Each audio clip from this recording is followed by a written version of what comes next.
I've never... There's more. I reveal the other pairs, displaying each of them. Different lengths, different styles. All of them are yours. Lee. She looks from the gloves and up at me, then back again. When she speaks, her voice cracks with emotion. This is too much. The dress, the gloves, all of it. There's no price tag to your comfort. I hate how rough my own voice sounds. The words are too honest for our fake relationship. I want you to feel safe, beautiful, like you belong. Tears glisten in her eyes. I didn't plan to make her cry, but I won't lie. I love how happy this makes her. Help me choose? Always. We end up on her living room floor, surrounded by silk and possibility.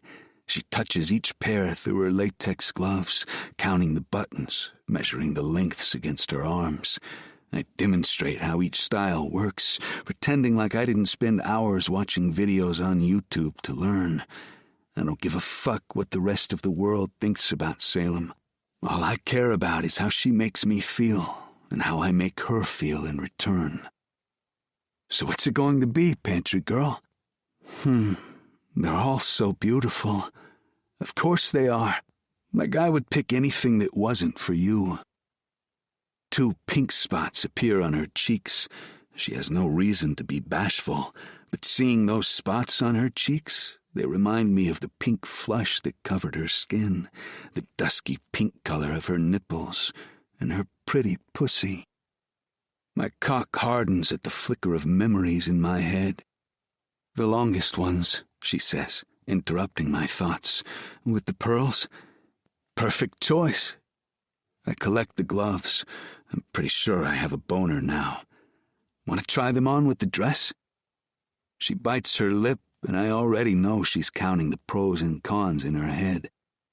Will you stay while I change? I want you to be the first to see it. Even if I couldn't stay, if I had somewhere else to be, there's no way in hell I would miss this moment with her. I glance around at the empty room, then lean forward, my hand hovering just above the soft skin of her cheek. I'm tempted to touch her, but I always make certain it's something that she can handle. I scan her features for any signs of anxiety or discomfort.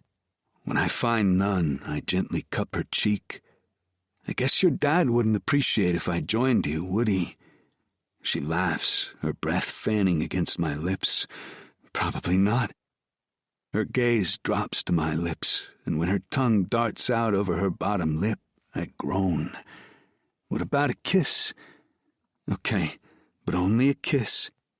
She smiles, and I swallow up that smile, pressing my lips to hers. I'm greedy with her, hungry for more. She kisses me back, threading her gloved hands into the hair at the nape of my neck. When I press deeper, swiping my tongue between her lips, she meets me stroke for stroke, as if she's been just as needy as I've been since the first time we had sex. And I've been so fucking needy for her. I push gently to ease her onto her back, but she stops me, hands coming to my chest to stop me. When I break the kiss, she's panting against my mouth. We can't, not here. I take a deep breath and glance down at my hard dick outlined in my jeans. She looks too, and for some reason that turns me on more. Go, before I decide I can't let you. She sighs and gathers herself. I'll be right back. I'll count ceiling tiles until you're ready, I promise. Her smile is small but real. 47 in the living room. 48 if you count the half tile by the window. You notice that? I don't tell her I notice everything about her now. Don't tell her how deep under my skin she's gotten. Don't tell her that none of this feels fake anymore. Instead, I just nod and start counting tiles while she gathers up the dress and gloves. Both of us pretending this is normal. Both of us lying. Of course, she's perfect in the dress, and I can't stop looking at her. She changes back and we spend the day laying around her bedroom, me watching her while she studies and easing her panic when it rises up about the event. I wish I didn't have to bring her tonight. It feels too fast when she announces we have to get ready. I help her prepare, ignoring the way my body responds to every flash of her milky white skin, the memory of the taste of her on my tongue. I don't even try to resist planting a kiss where her neck meets her shoulder. Don't even fucking try. When we leave, her parents wait by the door, phones in hand, to take pictures like it's prom. She's embarrassed, but I hold her beside me proudly. We spend the car ride in silence, her gloves whispering against one another when she clenches her hands instead of squeaking. No need to be nervous. I'll be there with you every step of the way, I remind her. I know. I trust you. She smiles over at me, a few of the worry lines disappearing from her face. The Grand Hotel looms before us, all marble columns and old money pretension. I feel Salem tense beside me in the car. Remember, I murmur, we have a private entrance, and the quiet room I showed you on the hotel layout is just 3 rights and 2 lefts from the ballroom. 37 steps exactly. She nods, but her breathing has gone shallow. The burgundy silk of her dress shifts like wine in moonlight as she starts to count. Wait. I reach over, careful not to wrinkle her dress or disturb her gloves. Let me? Another tiny nod. 1 diamond in each marble tile, I start, giving her something to focus on. 2 doormen at the entrance, 3 separate exits I've mapped out, 4 sealed water bottles waiting in our private area. 5 minutes minimum for any social interaction before we can excuse ourselves. Her breathing studies as I continue, and I pretend not to notice how perfectly her hand fits in mine. The valet opens her door, and I'm around the car before he can offer her his hand. She takes mine instead, silk against skin, and we both ignore the spark that jumps between us. Ready? I ask, though I'm not sure which of us I'm really asking. No, she whispers, then straightens her spine. But I'm with you. The words hit me like a punch to the gut. She trusts me, actually trusts me to keep her safe in this shark tank of society vultures and family expectations. We make it through the private entrance without incident, the hotel staff maintaining perfect distance as instructed.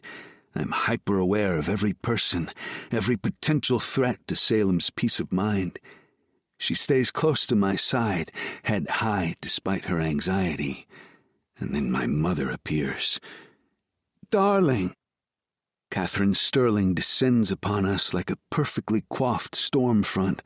Her eyes scan Salem from head to toe, cataloging every detail. And this must be Salem Masters. I cut in before she can say anything cruel. My girlfriend. The word feels simultaneously wrong and right. Not enough and too much. Charmed. Mother's smile is all teeth. That dress is unexpected. Very bold choice. Thank you, Mrs. Sterling. Salem's voice is soft but steady. Lee has excellent taste. Mother's eyebrows lift slightly at the implicit meaning that I chose the dress, that I know what suits Salem, that we're close enough for such intimacy. Indeed. Her gaze shifts between us. Well, don't let me keep you. Everyone is simply dying to meet the woman who's finally captured my son's attention. She glides away before I can respond, but I feel Salem trembling slightly against me. Hey. I turn her to face me, creating a bubble of space between us and the arriving guests. We can leave, right now. Fuck all of them. No. She straightens again, and God, she's beautiful and she's brave. I'm okay. Just stay close.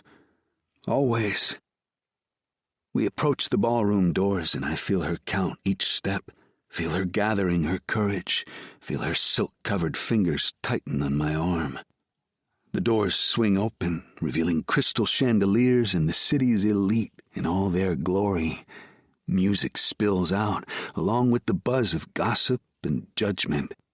But as Salem's hand finds mine, as we step into my world together, as everyone turns to stare at the sterling air and his mysterious girlfriend, I can barely breathe.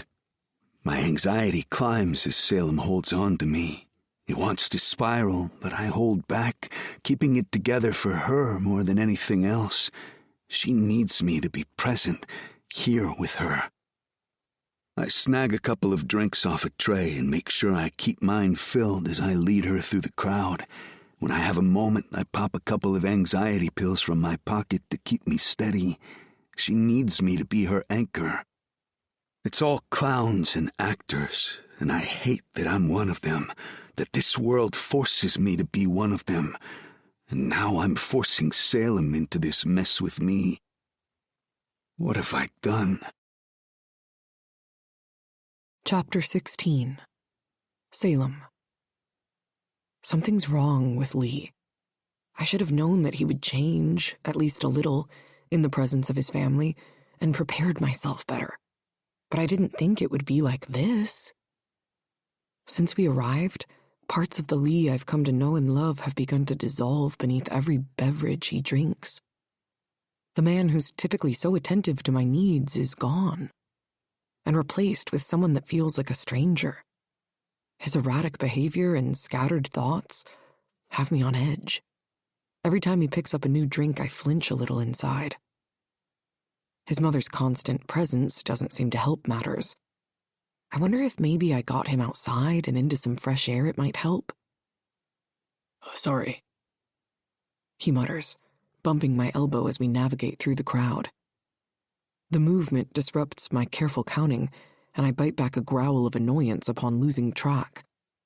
I'll have to start over, but before I can do that, he's pulling me in a different direction. I try to focus my attention on the pillars around the room instead. A backup method for when things get overwhelming. But Lee's uneven movements keep drawing my attention. Lee? I touch his arm, silk gloves sliding against his jacket. Maybe we should take a break? Can't. I watch him down another glass of bourbon like it's water. He gestures to the waiter to get him another and then continues. Mother's watching. Always watching. Gotta keep up appearances, right? There's a bitter sting that I feel from the impact of each word he speaks. Further confirmation that this isn't my Lee. The one who counts tiles with me and remembers exactly how many times to sanitize surfaces. This Lee is sharp edges and frayed nerves, his unwavering grace replaced with barely controlled chaos. I think your mother will be okay if we take a 5-minute break. I manage to get the words out moments before my entire body tenses when a waiter passing by slides between two people, his tray brushing against my dress. Every muscle on my body clamps up. I hold my breath, waiting for the panic to subside. It was an accident. Everything is okay. No, you don't understand, Salem. You don't fucking understand. Lee snaps at me, his once gentle touch now a steel shackle I can't escape. I blink back tears and breathe through my nose. Lee doesn't appear to notice what he's done, or the effect it has on me. His attention shifts back to scanning the room with increasing agitation. I should walk away, go outside, get the air myself. Another lap? He questions, his lips turning up into that legendary Playboy smile. Actually, I was thinking, I don't even get to finish what I was saying. My reply is irrelevant when he starts steering us back towards his mother's social circles. It feels like we're cattle being moved around for all to see. He plucks a glass of bourbon off a passing tray along the way. I try to match his steps but can't find a rhythm. Everything feels wrong, The crowd too close, the music too loud. Sterling men always marry well. Another partygoer whispers as we pass by them. Lee's fingers dig into my waist in response. Even through the fabric of my dress, I can feel each indent of his fingers, his touch bruising. You're hurting me. I wince, and this time he's paying better attention. Like I'm on fire, he releases me, a look of horror flashing in his eyes. Shit, Salem, I'm sorry, I didn't mean to. I can't seem to. His fingers slice through the strands of dark brown styled hair, destroying the perfect arrangement. This entire night is a shit show. I know that feeling. God, do I know it. But Lee's always been my anchor in these moments, steady and sure. Now he's drowning too, and I don't know how to save us both. To make matters worse, his mother materializes beside us. Darling. Catherine Sterling's voice could freeze hell. The Hendersons are simply dying to meet your friend. Do bring her over. Lee's entire body freezes, every muscle tight, rigid. Another glass, another forced smile, another crack in our perfect facade. I want to count the steps between us and safety, want to measure the distance to our quiet room, want to calculate our escape route. But I can't, because Lee's usual steady presence is fractured, leaving me unmoored in a sea of silk and judgment. Of course, Mother. His voice sounds strange, strained. I'd love to introduce Salem to them. But he wouldn't, and he knows it, and I know it, and somehow everything we've built over these months, all our patterns and practices and perfect understanding, is sliding away, like a dropped strand of pearls. Lee continues to slip further and further away, even as he stands right beside me. I don't know this stranger, and all the things we practiced, none of it matters.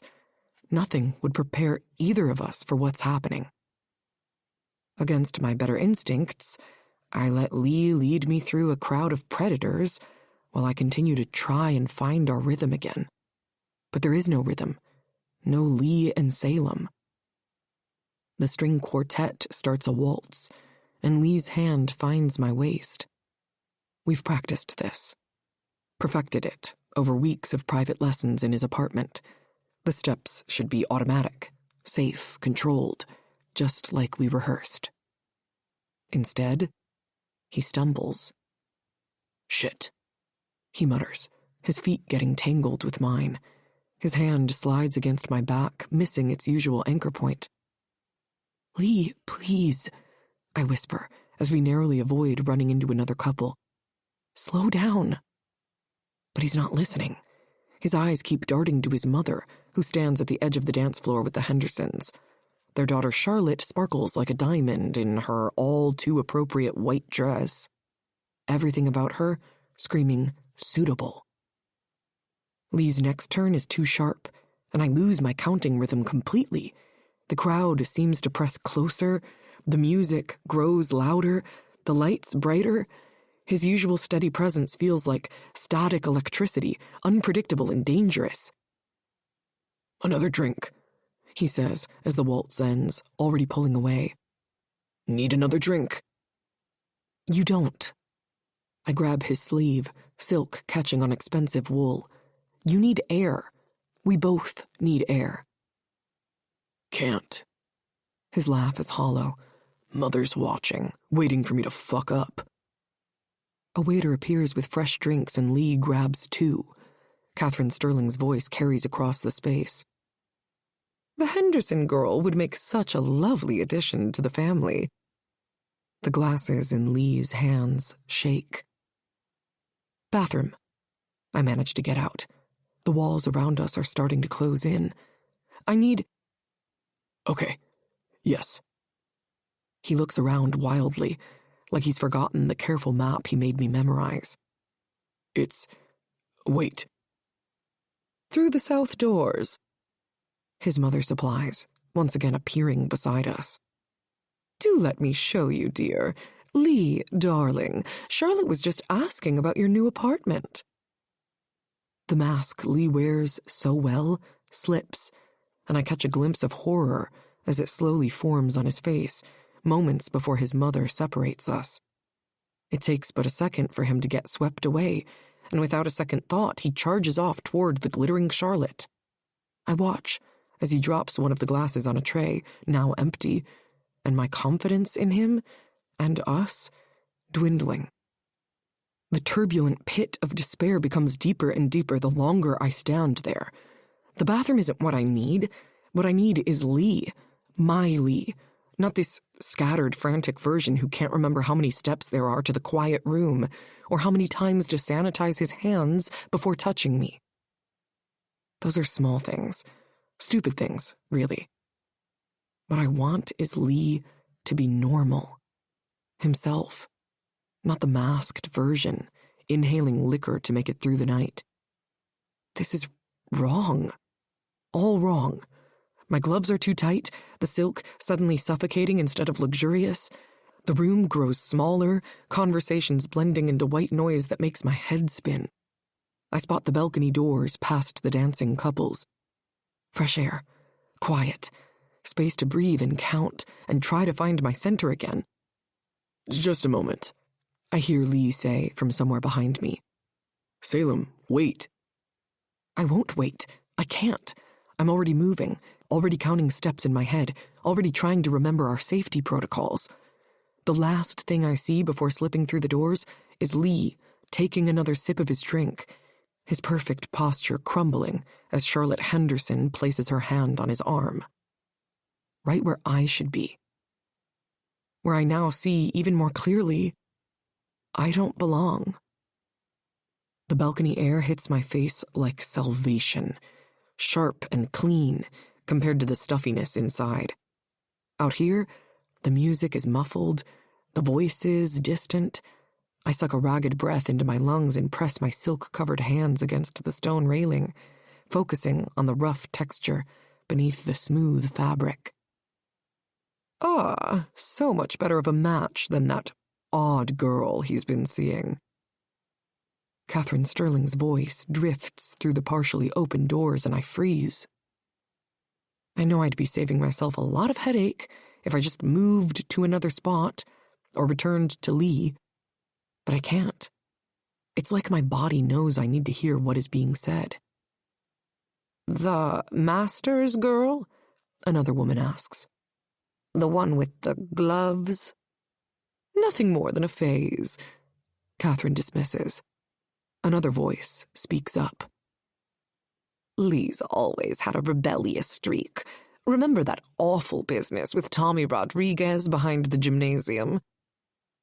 Catherine's stilted laughter follows, brittle and cruel. I press further into the shadows, silk catching on rough stone. "Charlotte Henderson, though," Catherine continues. "Now there's a suitable match. Her family has connections to every board in town, and she's absolutely normal. No peculiarities."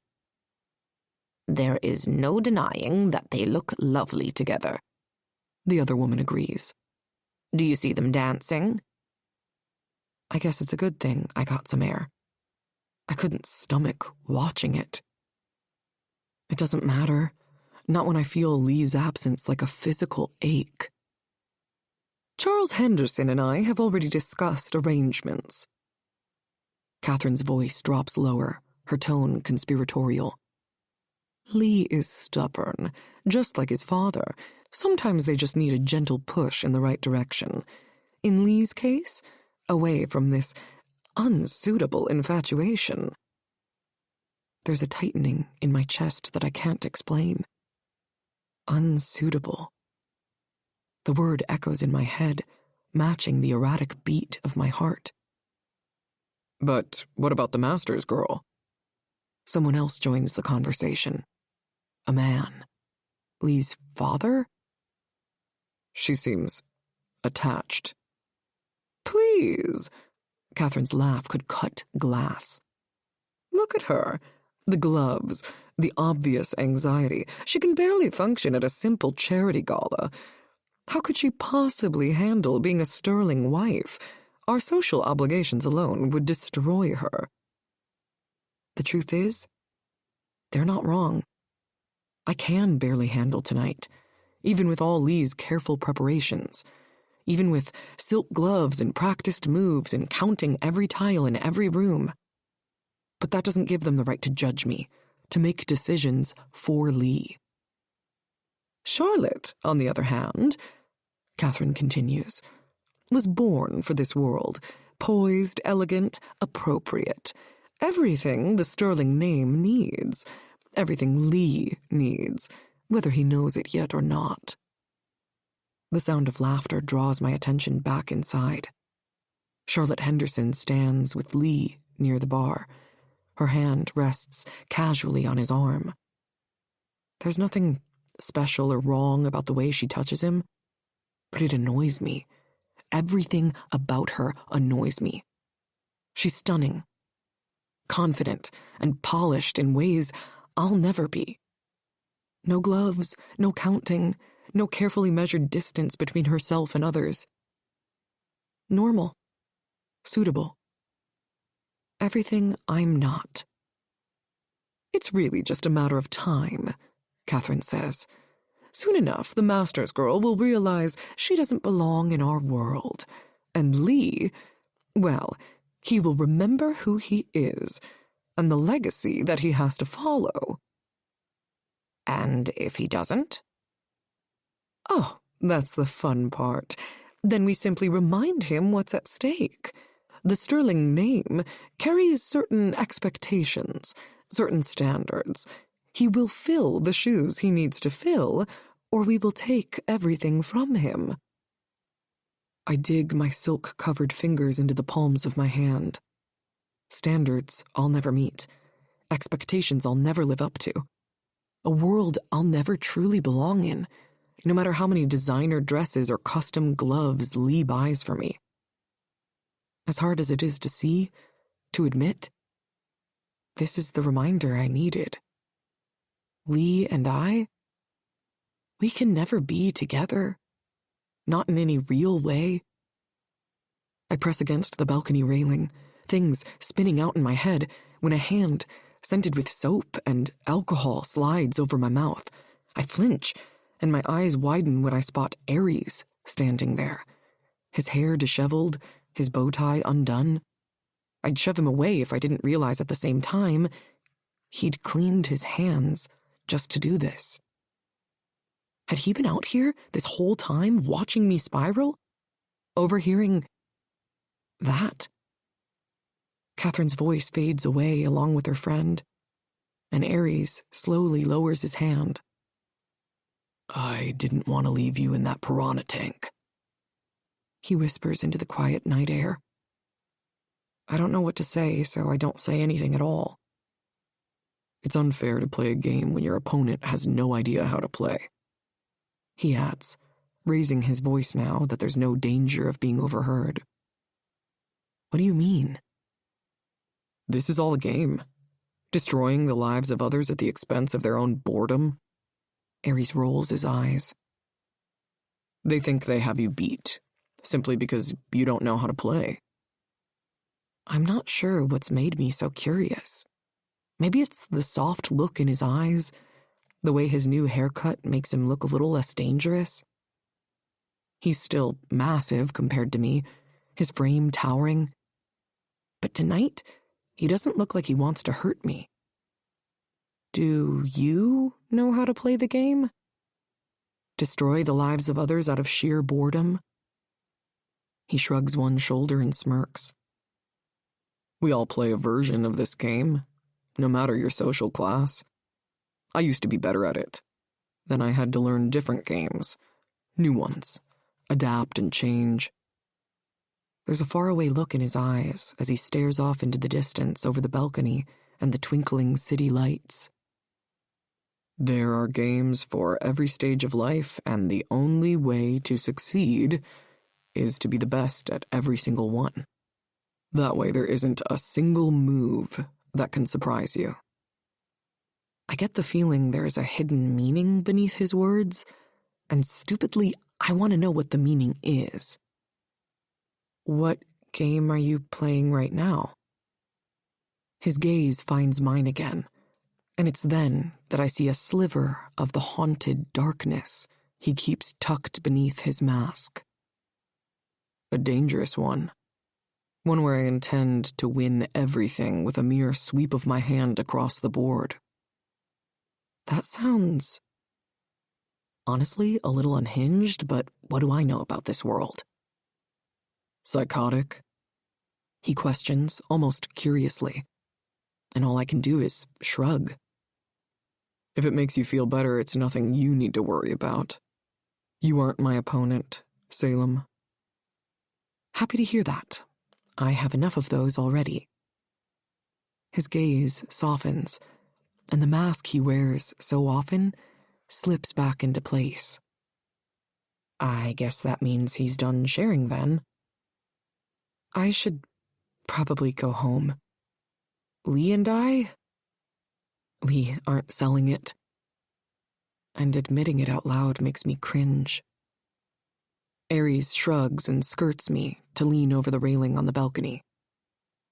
Okay, so the only way to win is to make a move that no one else sees coming. How? Another shrug of that too broad shoulder. Then he skims his eyes down my dress, my gloves, returning to stop at my eyes. Let's make sure Lee is all in too. He seems rather distracted this evening. The alcohol, I murmur, looking away from the sudden intensity in Aries' eyes. I've seen him murder a rival football team after downing a bottle of Jack. This is nothing. He extends his elbow and stands straighter. I think what he really needs is a little motivation. Chapter 17. Lee. Every second that Salem is gone amps up my anxiety further. It's my job to protect her, to keep her safe, to ensure she has a good time, that nothing bad happens, and somehow she's nowhere in sight. Charlotte Henderson's hand feels wrong on my arm. Too soft, too familiar, too fucking present. I've been trying to escape her for 20 minutes, but she's got the practiced skill of a society debutante, always keeping me just caught enough that walking away would cause a scene. And Daddy says the penthouse view is simply amazing, she prattles on, her fingers drawing small circles on my bicep. You really must come see it sometime, Lee. I grunt something non-committal, scanning the crowd for Salem. She disappeared after my mother cornered her, and the bourbon swimming in my veins is making it impossible to focus. Lee, are you listening? No, I'm not. I'm counting exits and measuring the distance between myself and another drink, and trying to figure out where the fuck my fake girlfriend disappeared to, and then the crowd parts like a tide, and my heart stops fucking beating. Salem glides out onto the dance floor, but she's not alone. Aries, my supposed best friend, the bastard who tried to stir the pot at the mill, holds her hand, leading her in a perfect waltz. She's laughing, actually laughing, her head tipped back as he spins her. Lee? Charlotte tugs my arm. Are you okay? You seem distracted. Distracted doesn't begin to cover it. Salem's burgundy dress flows around her legs as Aries guides her through another turn. His hand sits properly on her waist, exactly where mine should be. I clench my jaw, my teeth grinding to the point of pain. Salem's silk-covered fingers rest on his shoulder like they belong there. They look right together. Normal. The kind of couple that belongs at charity galas. Would you like to dance? Charlotte asks, pressing closer. The string quartet is playing our song. We don't have a song. We don't have anything. I would tell her that, but I can't tear my eyes away from Salem and Aries long enough to correct her. Can't focus on anything except the way Salem's smile reaches her eyes. Is this the first time I've seen her smile tonight? Truly smile? Because of him, my best friend. The bourbon churns in my stomach as Aries leans down to whisper something in Salem's ear. She laughs again, and dark, angry jealousy unfurls in my chest. Mine. The word echoes in my head like a war drum. Even if it's fake, even if it's pretend, she's mine. Your mother mentioned wedding venues. Charlotte drones on, but her words blur into white noise. All I can focus on is Salem's hand sliding from Aries' shoulder to his chest as he guides her through another turn. When did she get comfortable touching people? She's supposed to count first, prepare herself, take 3 steadying breaths. Apparently not anymore, since there she is moving like water through Aries' arms, while I'm drowning in bourbon and jealousy beside Hartford's most eligible socialite. The Henderson estate has lovely gardens, Charlotte continues, her fingers trailing down my arm. Perfect for a spring ceremony, don't you think? Salem tips her head back. Her throat is exposed, perfect and pale against burgundy silk. Aries' hand slides lower on her back. Still proper, still society approved, but too fucking intimate. Lee? Charlotte tugs my sleeve. You're being terribly rude. Good. Maybe if I'm rude enough, she'll take the hint and fucking disappear. Let me watch this nightmare unfold without her running commentary about fucking garden ceremonies. She's out of her mind if she thinks I would truly go through with marrying her. So is my mother. Aries spins Salem again, and this time when she comes back to him, their bodies align perfectly. No careful distance, no measured breaths, no counting tiles or steps or moments before contact. She trusts him. The realization burns a path of fire down my throat that's far worse than any glass of bourbon. They do make a striking couple, Charlotte muses, following my gaze. Your friend Aries comes from good stock, old money like us. And the master's girl, well, she seems more comfortable with him, doesn't she? More natural? The crystal glass in my hand cracks. Charlotte jumps back as bourbon spills over my fingers, but I barely notice. Salem's laughing again, her silk-covered hand pressed to Aries' chest as he whispers something else in her ear. My best friend, my fake girlfriend. My world shatters just like the crystal in my grip. Lee, darling, you're bleeding. Am I? I look down at my hand, at the small cuts made from the broken glass, at the bourbon mixing with blood, at the way my fingers shake with something darker than drink. On the dance floor, Aries pulls Salem closer. She doesn't resist. The pressure in my chest builds, and I feel like I'm losing her. But how can I lose something that I never even had? Should I call someone? Charlotte asks, her voice pitched with concern. The bleeding... Shut up. The words come out razor sharp. Just shut the fuck up about gardens and ceremonies and bleeding and... The world around me comes to a screeching halt. Salem's eyes have found mine across the room. Even through the bourbon haze, I can tell the moment she sees me, really sees me, and all the fucked up, broken pieces of my soul. Her beautiful smile falters, and her hand tightens into a fist against Aries' chest. Mine. The word echoes in my head. Mine. Even if it's fake. Mine. Even if she's better off with him. Lee? Charlotte's voice seems very far away. Your mother won't like... The mask I wear slips off my face.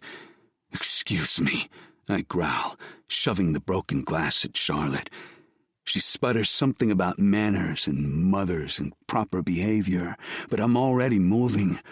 Blood drips from my palm, staining my white cuff crimson. Good. Let it stain. Let everything perfect about this night bleed out like the lies we've been telling. The crowd parts before me. Maybe it's my expression. Maybe it's the blood. Maybe it's the sterling name that makes them scatter. I don't know. Neither do I care.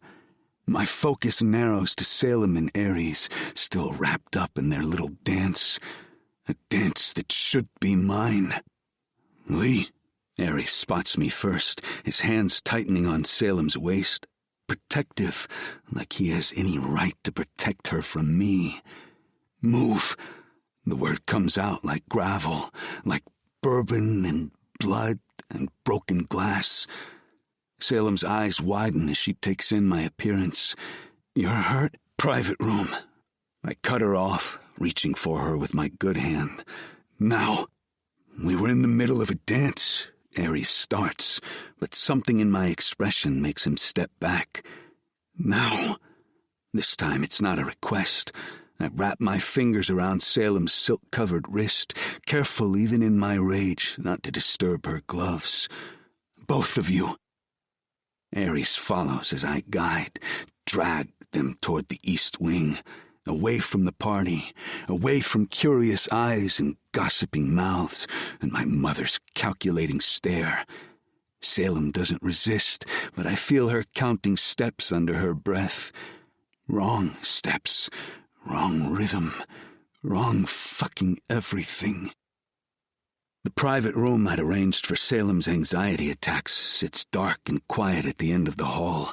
I slam through the door, pulling them both inside before anyone can notice where we went. Lee, Salem starts. Don't. My voice sounds strange, dangerous. Just don't. You're bleeding. She tries again. Let me. What the fuck was that? The words explode out of me. I'm an atomic bomb ready to go off. Dancing with him after the way he acted at the mill. What I did. Ares takes a step forward, disgust on his face. Don't paint me as the fucking villain when all I tried to do was expose whatever game it is you're playing with her. Game? I advance on him, but Salem puts herself between us. Stop it, both of you. Her voice shakes but holds firm. This isn't what? I laugh, and it sounds unhinged. Isn't real? Is that what you're going to say? Because none of this is real, right?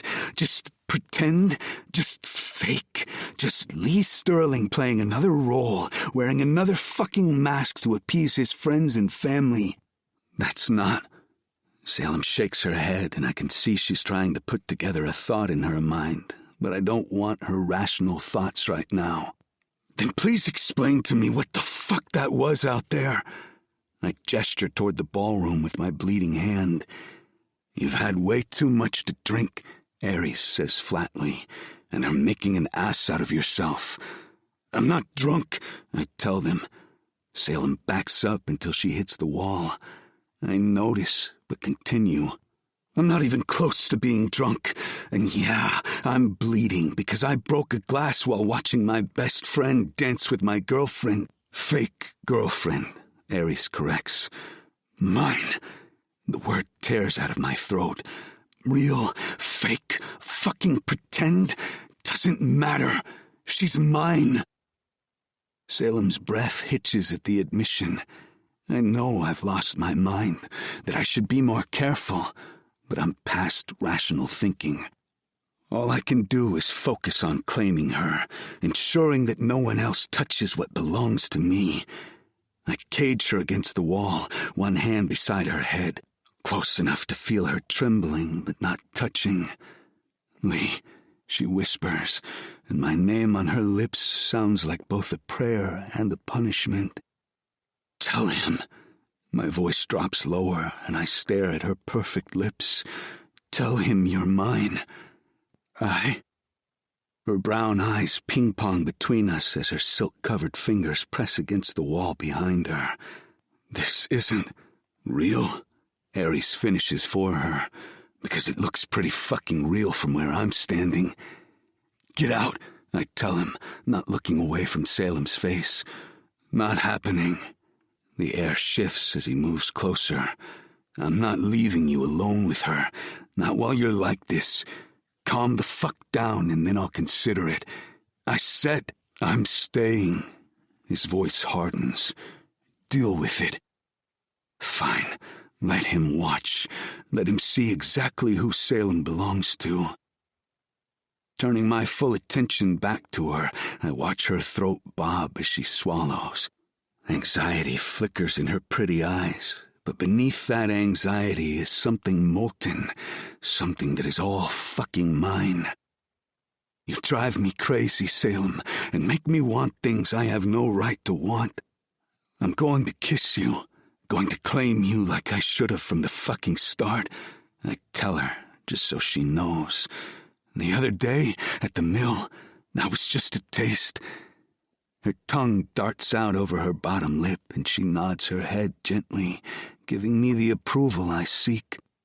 My self-control snaps, and I take her mouth hard and fast, bruising in my intensity because I needed her branded with my taste, feel, and body. I need to be burned into her bones. Her lithe body clings to me, and she kisses me back with the same intensity. A kind of spark, an electric current ripples between us. She feels it too, craves me just as much as I crave her. We're a fucking mess, a terrible fucking mess, but together we're a little more normal. Slowly I bite her lip, then pull back enough to search her eyes.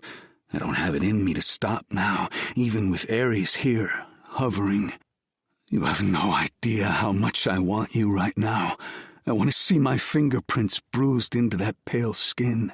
I want my teeth marks marching up your neck like a ladder. She blinks slowly, hazy, soft. Do it, she whispers in a long, drawn-out sigh. But I'm not, at least not today.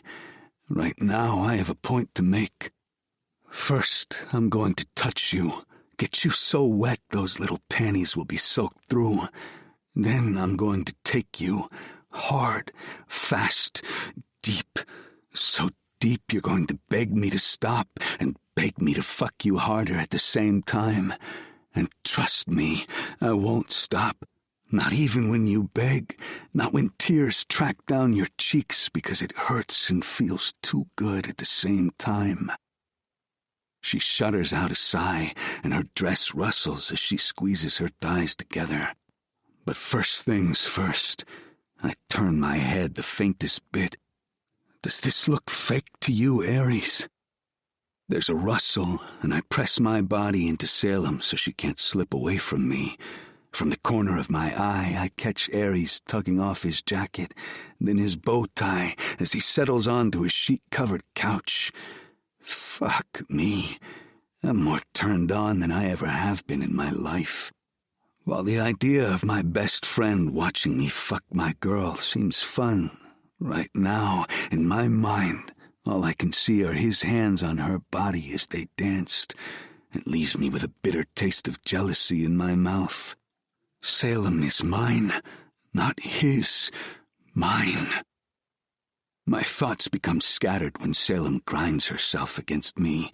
The length of my cock presses against the zipper of my dress pants. I'm about to blow apart at the seams. Leaning down, I nip at her ear, my breath skating across her flesh. Do you want me to fuck you? Fuck your tight pussy right here while the party rages on in the next room? I pull back to gauge her reaction. The organ in my chest thumps hard, as if it's trying to escape through my ribs. With trembling fingers, I tuck a few remaining strands of dark hair behind her ear. She peers up at me, and I see 2 red spots have formed on her cheeks. Is she embarrassed? If so, it doesn't appear to outweigh her desire for me to fuck her. Don't be embarrassed, beautiful. Don't you trust me to take care of you? Is that what you're going to do? Are you going to fuck me while he watches? Or are you going to let him touch me too? I don't miss the tremble in her voice or the way her eyes skirt away from mine. She's worried that I'll share her with my best friend, but she doesn't understand. If I couldn't handle him dancing with her, what makes her think I'm going to let him put his dick anywhere near her? Fuck no. As badly as I want to lose control and give in to the primal urge to own and mark Salem's beautiful flesh, I'm reminded how fragile she is and how fucking important it is to soothe her worries. I nearly lost my mind watching him dance with you. No way in hell will I allow his cock or any other appendage near you. If we do this again, she catches her bottom lip with her teeth. I don't think I can go back. I can't pretend anymore. All I can do is smile. Good, because I don't want to go back. I don't want you to be my fake girlfriend, Salem. Leaning forward, I press my forehead against hers and breathe her in. You're mine, all fucking mine, every perfectly imperfect inch of you. Now let me prove it to you.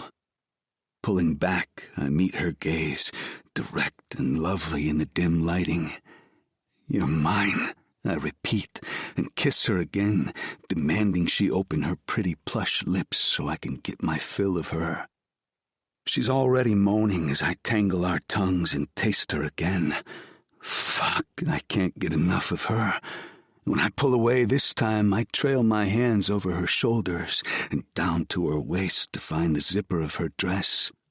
She has plenty of time to stop me, but she doesn't move, simply stands there with her head tipped back into the wall, her fingers tangled in my suit jacket like she needs to hold on to something. I get her dress undone and watch her face as I bring my hands up to slide it off her shoulders, but nothing further. Not yet. Again, she does nothing, seeming to revel in the sensations, not hide from them. It's just one more thing I love about her. I blink at the thought, a drop of doubt in my bourbon-addled brain, and then shove it away. Not something I can analyze now as I bear her flesh. Small but firm breasts, narrow waist, and hips that flare out in a way that make me want to take a bite. I let the dress loosen further, begging me to strip it off and get a better look at her. But it's not free to fall yet. Turnabout is fair play. Gently, I tug her into my body and guide her hands to my lapels. Undress me, Salem, then take my cock out and wrap your hands around it. Her eyes pop open and she skims the silk of her gloves up and down 3 times, then nods once before she snatches at my jacket, jerking it off my shoulders enough that I can shrug out of it properly.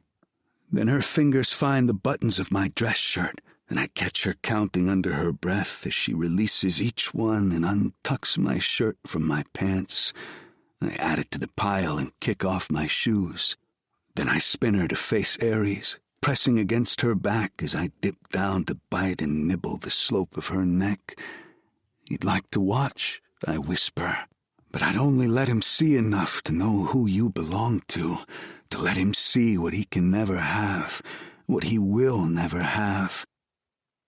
I meet Aries' eyes over her shoulder, and he shakes his head, even as Salem loses herself in my words and in my claim, dropping her head onto my shoulder and molding her frame to mine.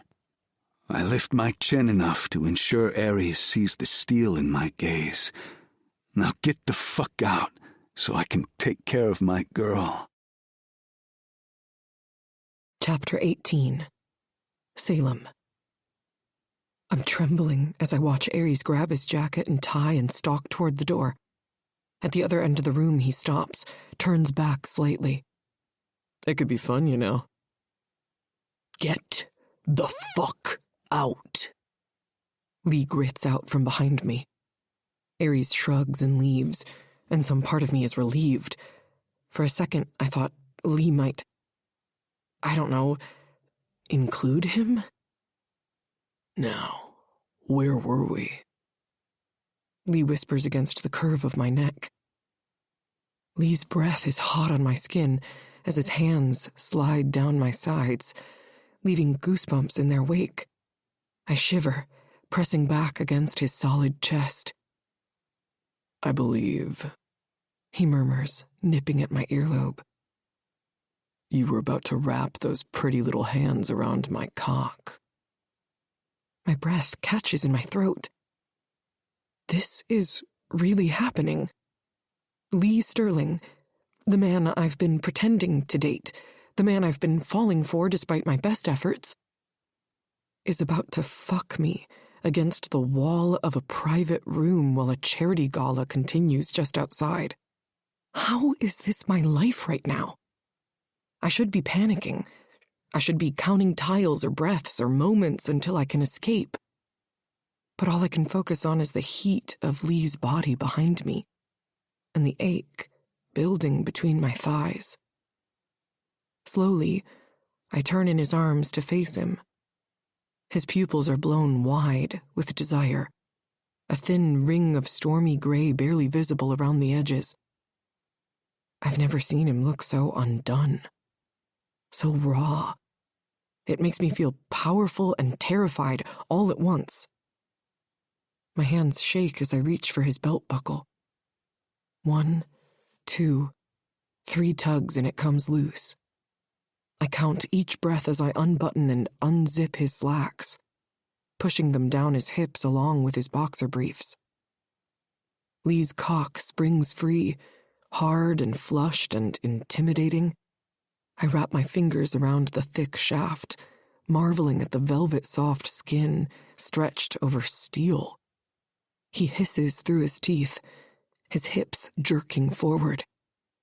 Fuck, Salem, he groans. Your hands feel so good. I stroke him slowly, exploring every ridge and vein. His breathing grows ragged as I run my thumb over the sensitive head, spreading the bead of pre-cum gathered there. My gloves will need to be washed after this. Yes, definitely need to be washed. Enough teasing, Lee growls, spinning me back around to face the wall. He yanks my dress down to pool at my feet, leaving me in nothing but a flimsy thong and my silk gloves. I need to be inside you, now. But first, let's make this a little more interesting.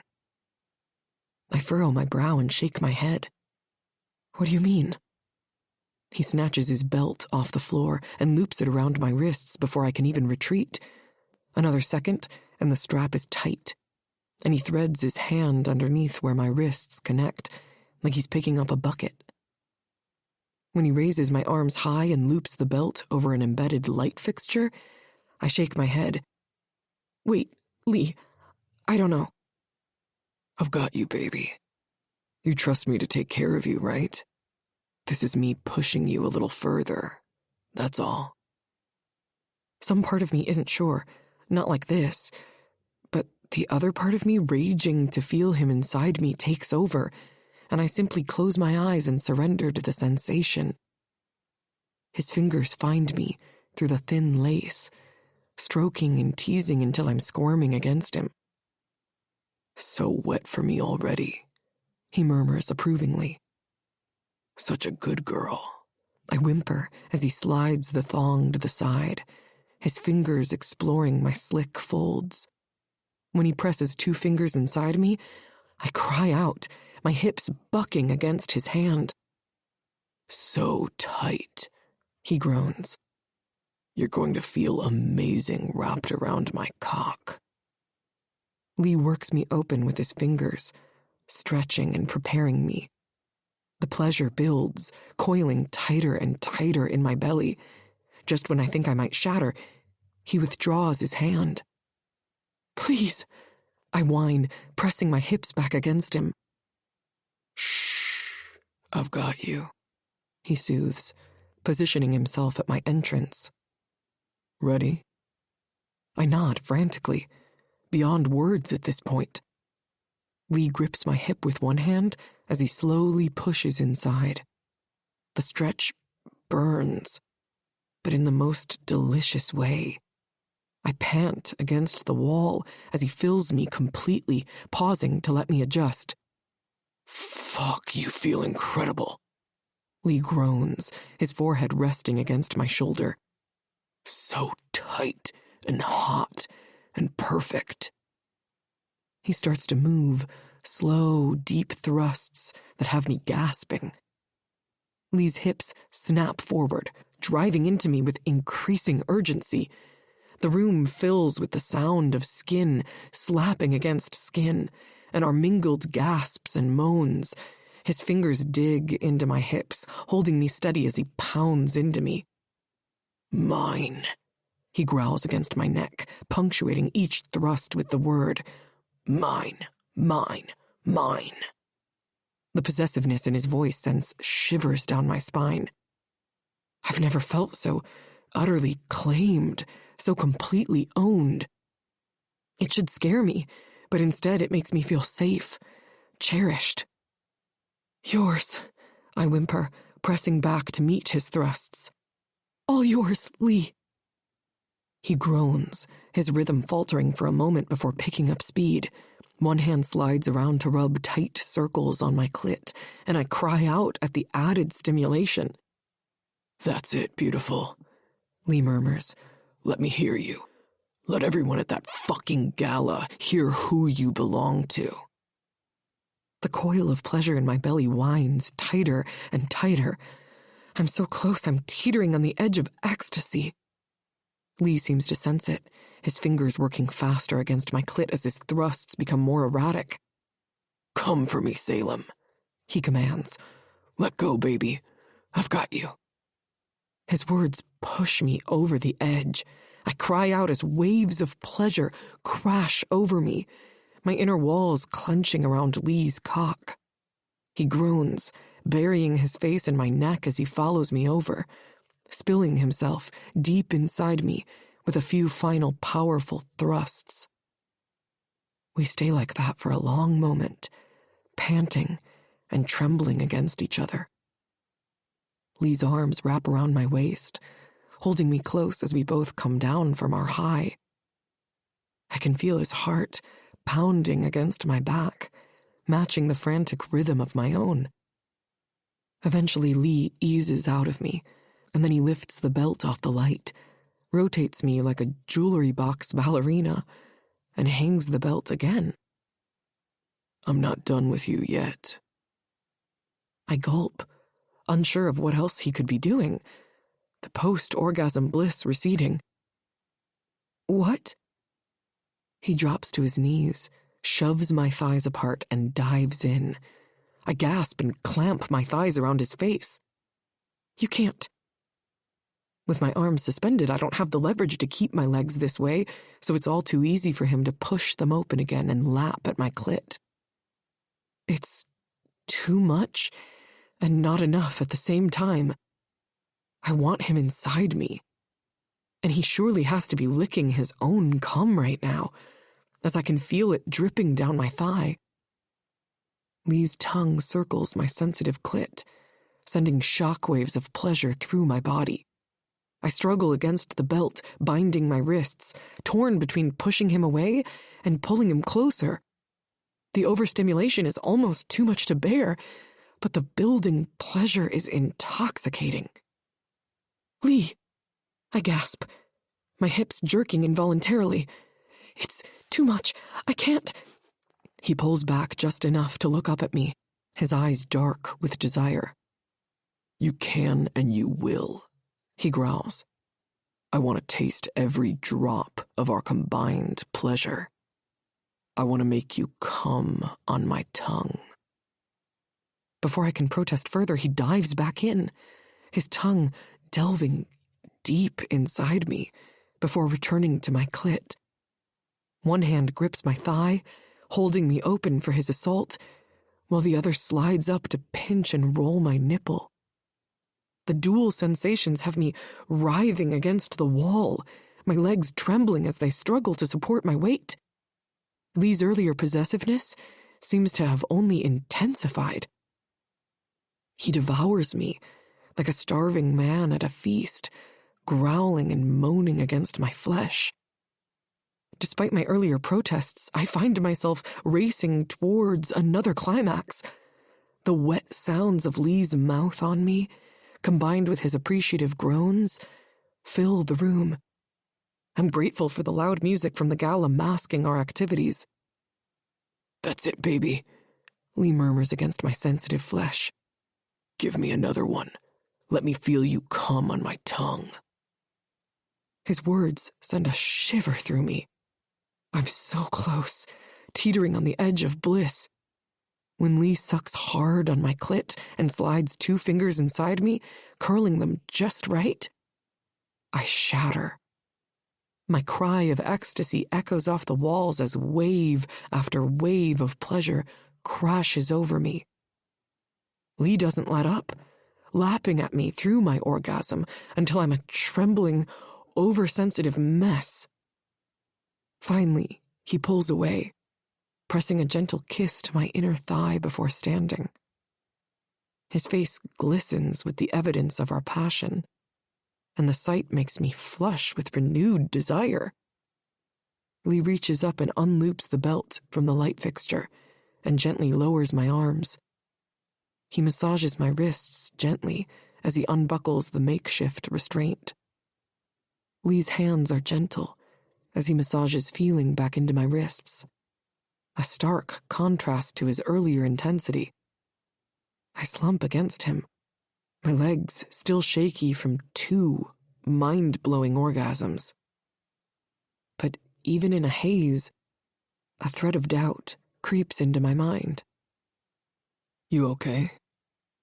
he murmurs, pressing a soft kiss to my temple. I nod, not quite trusting my voice yet.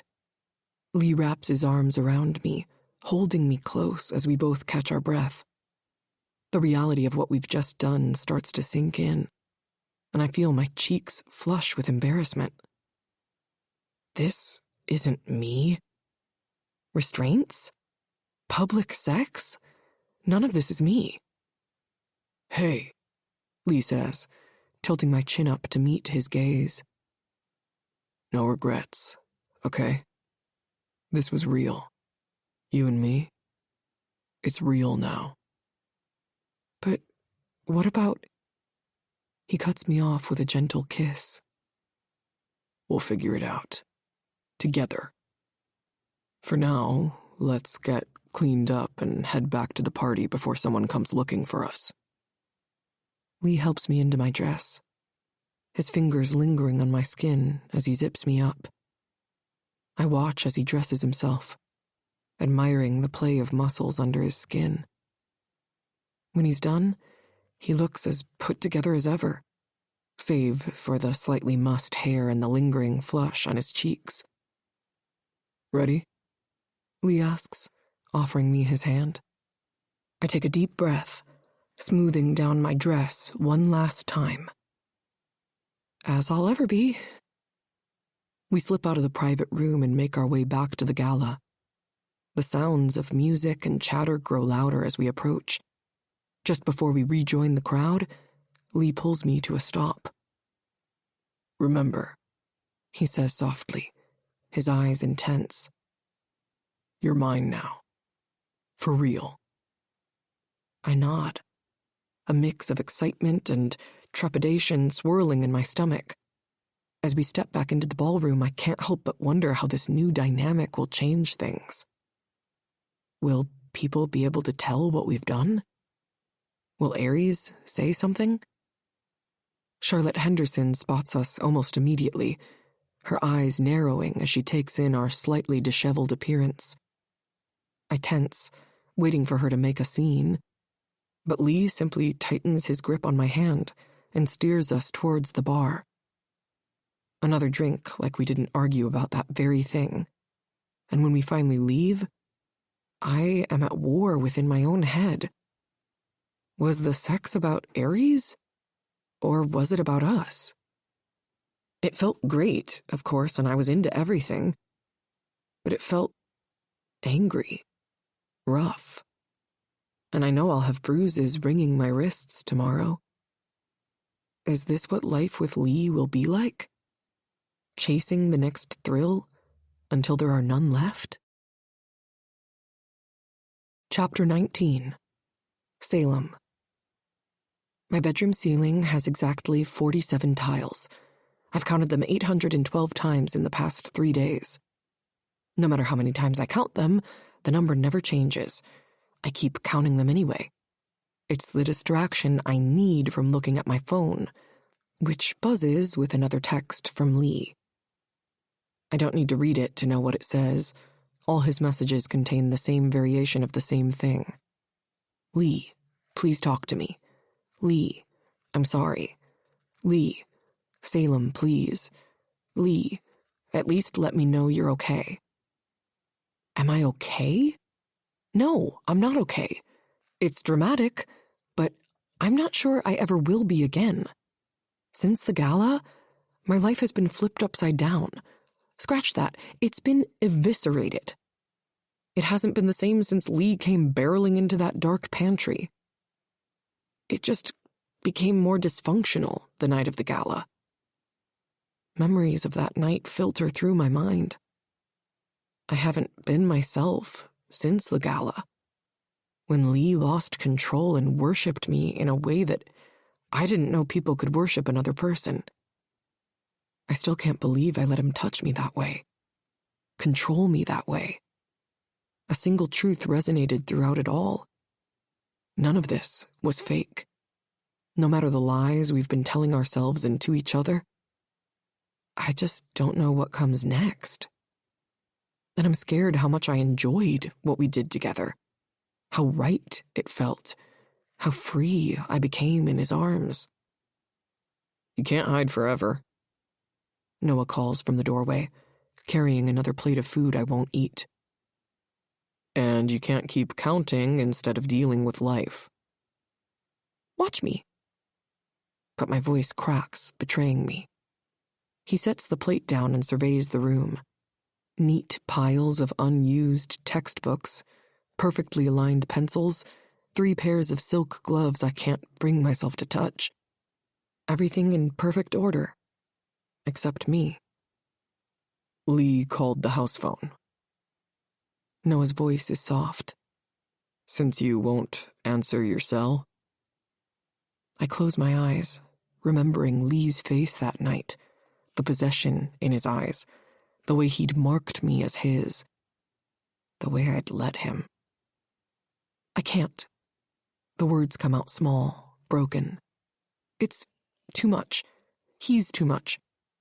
All of it is exactly what you need. Noah finishes. You're stronger with him. Better. But am I? Or am I just pretending to be better, playing the role of someone who can handle charity galas and society photos and Catherine Sterling's sharp smiles? Eat something, Noah says softer. Then maybe try answering one text. Baby steps, right? Baby steps. Like Lee taught me. Like we practiced together. Counting tiles and breaths and moments between panic attacks. That was before.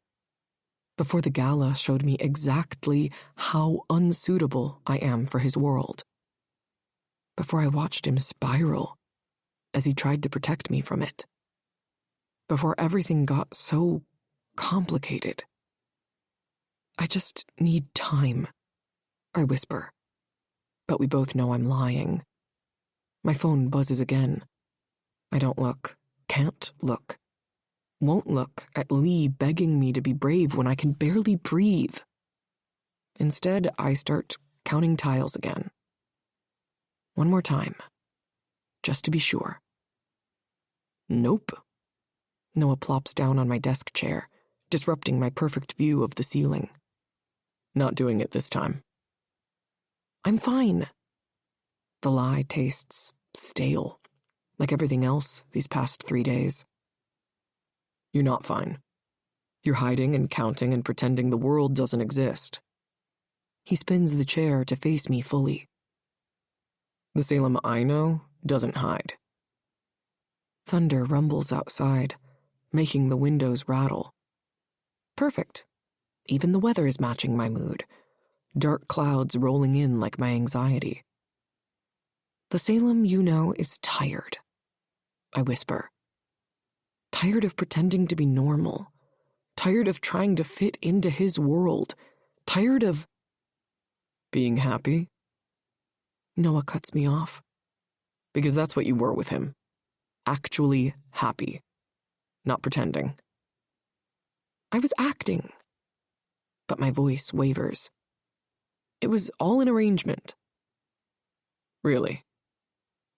He starts ticking off points on his fingers. So, Lee learning to count tiles with you was acting. Him remembering exactly how many times to sanitize everything was fake. The way he automatically puts himself between you and crowds, that's all pretend? Lightning flashes, illuminating my perfectly ordered room. Everything in its place except my heart. You don't understand. I clench my hands. His family, his world, I can't be what they need me to be. No. Noah agrees, surprising me. That's incorrect.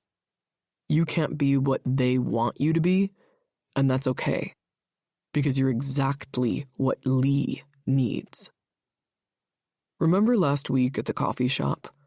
How you told me about some little kid spilling his drink near you? I close my eyes and recall how I told him about it when I got home.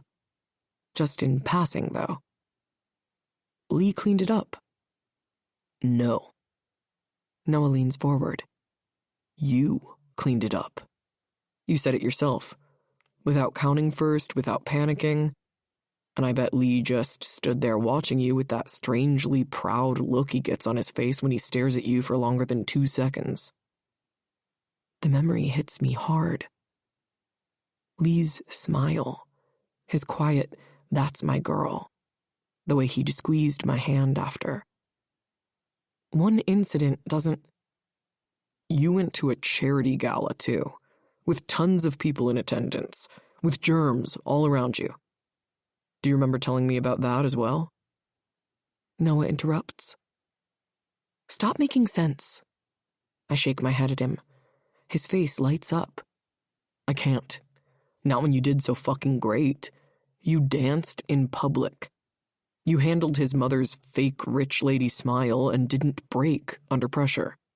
That's not pretending, Salem. That's growth. That's healing. Thunder cracks overhead, making me jump. But Noah's right. 6 months ago, that sound would have sent me straight into a panic attack. Now it's just startling. Because of Lee. Because of how he teaches me to breathe through the scary parts. Because of how he makes everything make sense, even when nothing makes sense at all. Growth or not, I'm still broken, I whisper, as rain drums against the roof. Noah's smile is soft but firm. Maybe. But you're stronger broken with him than perfect without him. Plus, we're all broken in some way, shape, or form. The truth settles in my chest. Broken, but stronger. Imperfect, but trying. Maybe that's enough. Maybe I'm enough. My phone buzzes again, but this time it's Drew's name lighting up the screen. Noah raises an eyebrow as I actually reach for it this time. Drew. He's not doing well. Drew. Hasn't left his apartment in 2 days. Drew. Keeps cleaning everything 3 times. My heart clenches deep in my chest like someone is squeezing it. Lee doesn't clean obsessively. That's my thing. My coping mechanism. Except... Another text, this time from Belle. Belle. Found him counting ceiling tiles at the mill. Belle. He misses you. Belle. He's lost without his anchor. See? Noah gestures at my phone. You're not the only one falling apart. My gaze catches on the silk gloves Lee bought me. They sit folded on my dresser, arranged by length. I remember how careful he was presenting them to me. how he'd learned exactly how to help me put them on. What we did at the gala was terrifying. But is admitting and accepting my feelings for him more terrifying than never sharing another laugh or kiss with him again? Did you know? Noah asks quietly, pulling up photos on his phone. That Lee came to me last week. He asked me to teach him more about OCD. He told me he wanted to learn everything he could so he could help you. He holds out his phone, showing me a picture I didn't know existed. It's from the coffee shop. Me laughing at something while Lee watches, wearing an expression I've never seen before. Like he's looking at something precious, something worth protecting. The guy bought 5 ebooks about OCD, and then 2 textbooks. He even asked about your therapist. He wanted to reach out to him and discuss ways to support you better. My heart shudders in my chest. No one outside of my own family has taken the effort to understand this debilitating mental health issue. And yet, some guy who has known me less than a year is more willing to understand me than some people I've known the better part of my life. He's not pretending, Noah continues. And neither are you. Nevertheless, the truth reflects back at me like a red, blinking neon sign. I can't be what his family wants me to be. It feels wrong to say those words, but I know they're true. It's so much more than doubt or fear laced between those words. Lee comes from a different world. A different universe, for that matter. No, Noah agrees. but it's not about what his family wants. It's about what he wants. And you're that person. I stare at the photo, at Lee's face, the way he looks at me when he thinks I'm not paying attention. He's never seen me as this fragile human that's going to shatter at any second. He's always seen me as strong and determined, even when I felt like I wasn't. My phone buzzes again. Bell, please talk to him. He's learning your patterns, Noah tells me. not to fix or change you, but so he can understand you better. What if I ruin him? The fear finally spills out. What if I drag him down into my broken pieces and he never gets out? Noah's laugh is gentle. Salem, he's already chosen your broken pieces over their perfect lies. The question is, are you brave enough to choose him back? The storm rages outside while I stare at the photo of us, at the silk gloves he bought me, at all the evidence that none of this has been pretend for a very long time. I'm scared, I whisper to the rain. Good, Noah says. that means it's real. Stop acting like you understand everything, I snap, finally sitting up to face Noah. You're 17. You play hockey and date puck bunnies. What do you know about any of this? Noah's easy smile falters. I know my sister. I know when she's running scared versus when she's actually scared. Same thing. No, he argues. running scared is what you did after Chelsea. The mention of Chelsea makes me flinch. Don't. Why not? You were getting better, even before Lee. But with him?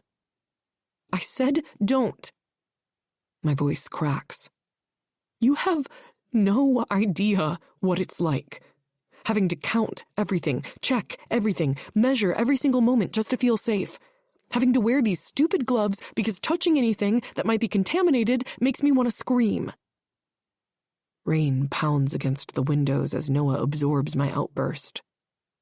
For a moment, he looks his age, uncertain, young, worried about his broken sister. You're right, he finally says. I don't understand. Not like you. but I understand that Lee tries to, that he counts with you and checks things with you and makes you feel less alone in all of it. He's drunk half the time. I counter weakly. Reckless. Always fighting someone. Yeah. Noah runs a hand through his hair. He's kind of a mess. But he's also a mess who makes you smile. A mess who remembers exactly how many times to sanitize things. A mess who looks at you like you hung the moon. Now you sound like a Hallmark movie. My voice wavers. Better than your current horror movie of hiding in your room counting tiles. I throw a pillow at him, but he's right. God help me, my baby brother is right. When did you get so annoyingly insightful? I ask. Probably around the same time my sister started fake dating the campus bad boy and actually fell for him. The truth of it hits me hard and fast. A truth I have been running from.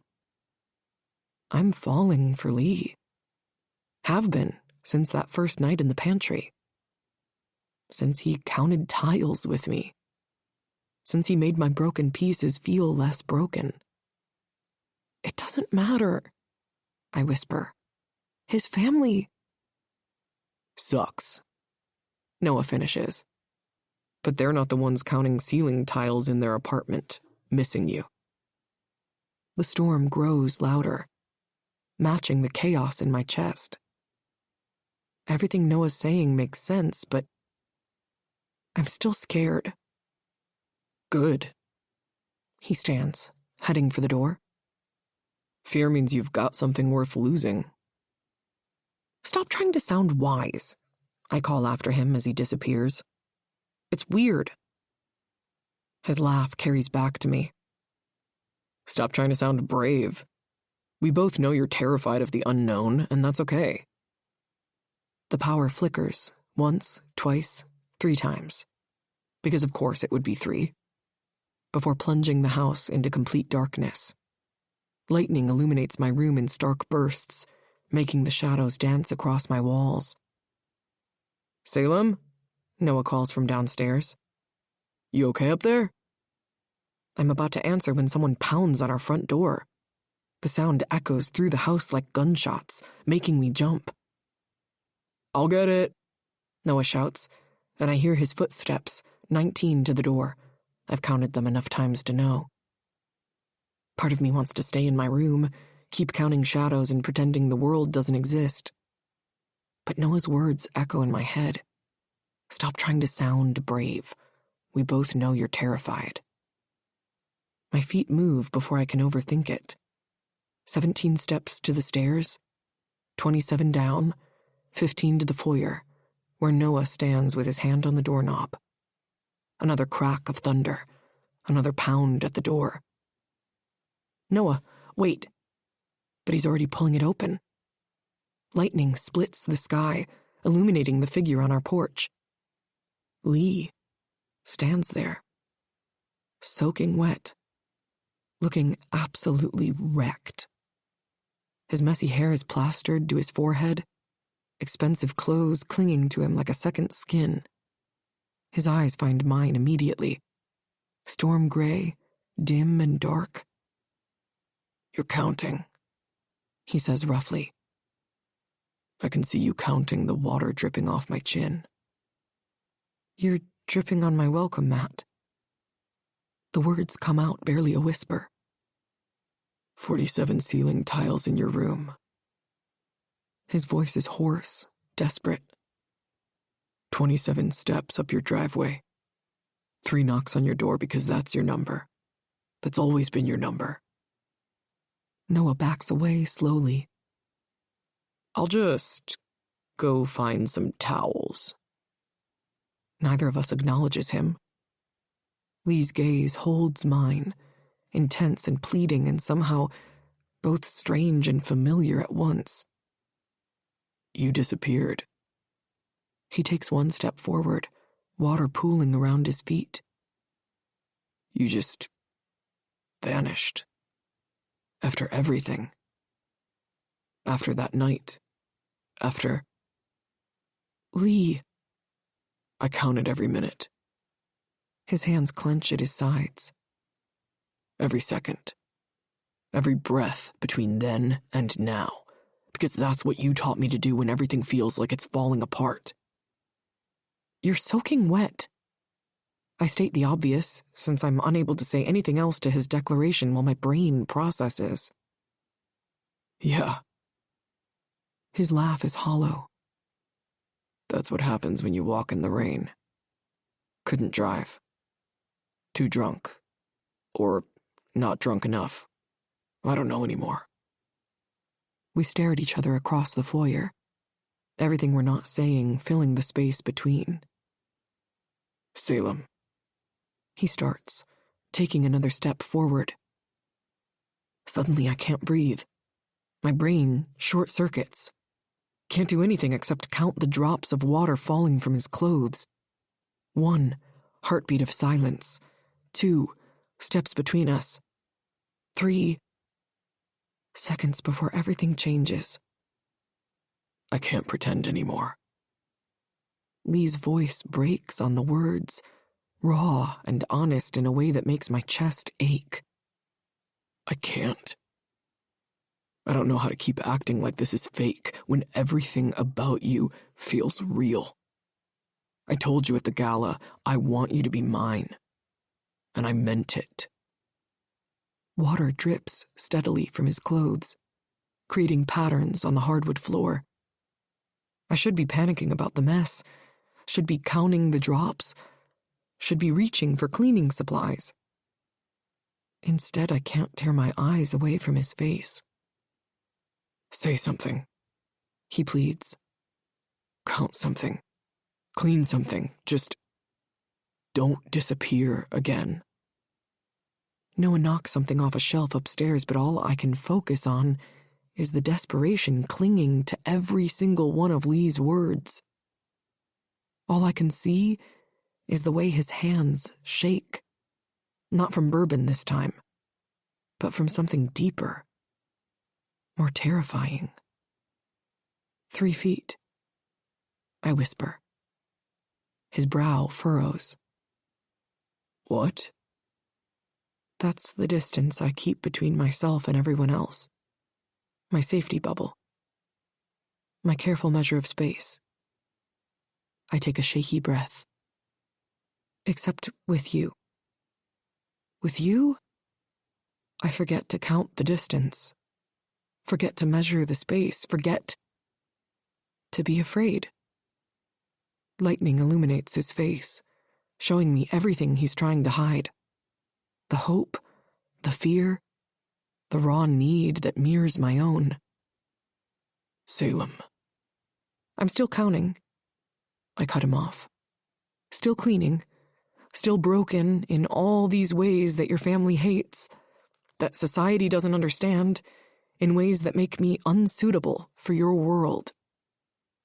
I don't want suitable. He takes another step forward, water trailing in his wake. I don't want perfect. I want you. With your gloves and your counting and your perfectly aligned textbooks. I want. Thunder cracks overhead, swallowing his next words. But I see them in his eyes, feel them in the way he's looking at me like I'm something precious and terrifying all at once. Lee.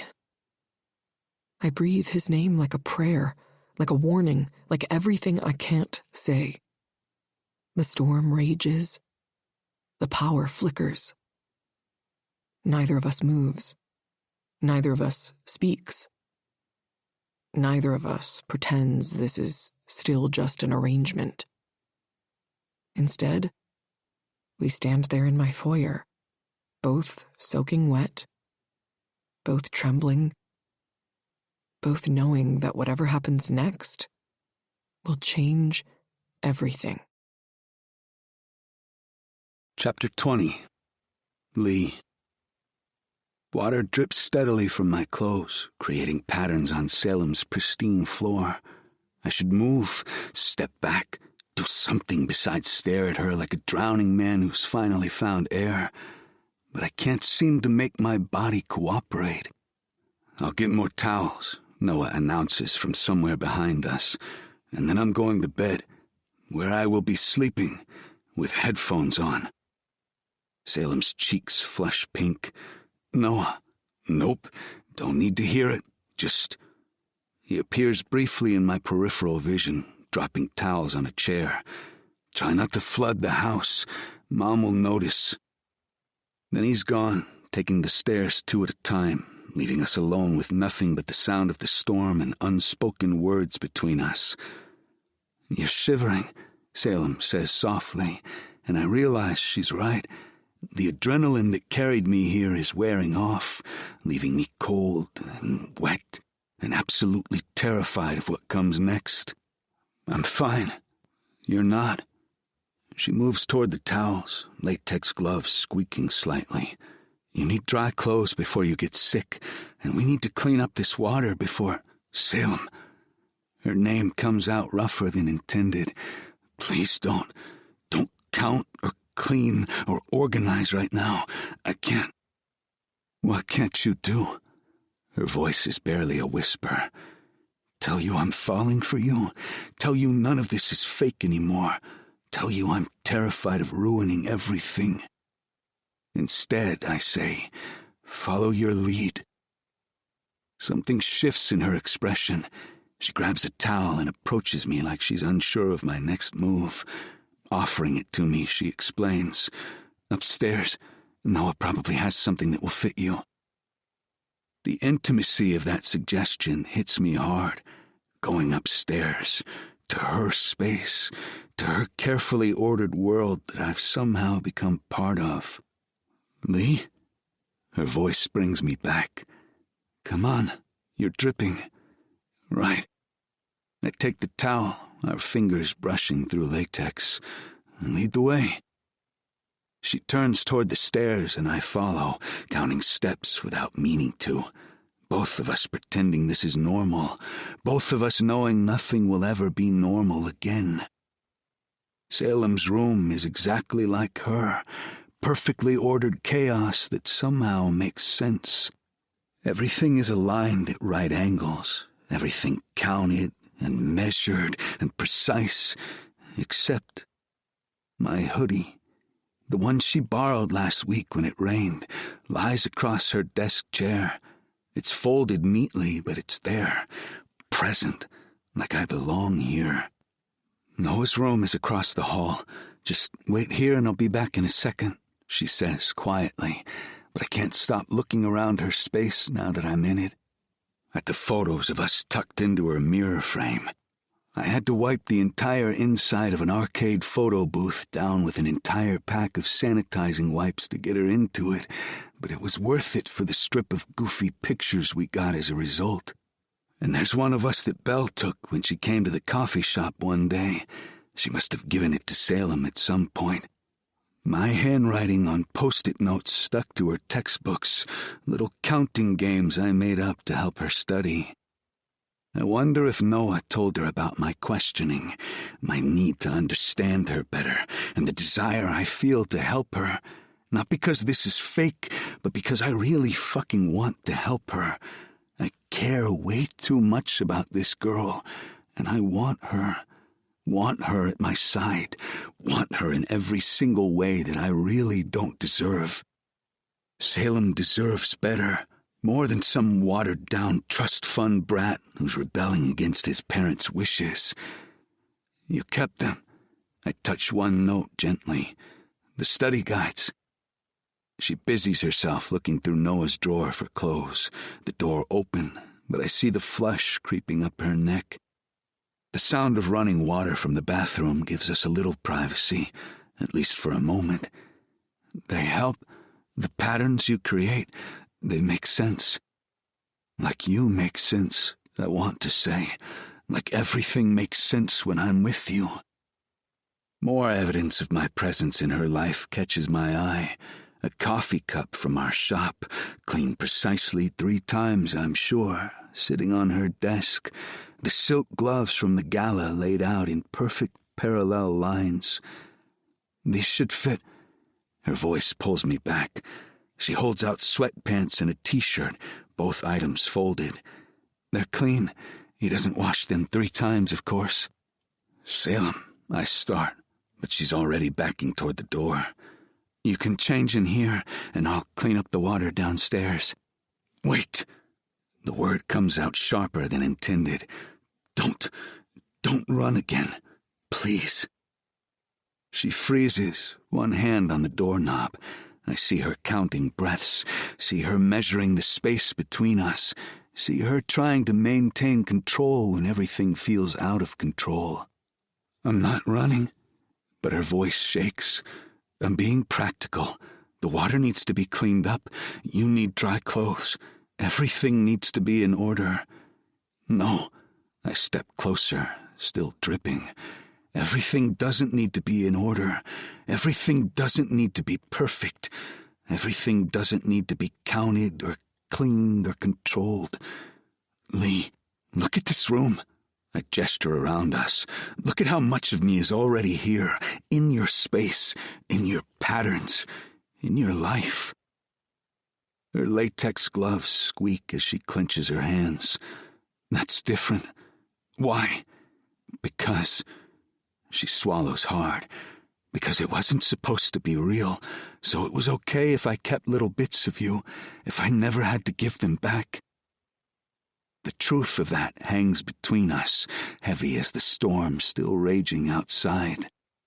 But it is real, I whisper, isn't it? She doesn't answer, but she doesn't leave either, and I think that's all the answer I need. The gala, Salem finally says, still facing the door. With Aries, I lost control. Shame burns in my gut, mixing with the cold from my wet clothes. Seeing you with him, seeing you laugh, seeing you not counting steps or checking gloves or measuring space. I was trying to be normal. Her voice cracks. Trying to be what your family wants, what you need. We had a deal, and I wanted to uphold my part of the agreement. What? I take a step closer, water dripping under her pristine carpet. What are you talking about? She doesn't answer, and that only notches up my anxiety further. Salem, please look at me. Please explain. She turns slowly, her coffee-brown eyes searing into my soul. At the gala, I heard them, your mother and one of her friends. They were talking about how unsuitable I am, how Charlotte Henderson would be perfect for you, how I'm just a phase, a rebellion, Stop. My hands clench at my sides to keep from reaching for her, anger simmering in my veins. I hate that my dark, terrible world has leached over onto her. Whatever they said, no, you stop. She squares her shoulders. What they said was true. I'm not normal, Lee. I can't be normal. I want to be, but I'm coming to terms with the fact that the person I used to be isn't the person I am today. I will never be that girl again, no matter how hard I try to put myself into that mold. I count everything. I clean everything. I wear gloves and measure spaces, and the thought of attending a public party induces anxiety. I'm not made for your world. That is not my world. That's my parents' world, and it's bullshit. The words explode out of me. It's fake smiles and even faker people pretending to be perfect. It's suffocating and cruel and everything I'm trying to escape. But I can't do that without money, without taking the time to make sure I'm not stuck somewhere even worse. So why are you trying to fit in somewhere you know you don't belong? Where you don't even want to be, doing all the drinking, wearing the mask? It's my most singularly asked question, one that I consider almost daily.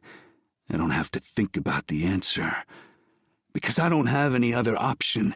I don't have a second choice. Just like you, I want to fit in, need to fit in. I can't conform to their bullshit, and that's okay, because Lightning flashes outside her window, illuminating the tears in her eyes. Fuck. I don't want to make her cry, but I can't stop the word vomit from coming. Because with you, I continue softer. It all makes sense. Your counting makes sense. Your patterns make sense. Everything makes sense when I'm with you. Lee, truthfully, I wasn't jealous of Aries because you looked normal with him. My voice roughens. I was jealous because you looked happy, because he made you laugh. Because for a moment I thought maybe you'd realize you deserve better than me and my mess of a life. She makes a small sound, something between a laugh and a sob that gets caught in her throat. Better? Lee, I'm the mess. I'm the broken one. I'm the one who can't function without counting tiles and wearing gloves, and none of those things matter. I'm the one who's falling for every single one of your broken pieces. The confession rips out of me, raw and honest. I'm the one who can't sleep without counting breaths now, who sanitizes everything 3 times because that's your number, who measures the space between us in heartbeats instead of feet. Silence stretches between us, broken only by the storm outside and the steady drip of water from my clothes. You heard my mother, I say quietly.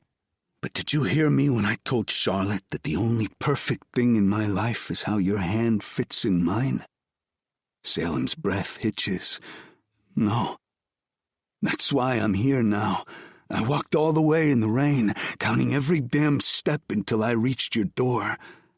Why? Her voice is barely a whisper. Because none of this is pretend anymore. I meet her eyes. Is it? I've never... The words stick in my throat. Salem stands perfectly still, waiting, always waiting for me to find my rhythm like I wait for her to find hers. I'd never been with a woman, not until you, not really. Her eyes widen slightly, but she doesn't move away, doesn't judge, just counts her breaths while I fumble for words. I've done things, kissed girls, touched them, let them touch me, but never.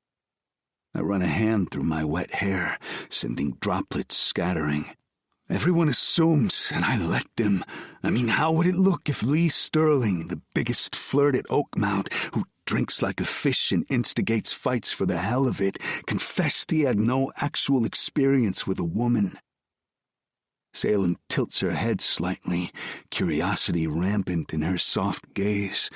I answer the unasked question. I've been pretending for a long time, Salem. Pretending that I know what I'm doing, that I know who I am and what I want to be, when really I haven't had the slightest fucking clue. That night in the pantry when I met you, I felt seen, felt like I didn't need the mask to be accepted. Lee, it's terrifying. The confession burns across my lips, because I want you.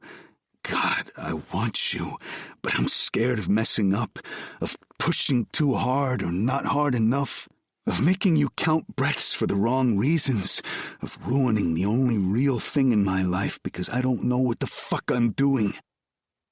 Salem takes one careful step forward, then another, measuring the space between us like always, but this time, instead of stopping and staying, she moves closer. You think I know what I'm doing? Her voice is soft, uncertain. You think I have any idea how to be with someone when I can barely touch anything without panicking? When I need to wear gloves just to hold hands? When everything about being intimate terrifies me? That's different, is it? Her latex-covered fingers hover near my chest, not quite touching. We're both scared and inexperienced in our own ways, both pretending we know how to do this when we don't. For a full minute, neither of us speak, both of us consumed with the possibility of something more unfurling. If you want to do this, if we want to be real, we need rules. Salem whispers, her hand still pressed to my heart. Real ones. Okay. I keep my voice soft, steady. Like what? Like, she takes a measured breath. Like, you have to tell me when you're overwhelmed. No more drinking to handle your family. No more fighting to handle your feelings. It will be harder than fuck, but I'm willing to do anything I have to keep Salem at my side. Only if you promise to tell me when you need space, when things get too loud, too much, when you feel like you need to count or clean or just breathe. The storm outside has settled into a gentle rain. Salem's fingers curl slightly against my chest, latex squeaking. Got it. And no more pretending, she adds. With each other, I mean. I can still pretend for your family. No, I growl. No more pretending at all. I want everyone to know that when you count tiles, I count them with you. That when you need 3 times to clean something, I'm there for all 3. That this is real. That you're mine. That we're together. She sways slightly closer. Your mother doesn't matter. I slide my hand up her arm, careful to keep the touch light through her sweater.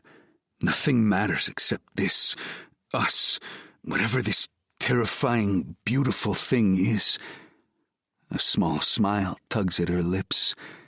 Terrifying and beautiful. Like you. Her breath catches. Like you.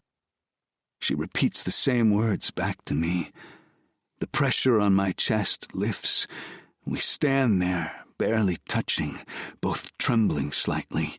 Me from wet clothes, her from emotion, both carrying the weight of this moment and the vulnerability with us. I'm tired, she finally whispers. Not of this, just, I know, and I do. The night has drained us both. I should go. Even as I speak the words, I know that's not what I want. I don't want to leave. I want to stay right here in this moment with Salem for as long as I can. Seconds tick by and neither of us say anything. After a moment, Salem speaks. Stay. Her grip on my shirt tightens like the thought of losing me terrifies her just as much. Just to sleep. My parents are out of town. Not that it really matters since I'm an adult, of course. The trust in that request steals my breath. Salem doesn't let anyone in her space, not like this. Doesn't break her careful patterns of isolation. Are you sure? I don't want to push her, especially after all that's happened already. I don't want to leave, but I also don't want to make things worse. She nods. Noah's clothes are dry, my bed is clean, and her voice drops lower. I might sleep better when I can hear your breathing, when I can count your heartbeats. The air between us shifts, and I can't explain it.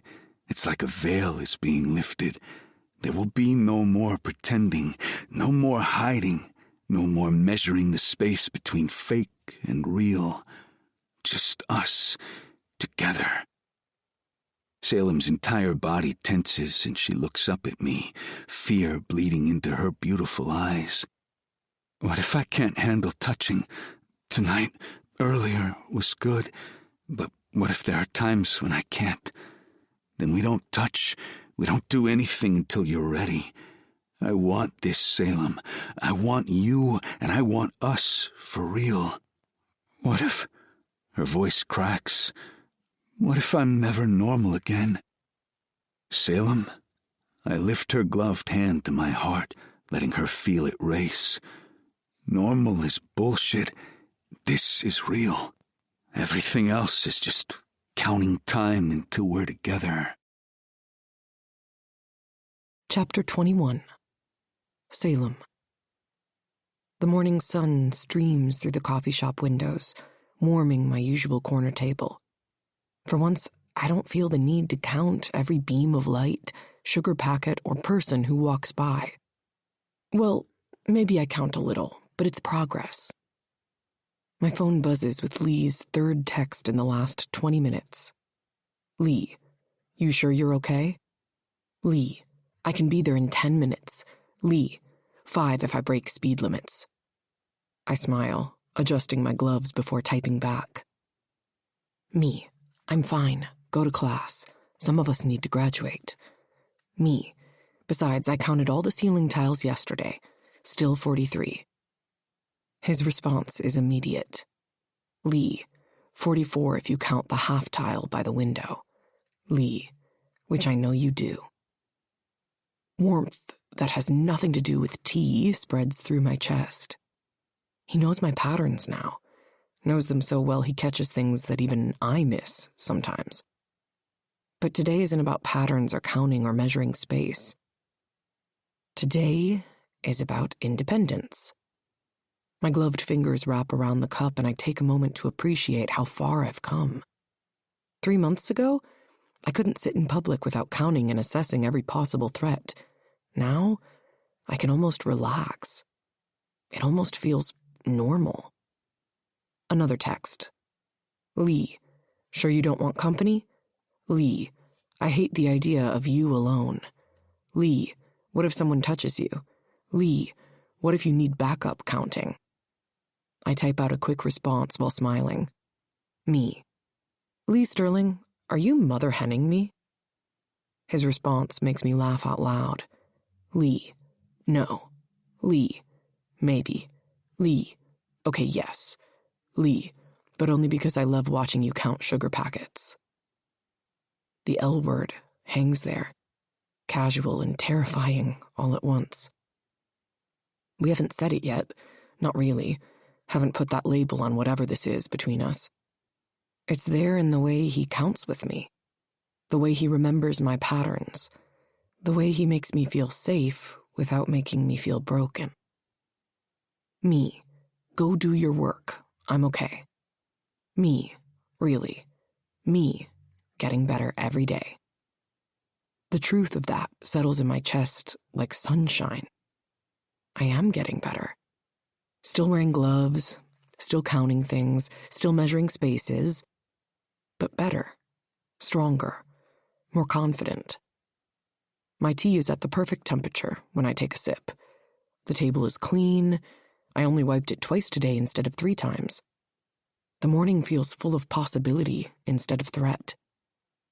For once, I'm not counting or measuring the distance between myself and other customers. For once, I'm just existing. And it feels like victory. Well, if it isn't the counting queen herself. My peaceful morning shatters at the sound of Marcus's voice.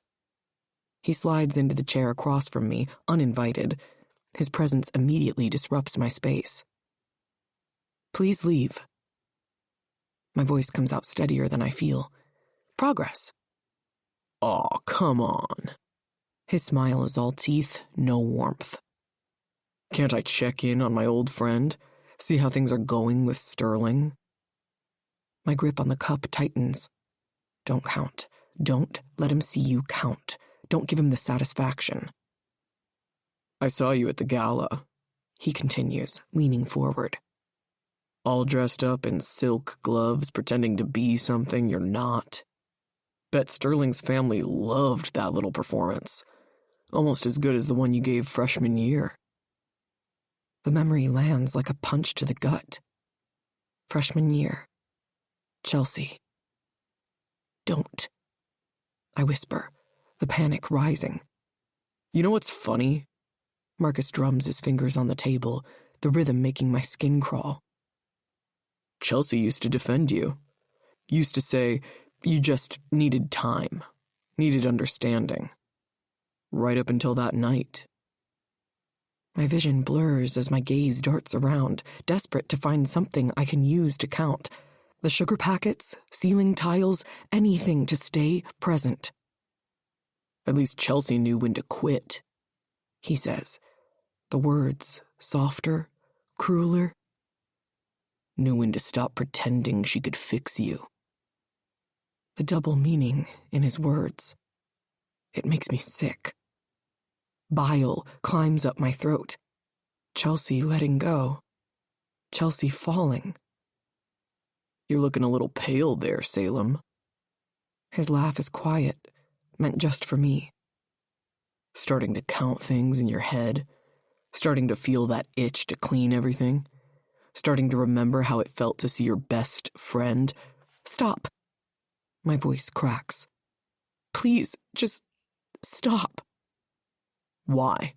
Because you're better now? Because Lee Sterling's magic dick somehow cured you? He leans forward, his presence invading my space.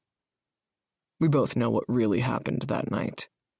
We both know something in you cracked that night, under the guilt, and now you're paying for it with your counting and your stupid gloves. The walls start to close in on me. The world spins and I'm so close to losing my footing, so close to falling into the abyss. I need to count, need to clean, need to... I love it. Marcus continues, watching me unravel with obvious satisfaction. Look at you, replacing one saving grace with another. First Chelsea trying to fix you, now Lee. Wonder how long until he figures out you aren't fixable. Wonder if he'll let go too. The cup trembles in my hands. 3 shakes, 6 ripples in the tea, 9 ceiling tiles visible from this angle. I actually feel bad for Sterling, Marcus muses. He has no idea the kind of crazy he's trying to save. No idea what really happened the night Chelsea died. My world narrows to numbers and patterns, all in a desperate attempt to maintain control, until a different voice, softer but firmer, cuts through the chaos. Marcus? I blink, and I'm not sure I really believe what I'm seeing. Catherine Sterling stands at our table, peering down her nose at us. The shock is enough to draw me back to the present, curb the anxiety clawing through me. Marcus. Catherine Sterling's voice is a steel blade wrapped in silk. I believe you're making Miss Masters uncomfortable. I've never been so relieved to see Lee's mother in my life. She stands there in her perfect Chanel suit, designer handbag, with an expression that could freeze hell. Marcus actually rears back like he's ready to leap to his feet and run. Mrs. Sterling, I was just leaving. She doesn't raise her voice, doesn't need to. Power radiates from her like a force field. Unless you'd like me to call your father, I'm having lunch with him tomorrow. Board meeting, you know. The threat lands perfectly. Marcus retreats, throwing one last dark look my way before disappearing into the morning crowd. My hands shake in their silk prison as I try to count breaths, trying to find my center again. May I? Catherine gestures to the chair across from me, the picture of polite society. When I don't immediately answer, she adds, That boy has always been trouble. Your misfortune with his behavior hasn't gone unnoticed. My throat closes up. Does she know about that night? If she didn't have me background checked or whatever, she probably just heard it from Marcus. Thank you, I manage, for making him leave. Of course, dear. She slides into the seat with practiced grace. We society women must stick together, mustn't we? But I'm not a society woman. That's the whole point. That's why she will never approve of me with Lee. That's why... You look surprised. Her smile is perfect, practiced, and predatory. Did you think I didn't notice how you handled the gala? Warning bells ring in my head, even as a blush creeps up my neck. But I can't find my voice, can't count my way out of this conversation. Lee tells me you're doing better in crowds, she continues, smoothing her already perfect skirt. That you just need more exposure to our lifestyle. The praise feels wrong coming from her lips, like poison wrapped in honey. Yes. I resist the urge to count the sugar packets arranged on the table. Things are better, will be better. I glance in the direction of Marcus's retreating form. Sometimes large crowds rattle me, but things are better. I repeat, more firmly this time. They are, aren't they? Her smile widens slightly. For both of you, Lee's been so much more controlled lately, behaving more suitably. More like the son I always knew he could be, except for that little scene at the gala, which for him was rather tame, if I'm being honest. Something in her tone makes my skin crawl beneath my gloves. This isn't a casual coffee shop encounter. This isn't a coincidence. She came looking for me. Mrs. Sterling. Catherine, please. She reaches across the table, stopping just short of touching my gloved hand. I think it's time we had a proper chat, don't you? Woman to woman. About Lee's future. About what's best for him. The sugar packets suddenly look very countable. The ceiling tiles very measurable. The space between us, very finite.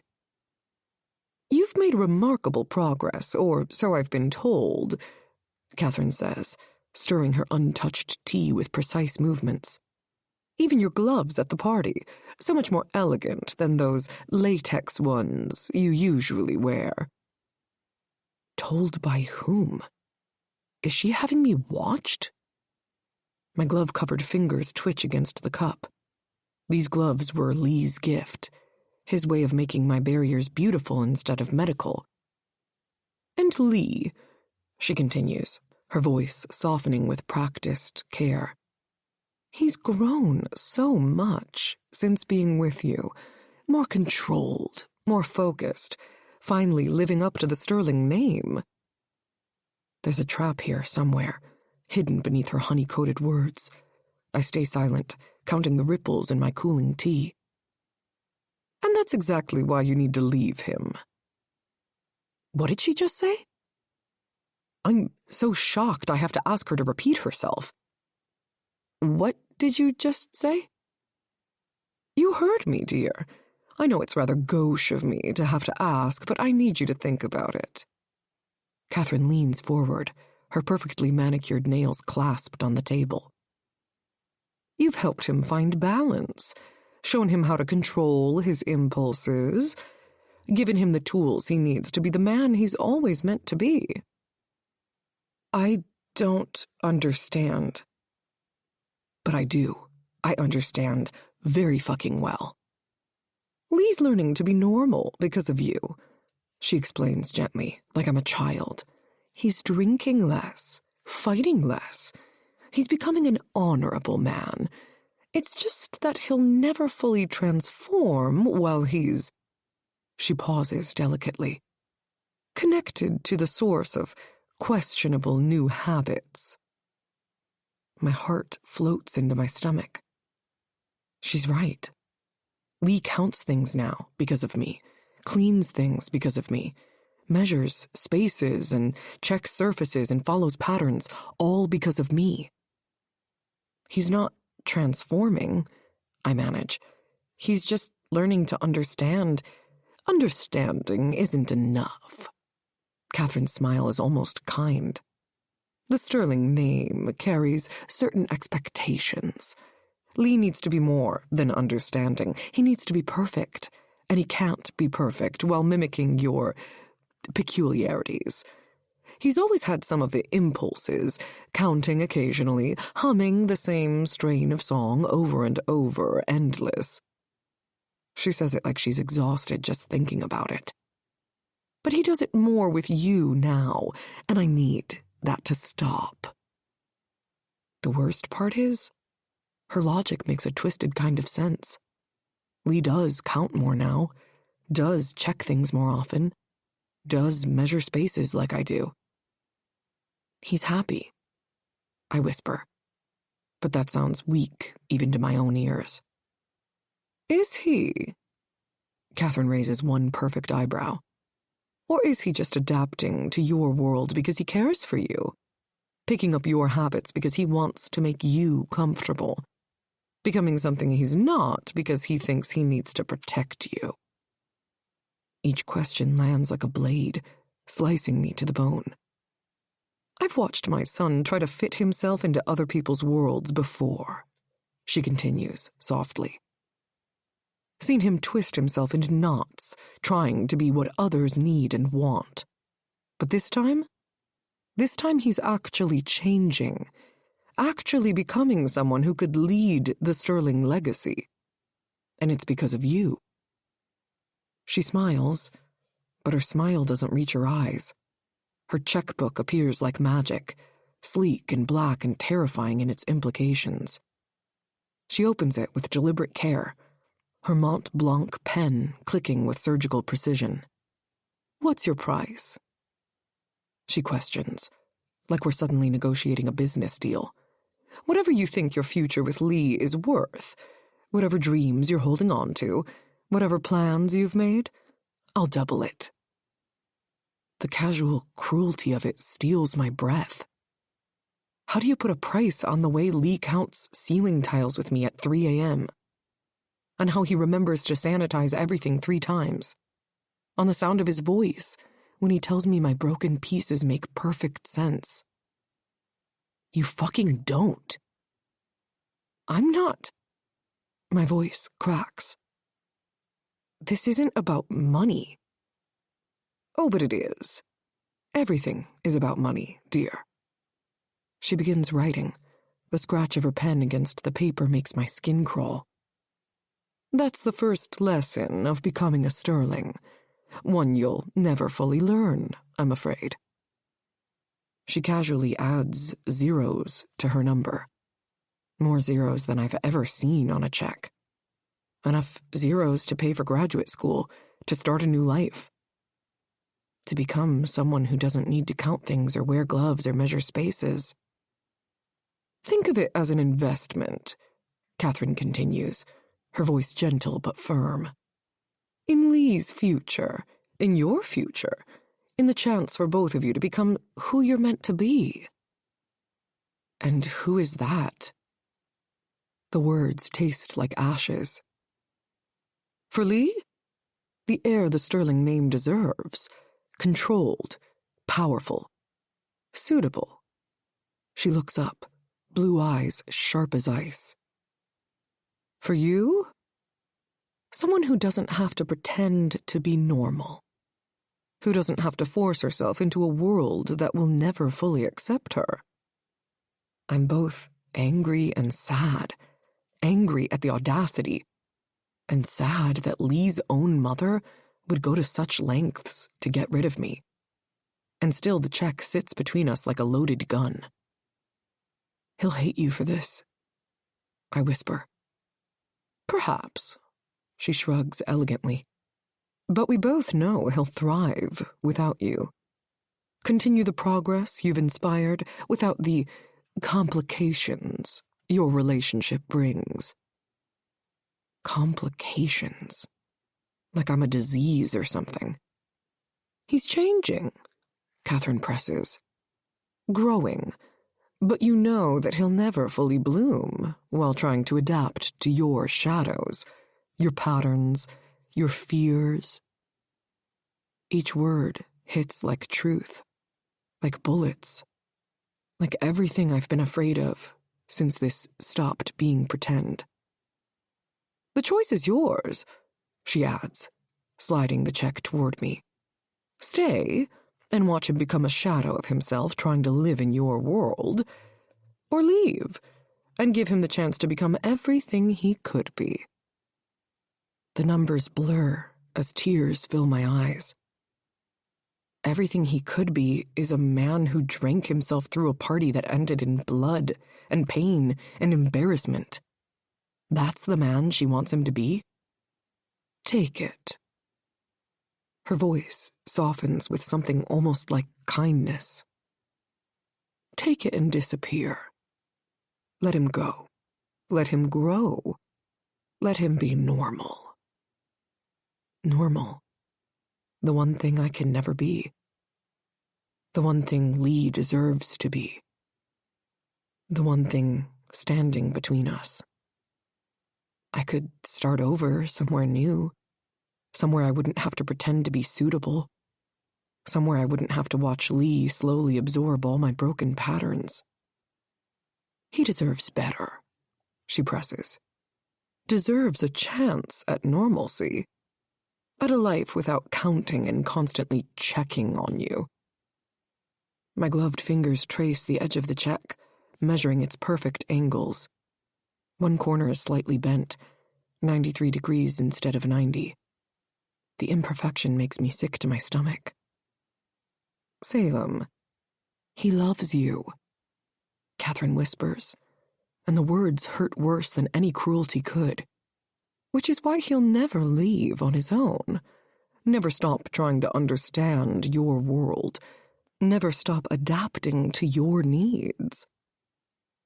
A tear splashes onto the check, smudging one of those impossible zeros. The question isn't whether you love him, she continues gently. It's whether you love him enough to let him go, to let him become the man he could be without your influence. I spread the check out flat to look at it fully. Catherine's smile widens slightly. And somewhere in my head, I start counting. 1, reason to stay. 2, reasons to go. 1,000,000 reasons to change the rest of our lives. I meet her gaze. It's a shame, a complete shame. I grip the check in the middle and rip it in two, letting the pieces fall to the table between us like a grenade. Money might be able to buy you whatever you want, but there's one thing it will never buy you. And that's me. Chapter 22. Lee. Most people would never guess that Lee Sterling, campus bad boy and professional dealer in disappointment, knows his way around cybersecurity. When they look at me, they see the trust fund, the fighting, the drinking. Exactly what I want them to see. Instead of the 3 monitors running code, the specifically built rig under my desk, or the fact that I've been monitoring my family's accounts since I was 15. Some kids rebel with drugs, which I've done my fair share of, but I rebelled with Python scripts and SQL injections. It would take nothing more than a few strokes of the keyboard to destroy my entire family's empire. I should do it, and I'm not really sure why I haven't yet, probably because it wouldn't actually solve anything. It wouldn't make me feel better. Ignoring the impulsive thought before I can go through with it, I change gears. Time to check on the family fortune, I mutter, fingers flying across keyboards. The familiar rhythm of coding calms me like counting tiles calms Salem.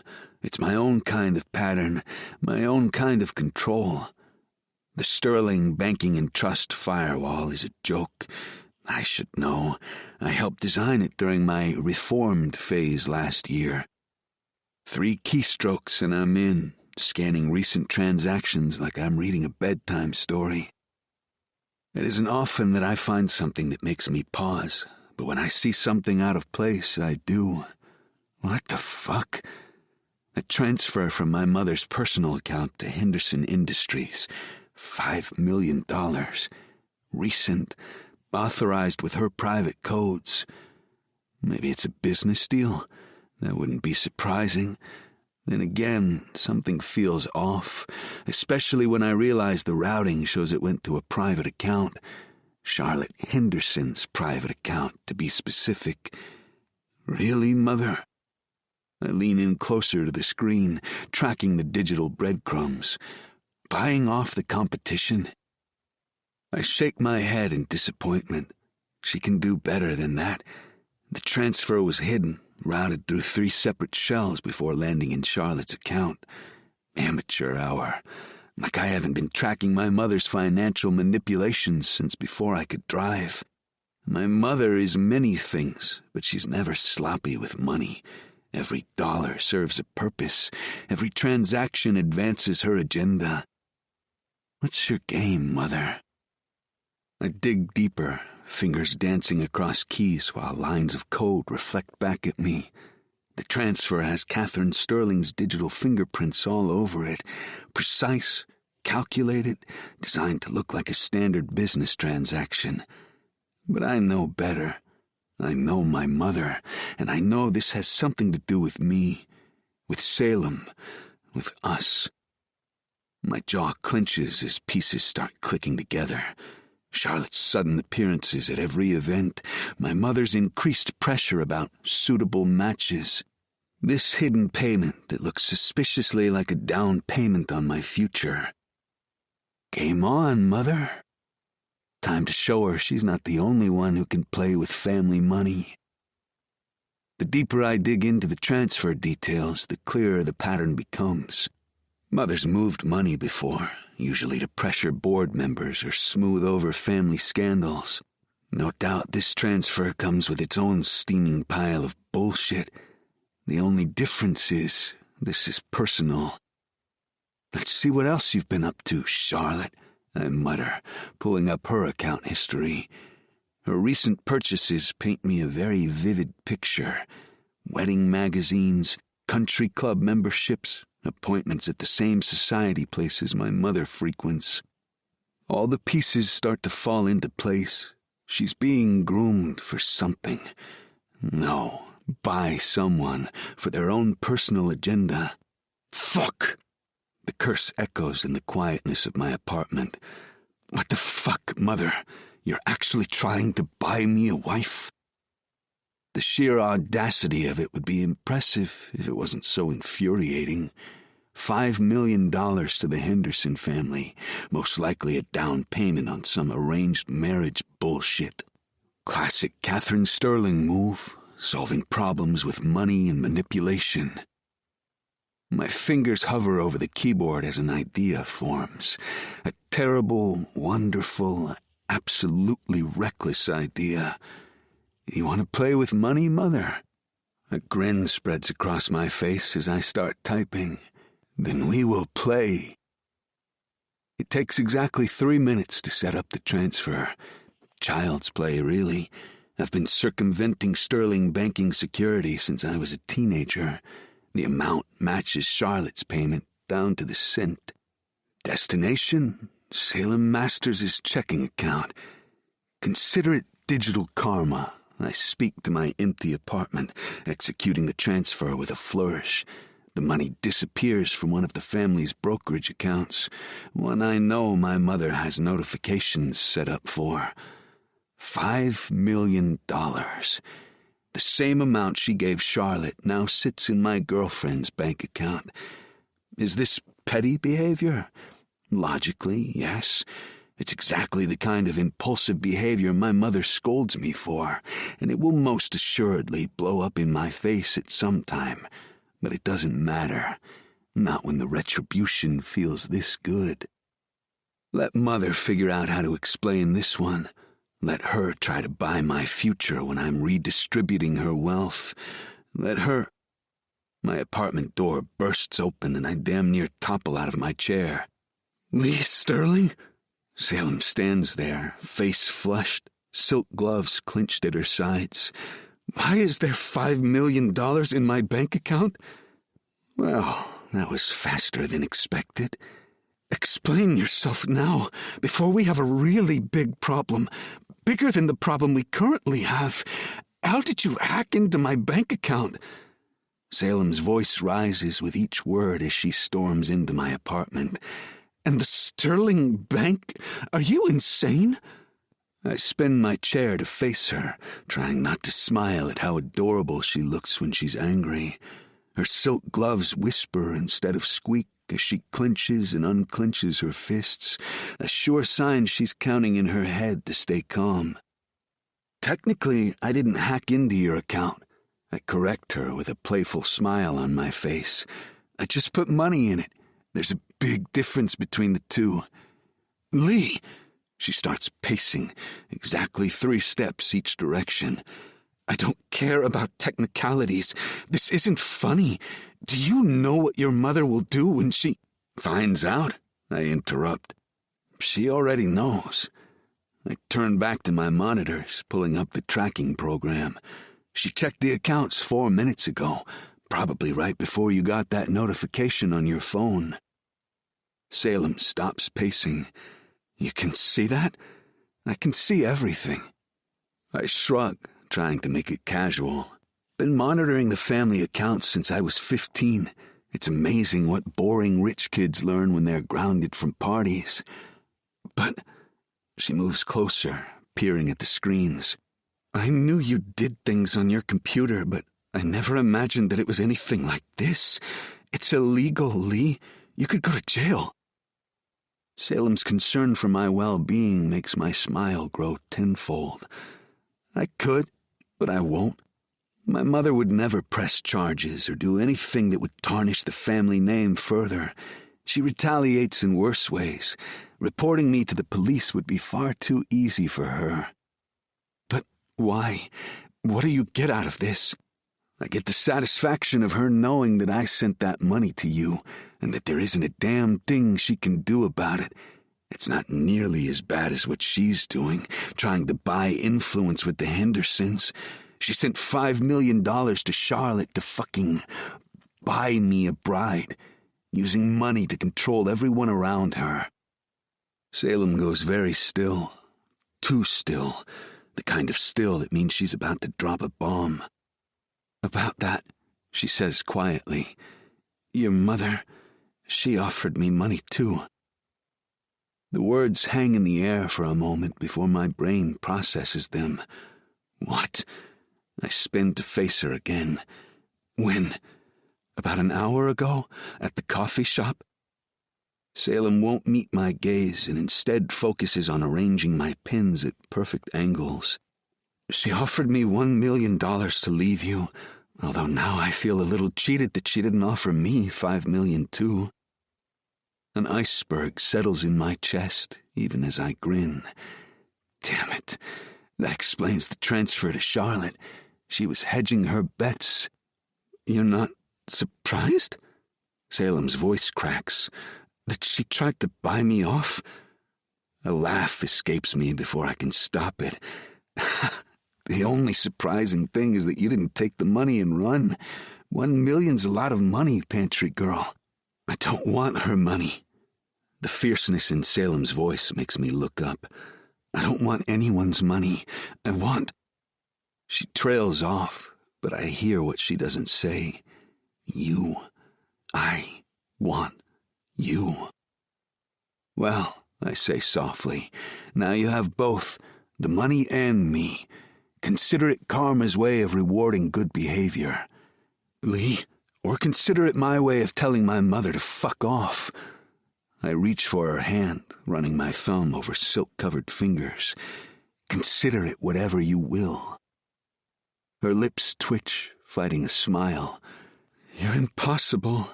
Yet here you are. Here I am. She squeezes my hand, though I'm starting to think you're crazier than I am. Without a doubt. I tug her closer.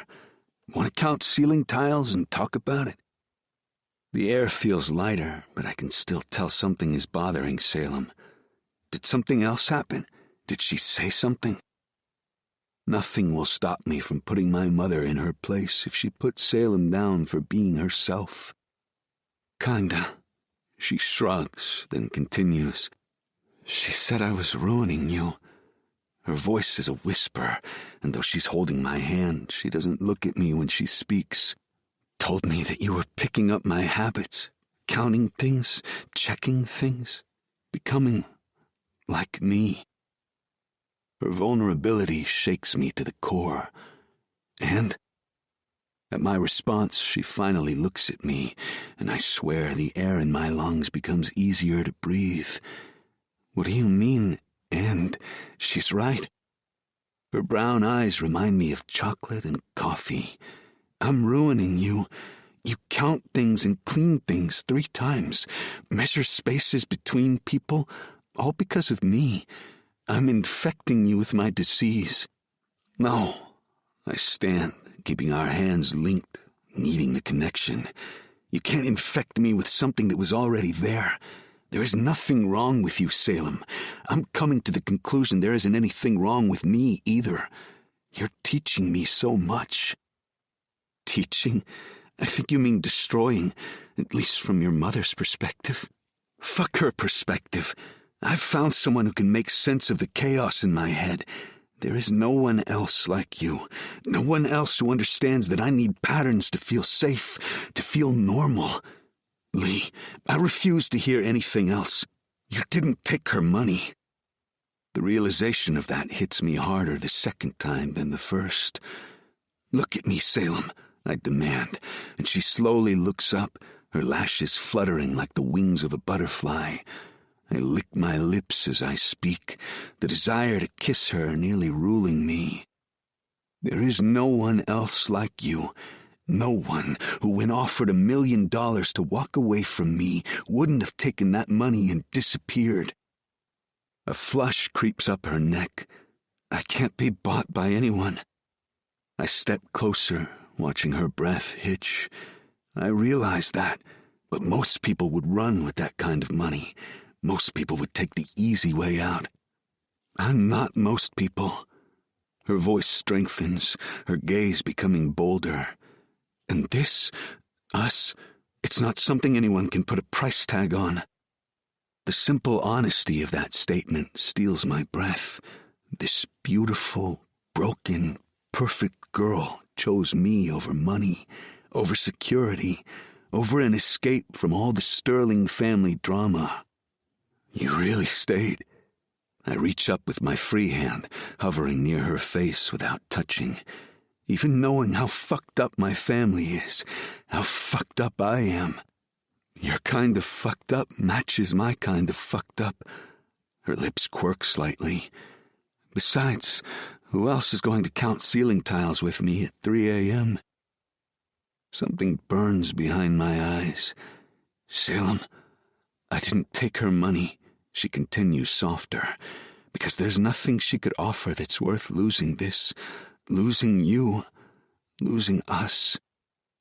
The walls I've built up around my heart, walls made of rebellion and anger and cultivated chaos, crack under the weight of her confession. Even though you think I'm turning into you, I try to make it a joke, but the tone is deeper. Counting and cleaning and measuring everything. You're not turning into me. She squeezes my hand. You're blazing a path of your own, to the real you, the one who understands that sometimes patterns aren't prison cells, sometimes they're lifelines. She says it, but I still see a whisper of doubt in her eyes. I stare at this girl who sees through every mask, every pretense, every facade, the girl who chose me over money. The girl who makes everything make sense. And suddenly I need her to see herself the way I see her. Need her to understand exactly what she means to me. Need her to know that no amount of money could ever compare to the way she makes the noise in my head quiet down. My eyes drift to my computer setup, and an idea forms. Come here, I say. I want to show you something. What? Trust me? I adjust one of my monitors, angling it slightly. I want to show you something. Her hesitation is brief, progress from the girl who used to count breaths before moving closer to anyone. She approaches as I tap a few keys, activating my webcam. Look. I catch her hips, guiding her to stand between me and the desk. The monitor shows our reflection, her slight frame tucked against my chest, my hands resting on her silk-covered waist. What do you see? Us? Her voice carries confusion. Really, look. I rest my chin on her shoulder, meeting her eyes on the screen. Look at how perfectly we fit, how your patterns match my chaos, how everything about us shouldn't work, but somehow it does. She stares at our reflection, and I watch the understanding fill her eyes. We do fit. Her careful movements contained by my solid presence, my wild energy focused by her measured patterns. Oh, She breathes, and the sound goes straight through me. Yeah. I tighten my grip slightly, sliding my hand up to circle her neck and watching her pupils dilate on the screen. Oh. I stand and pull her back against me, keeping my eyes on hers through the screen. Let me show you, I whisper. It's been far too long since I've had a taste of her. She melts against me with a soft gasp, one hand circling the wrist holding her neck, and her other finding my thigh. A little higher, baby, I instruct. She arches her back instead, and I let her feel the hard length of me against her skirt. When her eyes drift closed, I tighten my grip on her neck slightly. No, watch us. Watch what I'm about to do to you. Then I release her neck, tugging from her hold, and step around to pull a bar stool from the kitchen and plant it right in front of her. Her eyes are still heavy-lidded as she watches me. What's that for? I shrug. So you'll have something to hold on to while I eat you to within an inch of your life and fuck you just as hard. She gulps, the sound loud even to me. You. I give her a grin, step behind her and plant both of her hands on the stool, flat. It makes her back arch, her ass stick out toward me. Yes. Keep your eyes on the screen. I want you to watch yourself. Watch how you fall apart for me.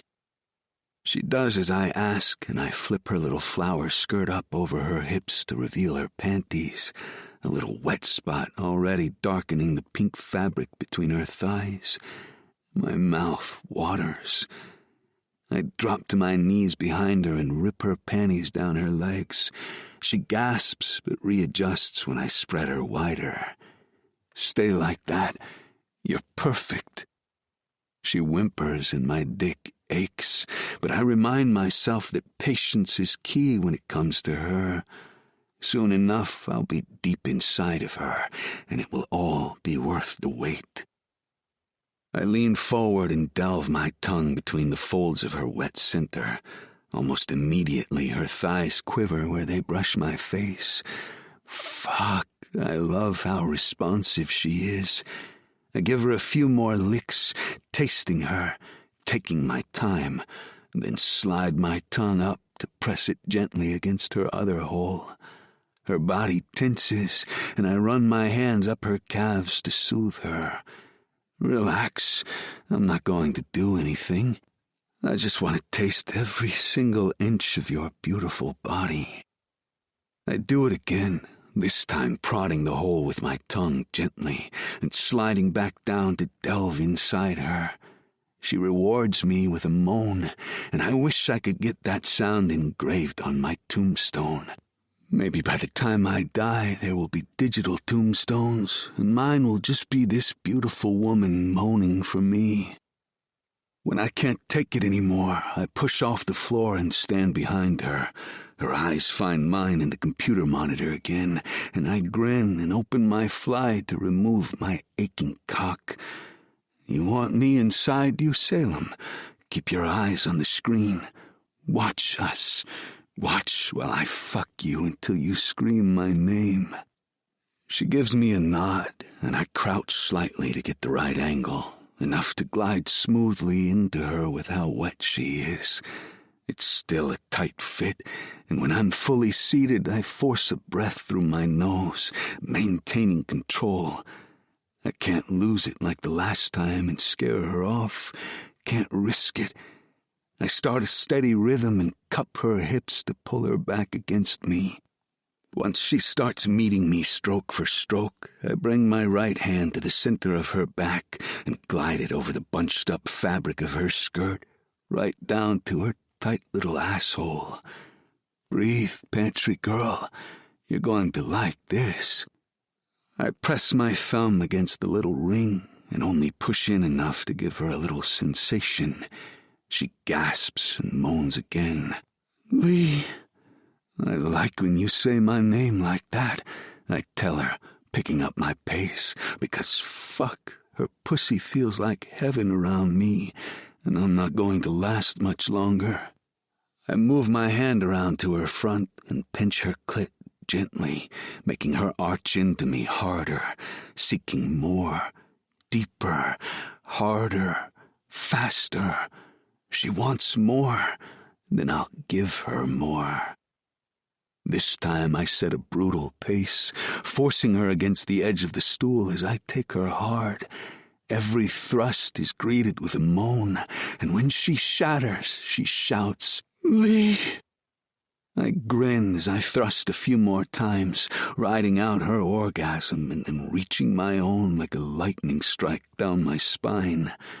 When I slow and stop, I'm still inside her, but I feel the warm heat of my cum dripping from her pussy onto my own thighs. "You see what you do to me," I pant. "This is us. This is our normal. And I won't have anyone else make you doubt that, not even yourself." She hangs her head, her dark hair falling forward to hide her face, and lets out a long, stuttering breath. "Will this be my punishment every time I question it? Or are you going to make me watch us have sex every time?" I shrug and gently pull out of her, then get a rag from the kitchen to clean us both up. I don't bother putting her panties back on. She doesn't have any more classes today. After I help her stand and lead her to the couch, she curls her body around mine, resting her head on my shoulder.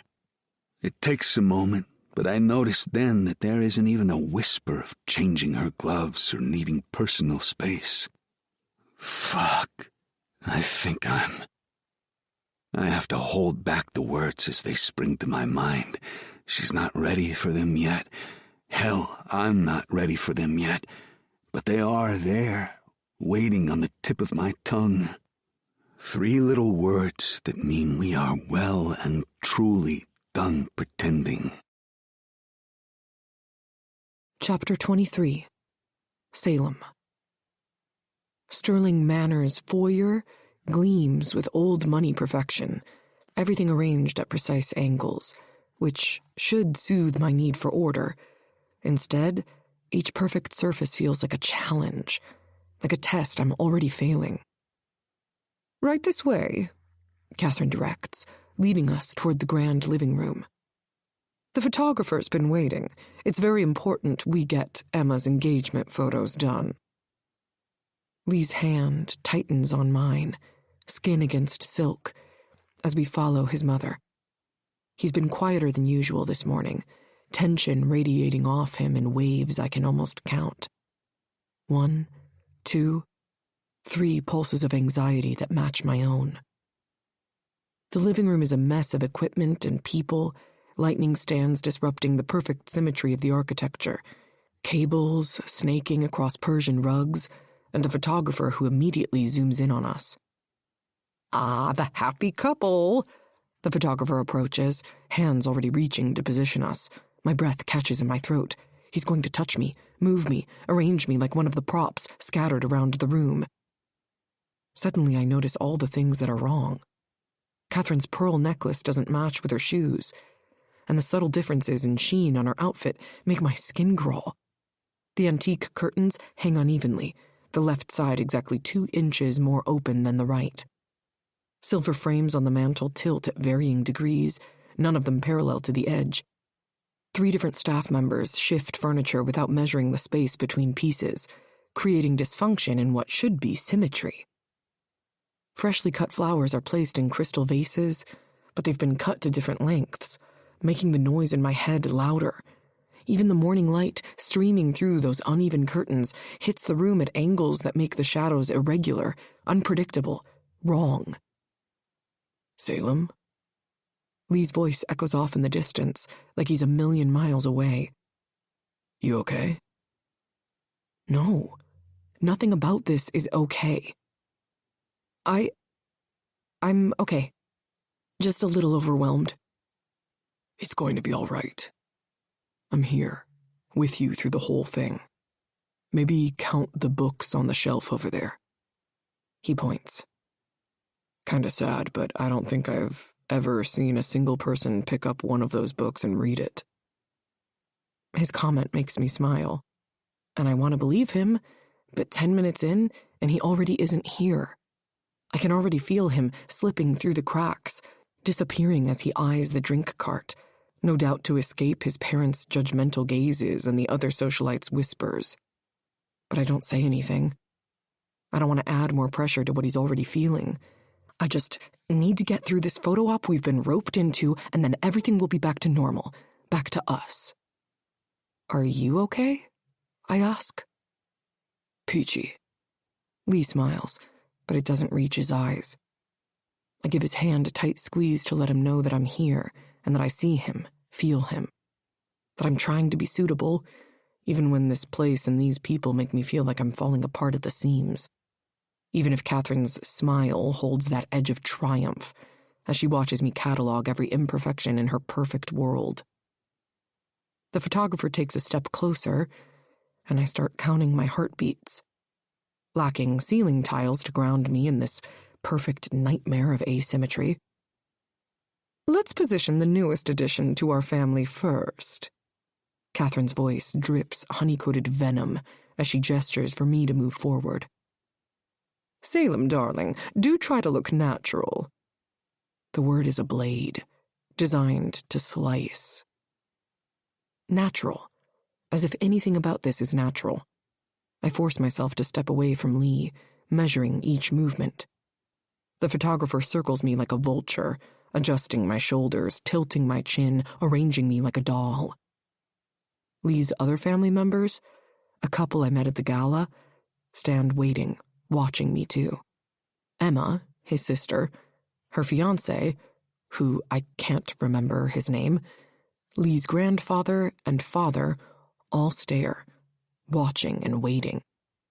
Perfect, the photographer exclaims, though nothing is perfect. My silk gloves feel too tight, the buttons not quite aligned, the hem of my chosen dress now sits asymmetrically thanks to his positioning. Now just relax those shoulders. Relax, count, breathe. I try to catch Lee's eye, seeking our usual shared rhythm, but he's engaged in what looks like an intense whispered conversation with his mother. His jaw clenches in that way that means he's fighting the urge to reach for a drink. Arms soft, the photographer instructs, touching my elbow without warning. I flinch, and Catherine's slight smile tells me she noticed.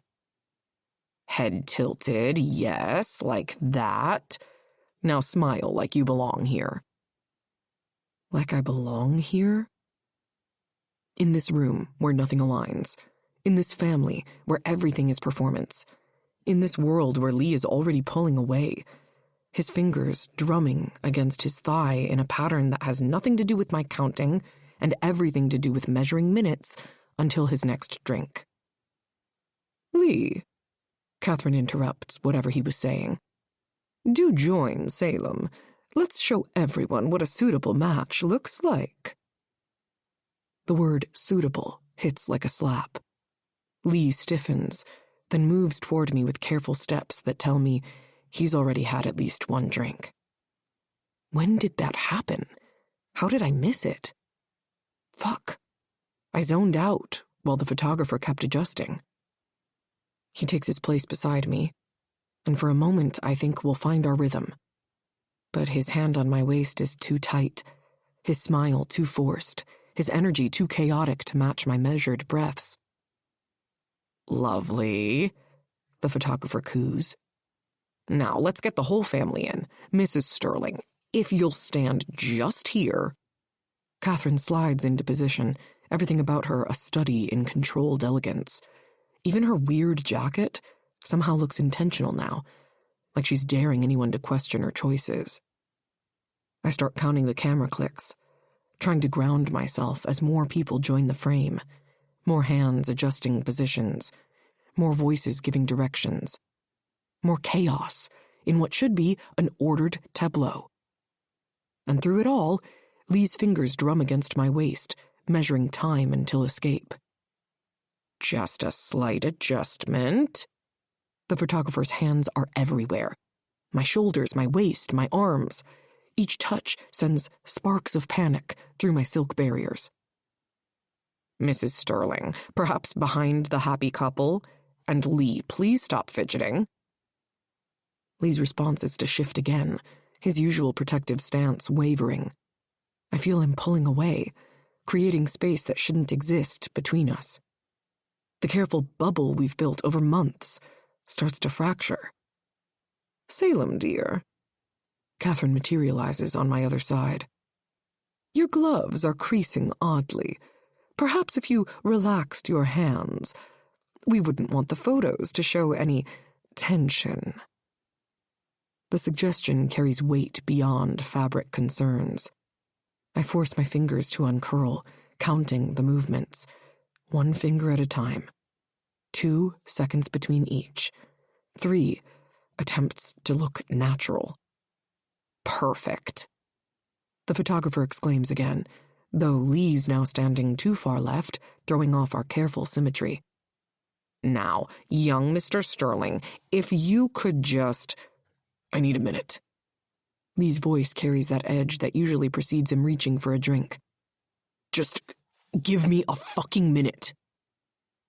Language, Catherine scolds, but her smile suggests she expected this, wanted this. Perhaps a short break.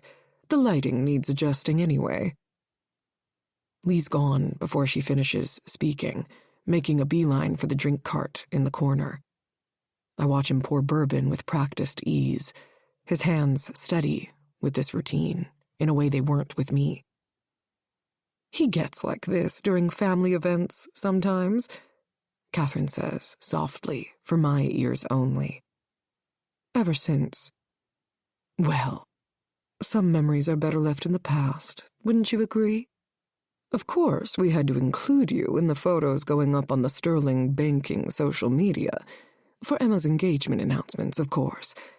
You're clearly committed to one another. There's meaning in her words that I can't quite grasp, but before I can analyze it, the photographer's hands are on me again, shifting me into a new position. We'll get some of just the ladies while we wait, he announces. Salem, try to look more comfortable, like you do this every day. But I don't do this every day. Don't handle strange hands arranging my body. Don't watch Lee drink before noon.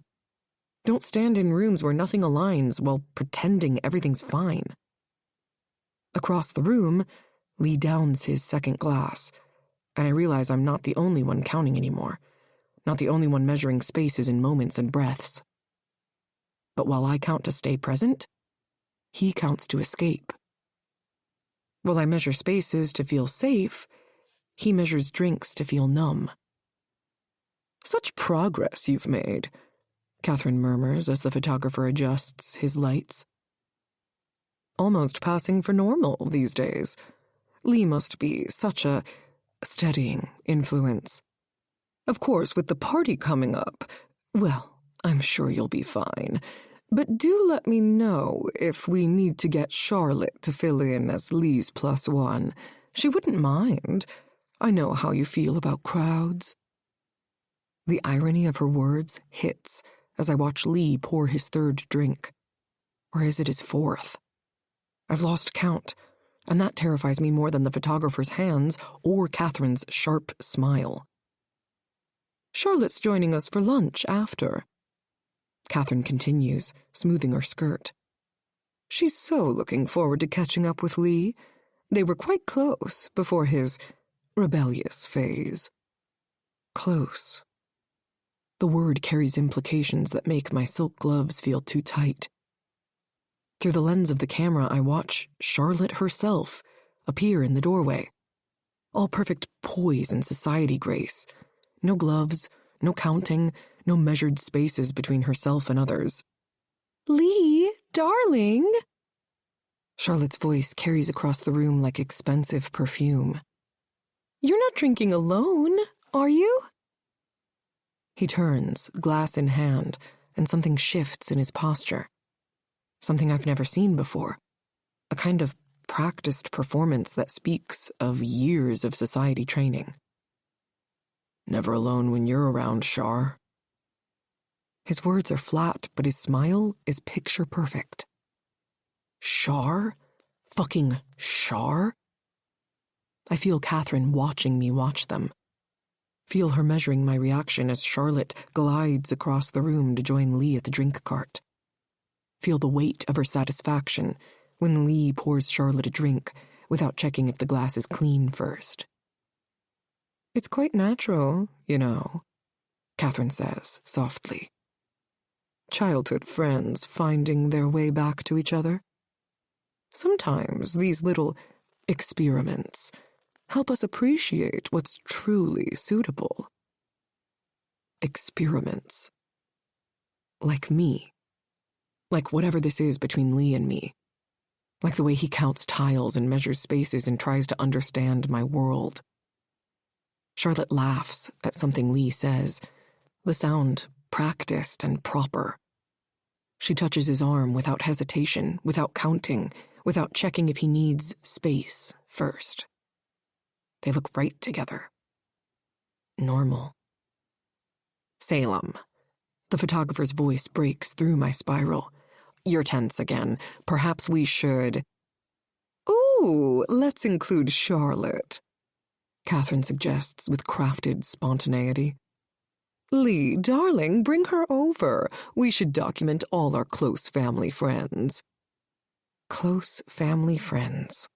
Not experiments. Not temporary arrangements. Lee looks over, and for a moment I see confusion flash across his face. Like he's forgotten I'm here. Forgotten why he's drinking. Forgotten everything except the familiar escape of bourbon and society masks. The camera clicks. Charlotte smiles. Catherine watches. The panic hits like a wave. Sudden, overwhelming, drowning.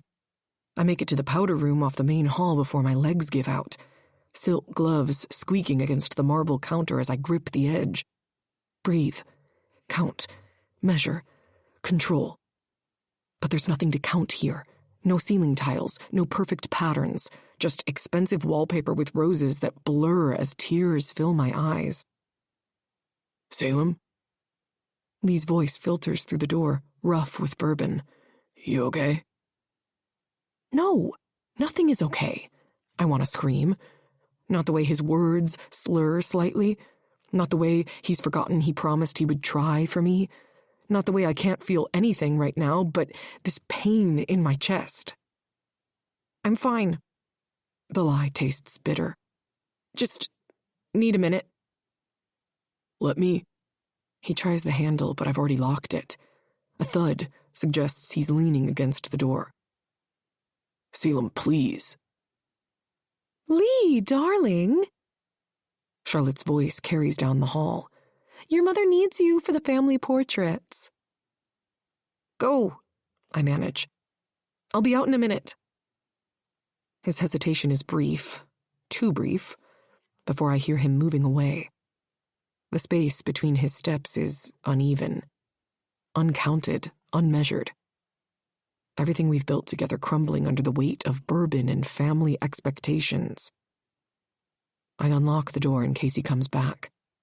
Maybe I should give him a chance. Try to talk to him at least.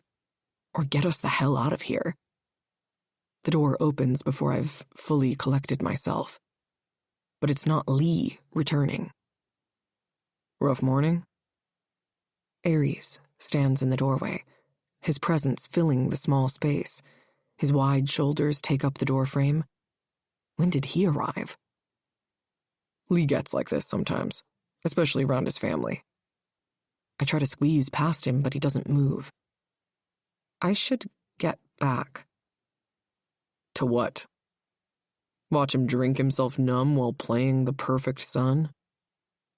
His voice softens with practiced concern. There's a lot about Lee you don't know, Salem. Things that explain why he's... He gestures vaguely toward the main room where crystal glasses clink and Charlotte laughs. I don't... Want to know?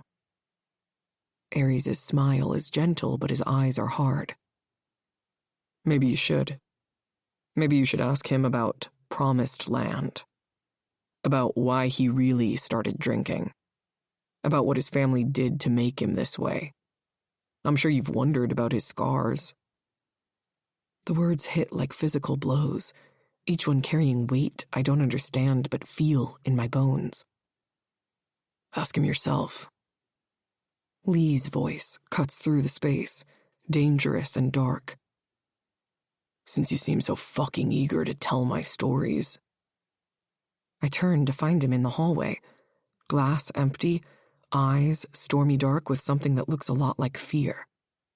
I can feel it deep in my chest, the panic, the chaos that's about to take place. It's like when you watch an accident happen right before your eyes. You want to look away, but you can't. Darling, is everything all right? Catherine's voice floats down the hallway, perfect timing, as always. The photographer's waiting. Lee's face shutters closed, that familiar mask sliding into place. He might be able to hide his feelings beneath that mask, but he can't hide it all. His hands shake as he reaches for me, and I notice he's not counting the space between us anymore, not measuring, not careful. We should go back. His voice is hollow, controlled in a way that speaks of years of practice. Mother hates to be kept waiting. Lee. But what can I say? Ask about Promised Land? Ask why he's shaking? Ask why he can't look at me? Everything's fine. He cuts me off, the words sharp with bourbon courage. Let's just get through the rest of this fucking day. Aries melts away, but his smile suggests he's accomplished whatever he came to do. The air is thick with unspoken truths, with secrets I'm not sure I want to unravel or understand. Why was he even here? It's not until he answers I realize I asked the question out loud. He came because I asked him for lunch. To help distract Charlotte. Great job he's doing that, right? The main room is still chaos. Lights and cameras and Catherine orchestrating her perfect family tableau.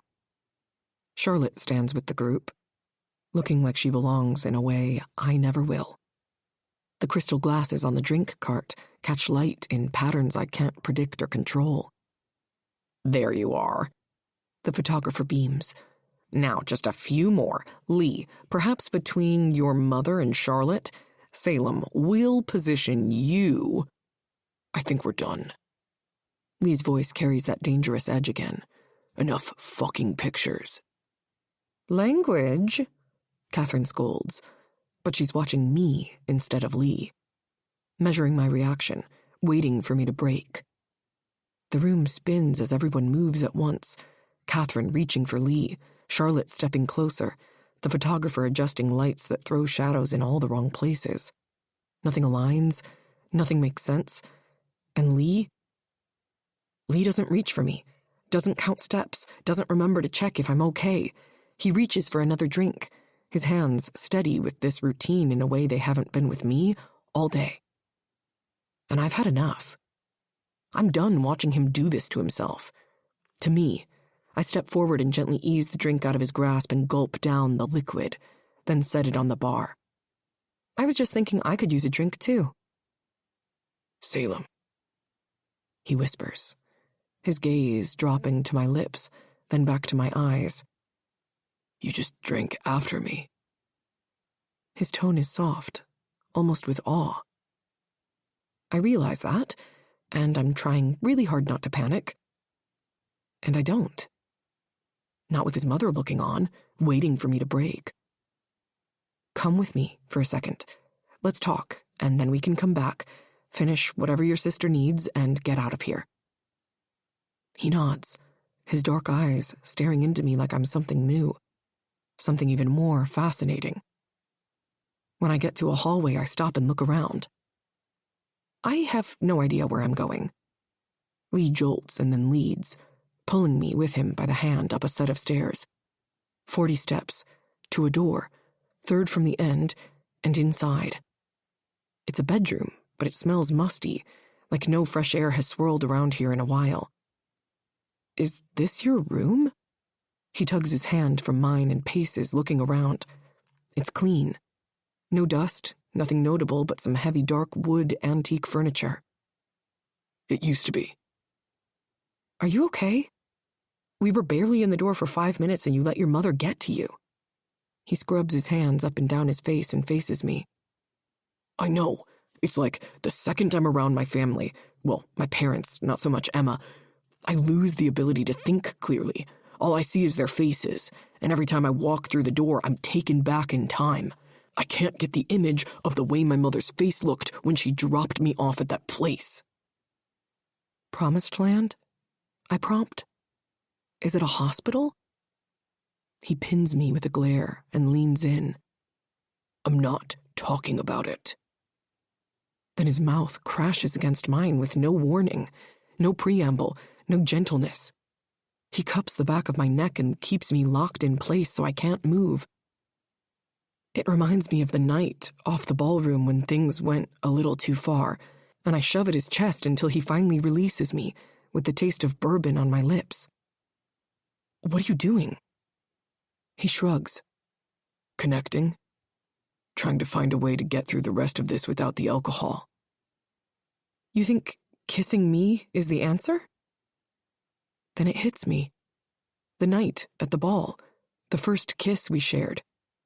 He uses sex just as much as he uses alcohol to numb the chaos in his head. Am I just another coping mechanism for him? Don't. He snaps, his tone sharp. Don't look at me like that, Salem. I don't want your fucking pity. I caress his cheek, but he bats my hand away, turning his back to me. If you don't want to fuck, then fine. Let's return to the shit show downstairs. His words are a sharp slap, and I gasp. Maybe all I am to him is a coping mechanism. One stupid enough to be dragged along to his family gatherings like a walking bourbon bottle. I tip my chin up and shake my head. I was a fool to think we could do this. You have your secrets, and yet you want mine. You won't let me help you the same way you help me? He faces me again, his eyes cold, dark, dangerous. I asked if you wanted to fuck. That's how you can help me, if I can't drink. I swallow the lump in my throat, tears threatening at the corners of my eyes. I see. For the record, you didn't ask. Somehow, I managed to walk out of the room and find my way back to the door in the labyrinth of a house. Somehow, I managed to call for an Uber and wait, without falling apart, for it to arrive. Somehow, I managed to leave. When he doesn't follow me, I know I was right. This was all a game to him. And I'm done being a pawn on someone else's board. Chapter 24. Salem. Dr. Martinez's waiting room hasn't changed in the 2 years I've been coming here. Same soothing blue walls, same arranged magazines, same familiar safety of routine. What's changing is me. Slowly, painfully. As I sit now, waiting, my silk-covered hands twist in my lap, the gloves Lee bought me feeling less like protection now, and more like a reminder of everything I'm about to lose. The receptionist offers her usual kind smile, the one she's given me through every phase of my healing. Through the dark days after Chelsea, when I needed 3 pairs of nitrile gloves just to function. Through the hope Lee brought with his gift of silk ones. Through today, when even these beautiful gloves can't protect me from the pain of watching someone I love slip away. I smoothed the silk against my thighs, trying to focus on how far I've come, rather than how much everything hurts. Dr. Martinez would be proud of the progress. 1 pair of gloves instead of 3, the ability to handle crowds, sometimes. The strength to recognize when something's ending before it destroys you. But she'd also understand why today feels harder than usual. Why I had to force myself to come instead of hiding in my room. Why watching Lee retreat into bourbon and silence at the photo shoot felt like losing him before I had even officially let him go. I can still see his face as he pulled away, how he cut me with words rather than allowing me to help him. The chaos I used to love about him is becoming something darker, something dangerous. Something that reminds me too much of Chelsea's final days. But that's why I'm here, isn't it? Sitting in this all-too-familiar waiting room with silk-covered hands, trying to find the strength to do what needs to be done, trying to believe that walking away from someone you love can be an act of strength rather than cowardice. The clock ticks steadily, marking the minutes until my session. Each second feels like another step toward an ending I don't want but can't prevent. Because I can't watch someone else I love destroy themselves. Can't lose another person to their own demons. Can't save someone who doesn't want saving. Progress hurts. Healing hurts. Love hurts. But maybe that's the point. No nitrile today, Dr. Martinez observes as I settle into my usual spot on her office couch. The silk ones he gave you. You're still wearing them. It's not really a question, but I answer anyway. They feel like holding on to something I know I have to let go. My fingers twist together, silk sliding against silk. Like the last piece of what we were before everything started falling apart.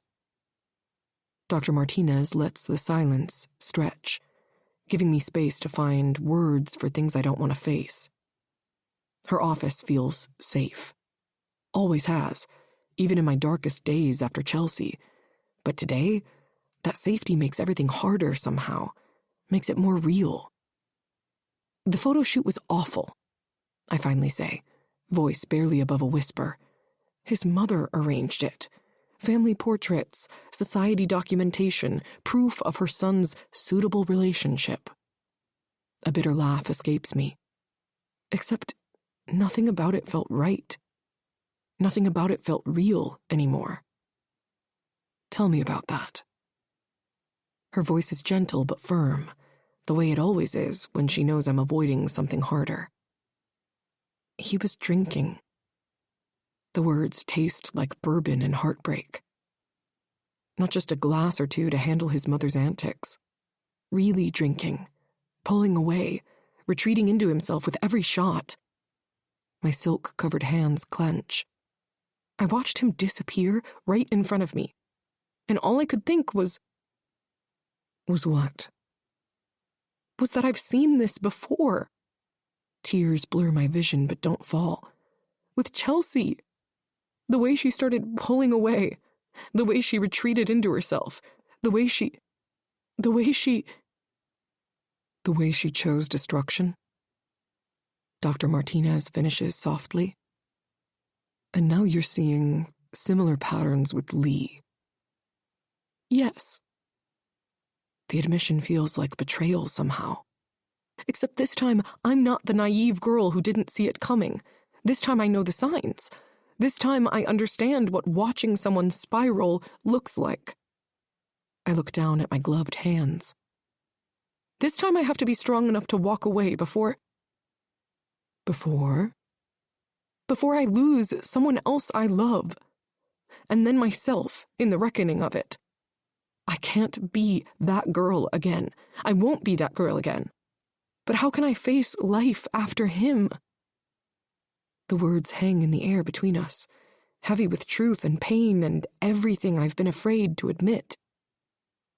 Tell me about his drinking, Dr. Martinez says after I've collected myself.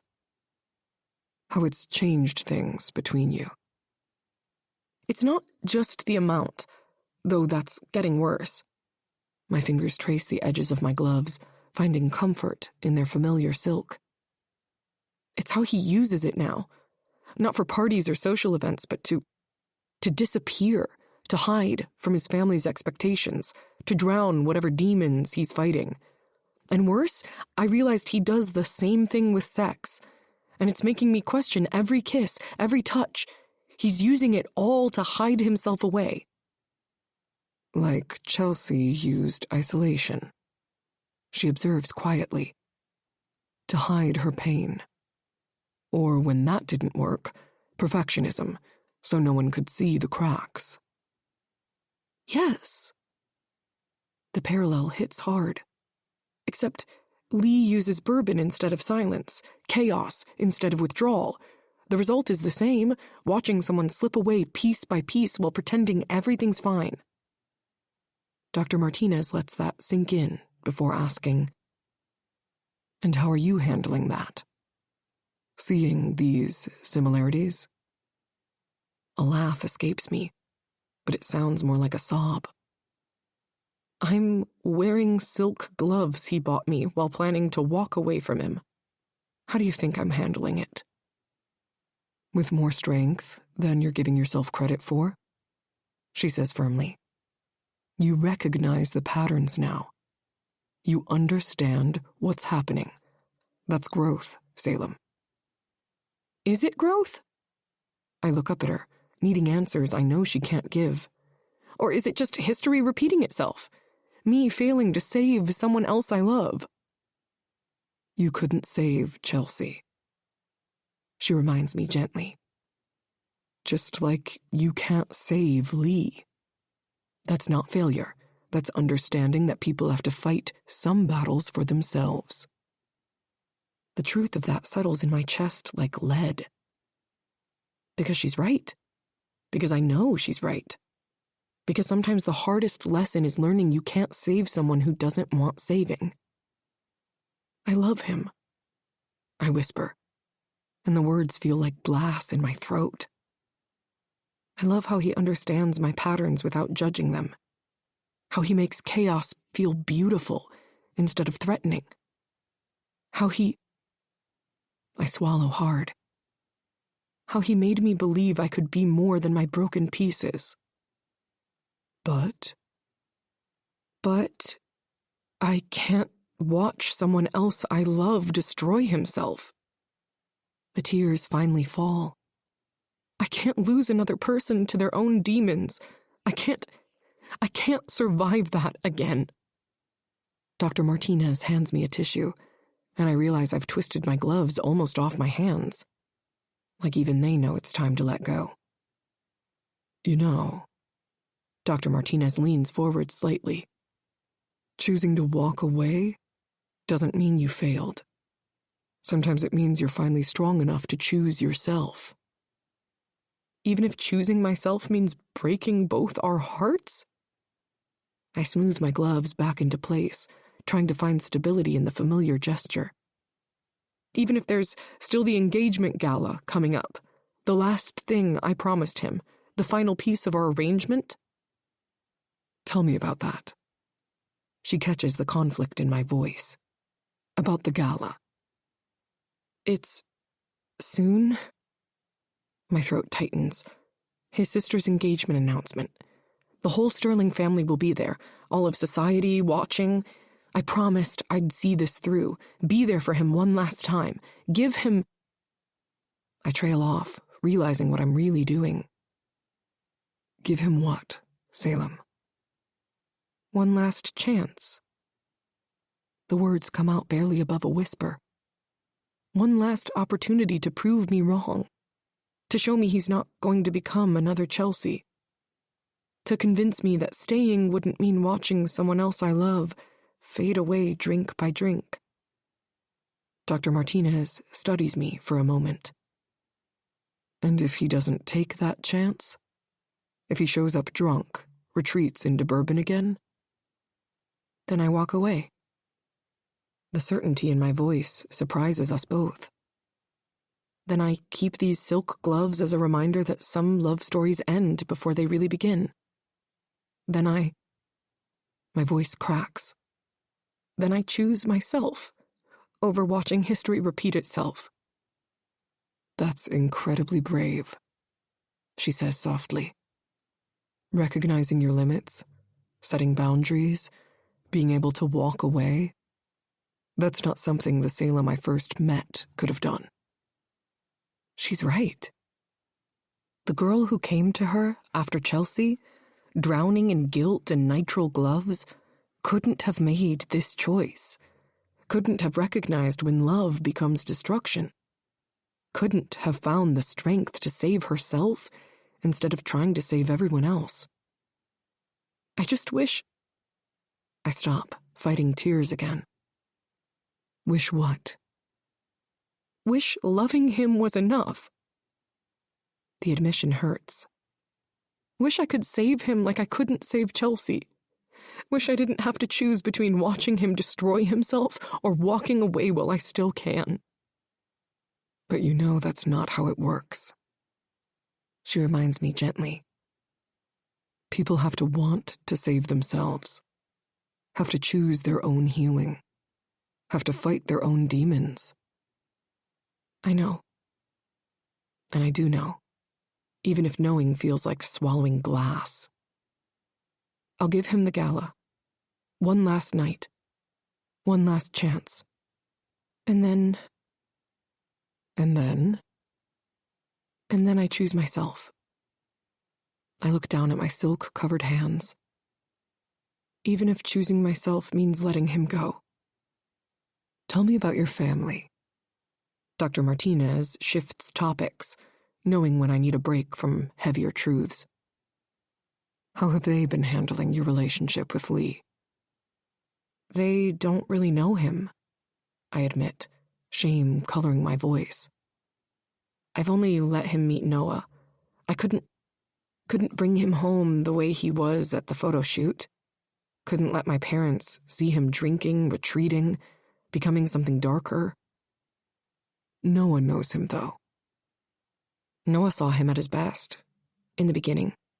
Saw how he helped me feel safer, how he understood my patterns, how he made everything make sense. I twist my gloved fingers together. But lately, even Noah's noticed the change. Keeps asking if I'm okay, if Lee's okay, if everything's what? If everything's turning into another Chelsea situation. The words come out barely above a whisper. Mom and Dad, they worked so hard to help me after Chelsea. The hospital bills, the therapy, the endless patience while I learned to exist in the world again. I swallow hard. I can't let them watch me go through losing someone else like that. Dr. Martinez lets that settle before asking, and what does Noah think about the gala? He offered to pick me up after. Said he'd be on standby in case. My voice cracks. In case Lee proves me right instead of wrong. In case I need an escape route. In case this really is the end. Your brother loves you very much. Yes. Tears blur my vision again. He's the only one who really understands why I have to do this. Why I have to give Lee this one last chance. But also why I have to be ready to walk away. What I don't say is how much that will kill me, and how I don't know if I'll ever be able to get back on track afterward. And are you? She asks gently. Ready? I look down at my silk-covered hands, at the gloves Lee chose with such care, at everything they represent about who we were and who we're becoming. I have to be. My voice steadies. I'll go to the gala. I'll give him this last chance. I'll pray that he proves me wrong, that he shows up sober and present and real. I meet her eyes. But if he doesn't, go on. Then I choose myself, choose my healing, choose to be strong enough to walk away before history repeats itself. And if he does prove you wrong, hope flutters in my chest, dangerous but unstoppable. Then, maybe some love stories don't have to end. Maybe some chaos can be beautiful again. Maybe some patterns are worth fighting for. I'm proud of you, Salem. So proud. Dr. Martinez gives me a hug after the session ends. I leave her office carrying that hope like a fragile bird in my chest. I don't know, though. Lee hasn't reached out after the photo shoot, and I haven't been able to bring myself to reach out to him either. In my car, I stare at the gloves, the silk glinting in the light through the window. They are beautiful. I've been careful about wearing them, treasuring them, as if my heart knows that once this is all over, they are the only thing I'll have left of him. I refuse to check my phone, to refresh my text messages and my social media messages or my call log. I refuse to sit here and cry for hours while I wait for him to decide if I'm worthy of his apology. I don't even know if he understands how wrong that day went. Losing him feels like I'm losing Chelsea all over again. And I don't think I'll survive another loss like that. Please, Lee. Prove me wrong. Please. Chapter 25. Lee. The days without Salem by my side make time feel different. The hours and seconds bleed together. Everything is torture without her. It's your own fault, idiot. I remind myself of that and let the loss of her presence disappear between the drinks. The mill feels different in daylight, emptier, older, honest. I hate it. Afternoon sun streams through windows that usually only reflect neon and shadows, catching dust motes that dance like memories I can't quite catch. I'm angry at myself, at my mother, at this entire fucking world. And if I stay inside this house another second, I'm going to lose my fucking mind. None of the mill activities have started yet, and won't until the fall, but I can't go home either. Not when every surface reminds me of her being there, telling me how proud she was. How could I have ruined things so badly with her at the photo shoot? I throw back a shot of whatever bottle is within reach. It's brown, and it burns as it goes down, and that's all I really care about. When I get tired of watching the dust motes stream through the light, I wobble off the stool. The world shifts, and I wobble on my legs. Shit, how much have I had already? What's the point? Does it really matter? I've been drinking and walking around this lonely, empty house all day. It was either get drunk or make a scene, and God knows I've done enough of that. I don't know why I do it, but when I check my phone for the 100th time, the screen is still blank. No texts or phone calls. Why would she text you, idiot? I guess I don't know. I've been too much of a chicken shit to text her, and an apology seems too small for what I did to her, how I made her feel. I don't know how to fix this, fix myself, fix us. All I can think to do is drink until the pain in my chest no longer exists. Fuck this place. I grab my wallet and keys and head to the door. Fuck, I can barely walk. How the hell am I supposed to drive somewhere? I look down and notice a different bottle of alcohol in my hand. Shit, where did this bottle come from? I squint to make out the words. Jack Daniels Coy Hill. Well, apparently when I've given up on life, I reach for the good shit. Instead of fighting gravity, I sink to the steps and sit. How pathetic. Even my legs have given up on me. When my phone vibrates, I spin it in my hand to check the screen, but it won't recognize my face. Fucking story of my life. I spend another minute remembering and punching in the passcode the fucking thing demands in place of my image. I click the first lit notification. Hope soaring in my chest, only to deflate like a balloon when I realize it isn't Salem, but Ellie. Ellie, come save me from Sebastian. I can't help but grin. Me, I'm not getting between that man and your vagina. Wait a minute, I might. He is awfully pretty. Ellie, smiley face emoji. Regardless, he's being overly protective at this point. I just want to get an iced coffee by myself. You also haven't met the baby yet. The baby. Fuck. I scrubbed my hand clutching the bottle up my face and bopped myself in the cheek with it. I'm the worst fucking friend on the planet. I've been so wrapped up in my own shit, I didn't even check on Ellie since the day after the birth.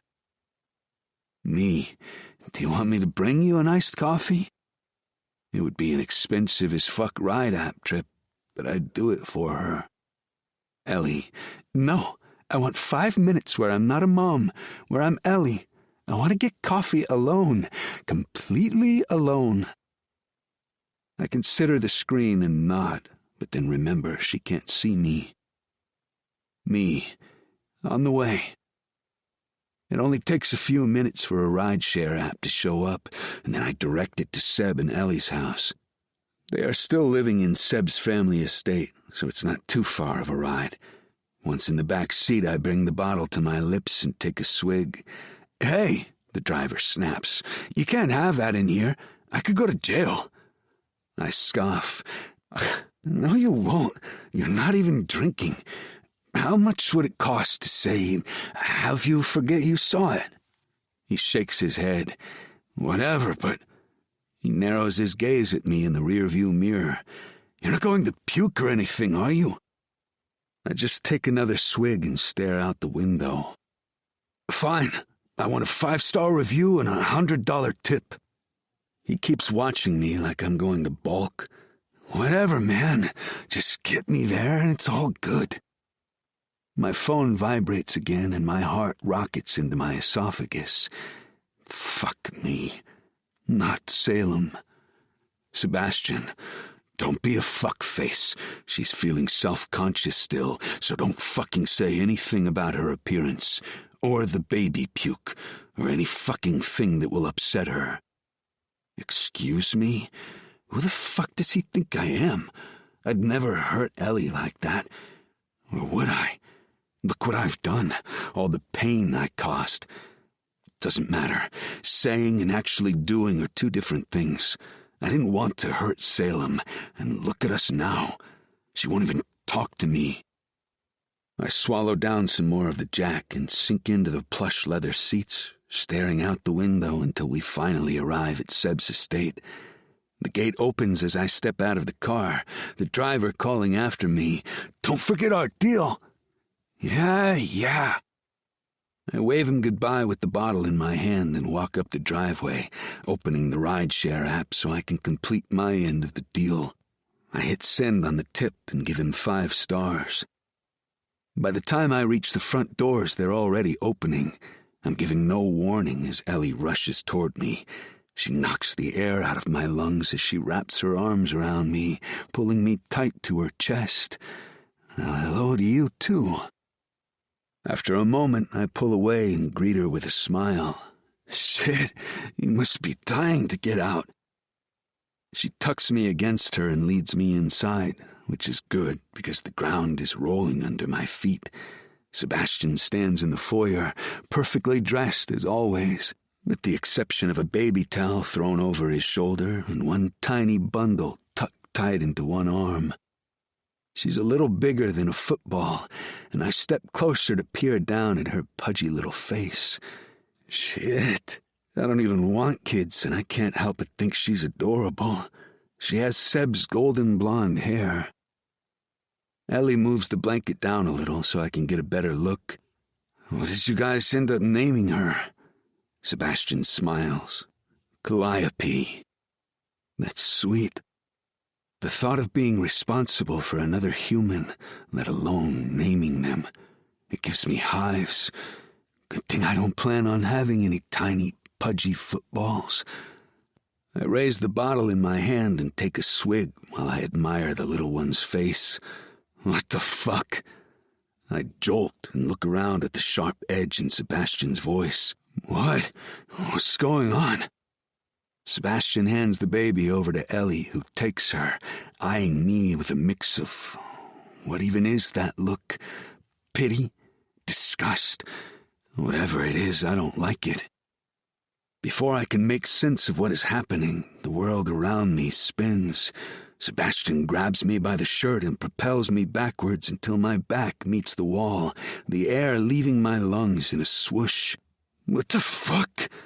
Did you seriously come to my house to visit with my wife and infant daughter, drunk? He growls in my face, his eyes hard and flat in a way I usually don't see directed at me. I try to shrug him off, but I'm uncoordinated, and he has some weight on me. First of all, I'm not fucking drunk, just a little buzzed. His eyes narrow with suspicion, but I'm saved from Sebastian's next tirade when the door opens. Hey, Seb, what the fuck is going on with Harry? Drew stops, hands still on the door, his gaze darting between us. Did I miss something? What's going on here? Sebastian merely shakes his head and tosses me at Drew like I'm a sack of potatoes. Thankfully, Drew catches me, keeping me upright since my legs are failing to do so. You don't have to be an asshole, I shout. I didn't even come here to see you, fucker. I came here because Ellie asked me to. I know I'm only pushing him, tempting him to lose his temper. Maybe a good black eye will help me get back to reality. I struggle to stand upright, pushing against Drew. Nausea swirls in my gut. He steadies me again and calmly steps to the side to stare at Sebastian. What's happening? Sebastian smooths his suit jacket and then shakes out his shoulders while he fixes his hair, his version of calming down. Fuck. No. I want him to hit me. Throw a punch. Anything to stop the endless pity party that's taking place in my fucking brain. Sebastian keeps his eyes on Drew, who is standing a foot away from me in jeans and a black Henley, looking just as expensive as Seb in his fancy suit. Ellie invited Lee over to meet the baby, but in typical Lee fashion he shows up drunk with an open bottle of alcohol. I'm not even that drunk. I mumble and try to stay still, but I can feel the world slipping to the side, so I must be leaning right. Drew grabs the back of my collar and tugs me toward the door. I'll take care of it. Sebastian takes a step forward, stopping only once we're face to face. Maybe he decided to punch me after all. Stay the fuck out of my house until you can get your shit together. We've graduated, Lee. We're fucking adults. There are no more parties, no more things for you to hide behind. Fix your fucking shit, because I'm not allowing you near my family until you do. I keep my gaze locked with his as I raise my bottle and take a long drink, maintaining eye contact the entire time. He's just like everyone else. Fuck him. Fuck all of them. When I swallow, I shrug. Fine, whatever. I don't need to be anywhere near your fucking family. A soft gasp comes from behind me. Lee? Ellie says softly, so softly, and yet I still hear the hurt in her voice. Another bolt of pain shoots through me, adding to the mass in my gut, weighing me down further, dragging me in the muck. I'm so fucking worthless.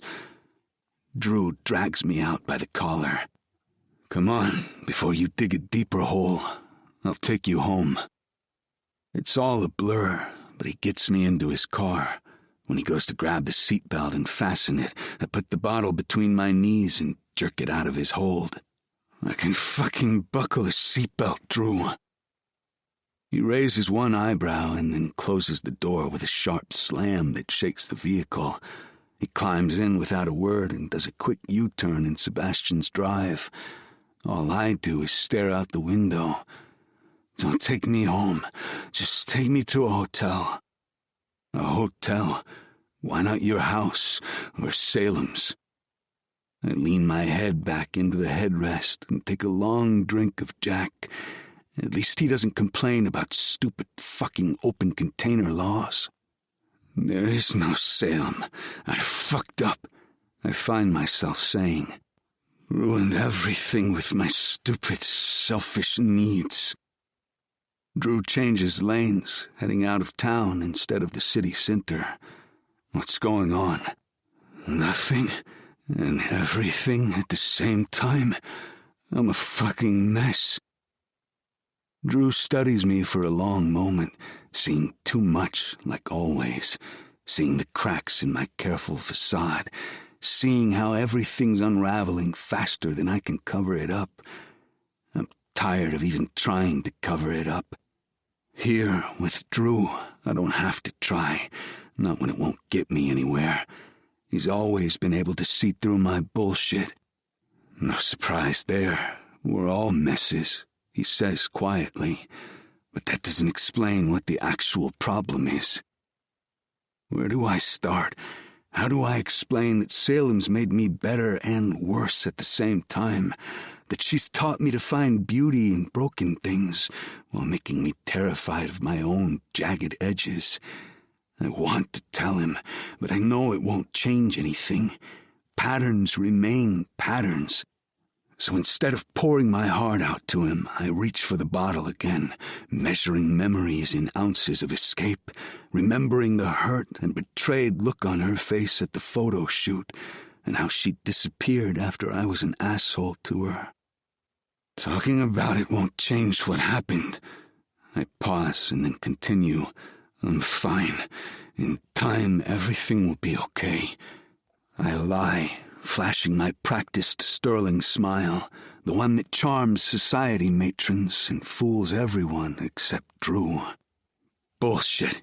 You just told me you ruined everything with your stupid selfish needs, and now you expect me to accept your everything is fine response? Forget it. Nothing matters. What's done is done. The words come out sharper than intended. What do you mean what's done is done? His voice remains neutral. If you fucked up, I'm sure it can be fixed. Salem cares about you. There is almost nothing you could do that can't be fixed in some capacity. The bourbon doesn't burn enough anymore. Doesn't quiet the chaos in my head the way Salem does just by existing in my space, by counting with me, by making everything make sense. She deserves better. I continue to look out the window, watching as everything passes by. Someone who isn't broken in all the wrong ways. Lee, someone who didn't need Promised Land to fix them. The confession is out before I can shove it back into my mouth. The stupid bourbon is making me spill all kinds of secrets. Drew is quiet, too quiet. We don't talk about Promised Land, about those months I disappeared during our junior year of high school, or about why I started drinking to begin with. It's easier to pretend that the pain doesn't exist, that bad things never happened, than to rip open the wounds and try to heal them. We both know that's not true. You never needed to be fixed, he says quietly. And Salem would agree. You don't know that. I reach for the bottle again, but Drew's fingers grasp onto it before I can, and he moves it just out of reach. Asshole. None of you know a damn thing about what I went through when I was there, what they did to me, or the methods they used to fix me. You're right, we don't. We don't know anything, and not because we don't give a shit about you. We care. You're like a brother to me, Lee. But you've never trusted any of us enough to help you carry your secrets. Another minute or two and I'll be sharing too much of how my insides are a festering wound of self-hate, and the only things that can turn it off for a few minutes is the bourbon, the sex, and the fighting. And Salem, my stupid brain supplies. And Salem. I don't deserve her. I don't deserve to even have her in my life. or even have a fucking life at this point. I spin over the console and go for the bottle. He tries to grapple me away while keeping his hand on the wheel, but I still manage to get it. If you want me to talk, you dick, I need this. Stop being stupid. You don't need that. And so what? You messed up. Just means you're human. No point in crying over it. Just man up and fix it. I'm not crying, asshole, I growl. The secrets, the pain, all of it's boiling to the top, and I don't know how much longer I can keep a lid on it. Then stop whining about it and tell me what the hell happened. Tell me the truth so I can help you. I don't know if you can help me, if anyone can help me. Maybe I'm past the point of help. My voice trembles, and I hate it. I hate how vulnerable I am. Hate how I can't hide behind the lies anymore, or any of the many masks I've worn. The pain reaches the very top of the pot, and all of the darkness pours out of me. I tried to pray it away. The words taste like ash and old fear. 6 months of scripture and therapy and learning how to be the perfect sterling son. 6 months of lashes with the belt when I didn't say the words the way they wanted. How to want the right things, the right people, how to be fucking normal. Drew doesn't move, doesn't speak, just lets the confession hang between us. They did what? There's an undercurrent of anger in his voice. I've seen the scars and knew it had to be bad, but shit, man. Fuck. This time I take a long draw of the liquor, needing it to burn away this ache, this pain inside. Well, it didn't work, did it? Still bi, still a disappointment, still drinking just to be able to handle family functions, still. I trail off, remembering Salem's face when I propositioned her at the photo shoot. Still fucking up everything good in my life. It doesn't have to be that way. We both know Salem isn't the type to judge. She wouldn't care about Promised Land. Drew's voice is gentle but firm. The only thing that would matter to her is that you're hurting, that you're pushing her away instead of letting her in, giving her the opportunity to understand. I'm past wanting to hear any of this shit. I haven't texted her, but she also hasn't reached out to me either, not even a fuck you very much to let me know she's safe or still alive. Take me to Salem's house, I say, shifting to look at him. I just need to know she's okay. Drew lets out a low, dark chuckle. Not fucking happening, man. She makes everything quiet, I whisper, admitting it finally.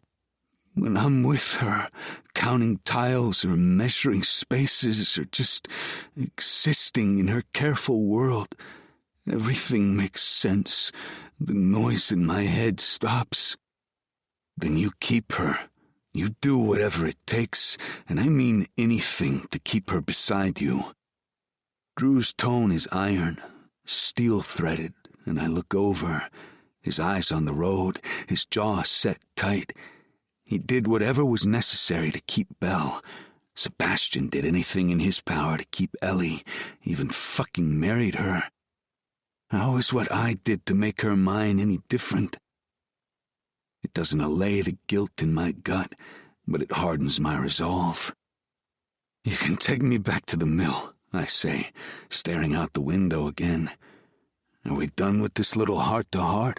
Drew asks, his tone lighter again. This wasn't a heart-to-heart, dude. It was you being a bully and me being drunk. It means nothing. He makes a noise in his throat and heads back to the house. Belle calls as we pull in, so it's easy to climb out of the car and wave him off. He's already distracted. He has Belle. Sebastian has Ellie and the baby. It's just Aries and me, and even Aries is off doing his own thing. None of them need me anymore. I take another swig of the Jack. None of them need me. Did they ever even want me to begin with, if I'm not partying or joking or fucking? I slumped to the top steps of the house and leaned back, the sun streaming down on my face. A cold sweat breaks out over my skin as my thoughts wander, deeper, darker. None of them need me anyway. If I were gone, my mother would leave Salem alone, and my friends would ensure she stayed safe. I know that, even if they think I'm a spoiled dick. I scoot up to be able to lay across the top step. It would be too easy. A few pills, drift off to sleep, and never have to experience pain again. Even as I think about doing it, my insides clench up. No more pain, no more doubt, no more self-pity and wallowing, no more masks, but also no more Salem. That stops all the swirling thoughts. My phone vibrates and I fish it out of my pocket. Probably Sebastian, threatening to rip off my balls or give me another lecture about how immature I am. But as I focus my attention on reading the screen, everything stops. The world goes still. Well, except this roil in my stomach. I click the message and read the words. It's simple, but it might just be hope. Salem, meet me for coffee tomorrow. I don't like not following through on promises, but to move forward, we need to talk. Whatever it takes. Drew's voice is in my head, and I smile for the first time in days. Then I roll over and puke my guts out. Chapter 26. Lee. The morning crowd at the Daily Grind hasn't thinned yet, but I spot Salem immediately. She's not in our usual corner, the one with the perfect sightlines to all exits, the one I always clean 3 times before she arrives. Sadness fills the empty space in my chest. Today she sits near the window, back to the door, like she doesn't care who might approach her from behind, like she doesn't need me watching her blind spots anymore. She's wearing the latex gloves again, not the silk ones I bought her. That hurts. It hits harder than expected. A deliberate step backward, a calculated return to barriers between her and the world, between us. I check my reflection in the window, sober, showered, wearing the sweater she once said brought out the color of my eyes. I maneuver the garment bag I bought for her just in case. I'm ready to finally tell her everything, to lay my soul bare to her. Here goes nothing. She doesn't look up as I approach, doesn't even acknowledge me until I clear my throat to draw her attention. Lee? Her voice is perfectly polite, perfectly distant, the kind of polite that feels more like a punishment than greeting. You've changed tables. The words come out accusatory despite my best intentions. This one has better light for studying. She still won't look at me, focused on arranging her books with precise movements, not the careful patterns I've grown used to, just efficiency, distance, walls. Salem, thanks for meeting me. She finally looks up at me and my muscles tense, the sudden fear of losing her grabbing onto me. Her brown eyes are blank, lacking the usual warmth and affection I've come to know. Where is my Salem? A heartbeat passes, then another. Please sit.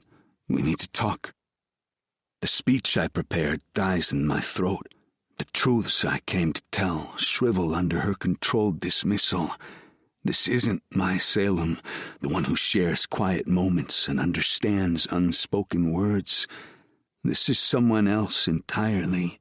Someone who's built new walls, stronger, reinforced ones. Someone who's decided I'm not worth the effort of being let in. Someone who's learned to protect herself from me.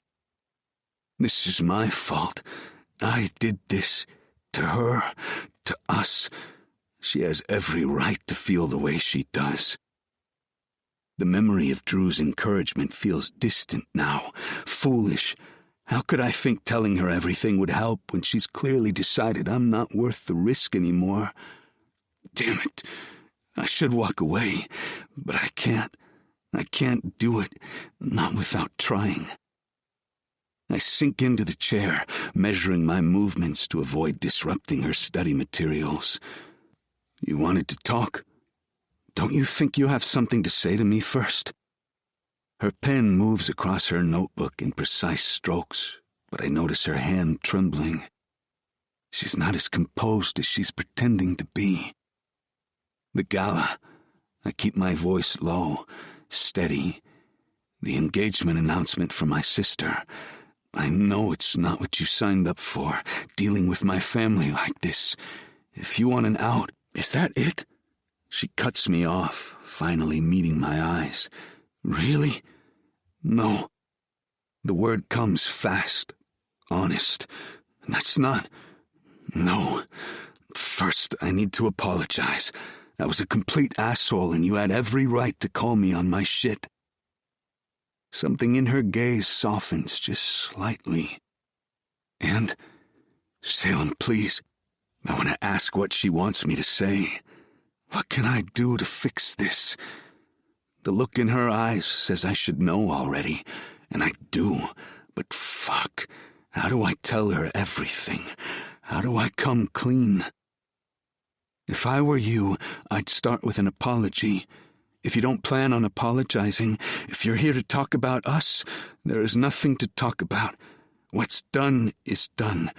If you're here about the gala, just tell me what you need. Time, place, dress code. I'll be there. That was the deal, right? The deal. Like that's all this is. All we are. All we've been. I won't lie. It hurts. Real fucking bad. But again, I deserve it. I deserve whatever she wants to throw at me. Yeah, my voice sounds strange, hollow. That was the deal. She nods once, efficient and distant. Okay, so please tell me what I need to know so I can get back to studying. I look away from her face, letting my gaze drift over her frame.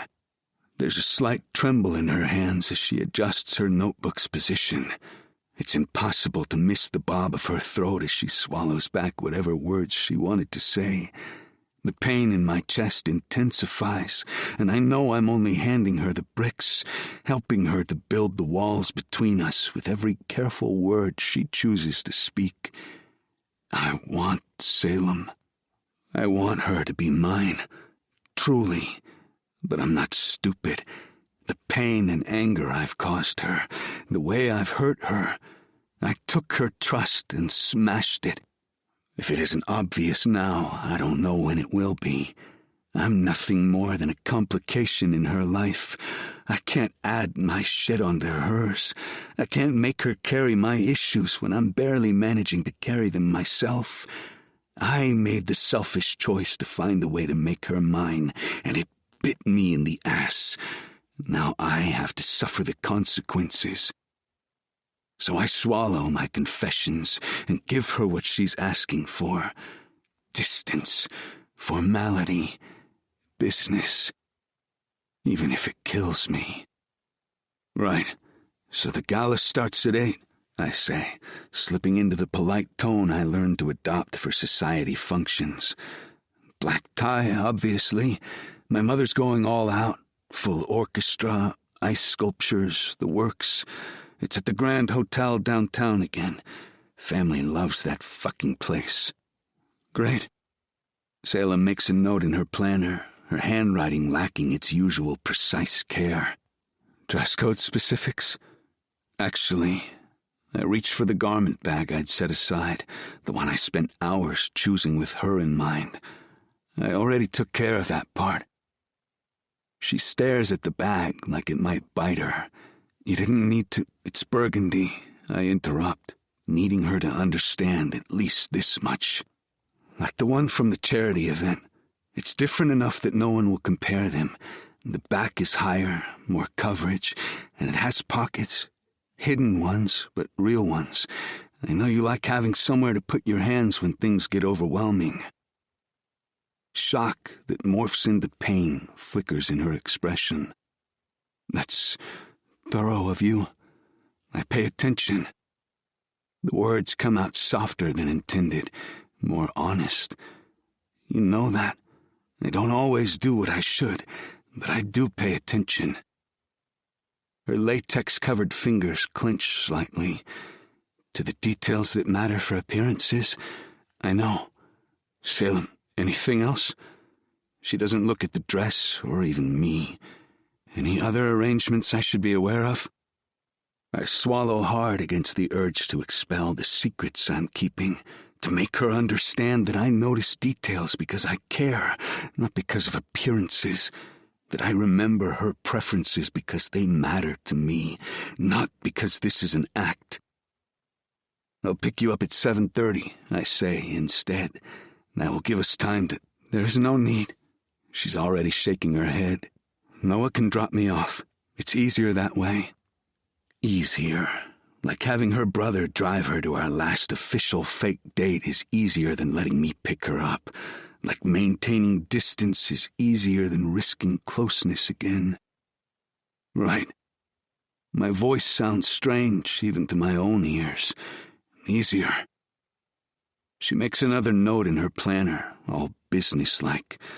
Will there be a specific entrance we should use for the photographers? Of course I arranged a private entrance. Of course I made sure there would be quiet spaces she could escape to. Of course I thought of every detail that might make her comfortable. From the very beginning, this has always been about her comfort. Yes, it was an arrangement, but it was also an obsession and a need. East entrance, I tell her. I'll have someone waiting to guide you in. Perfect. She closes her planner with finality. Was there anything else? Yes, everything. 1,000 truths caught in my throat. Can I really do this if it means saving some part of this, of us? Promised Land is a conversion therapy camp for teens who need... I trail off. Her eyes are locked to my face now, all indifference gone, complete focus. I shudder out of breath. Can I really tell her this? No, not all of it. I was sent there for 6 months when I was 16 by my parents after I was caught kissing a boy. I reach around my side and gesture to my back, begging her to understand what I'm trying to say without having to force the word out. Not here, not like this.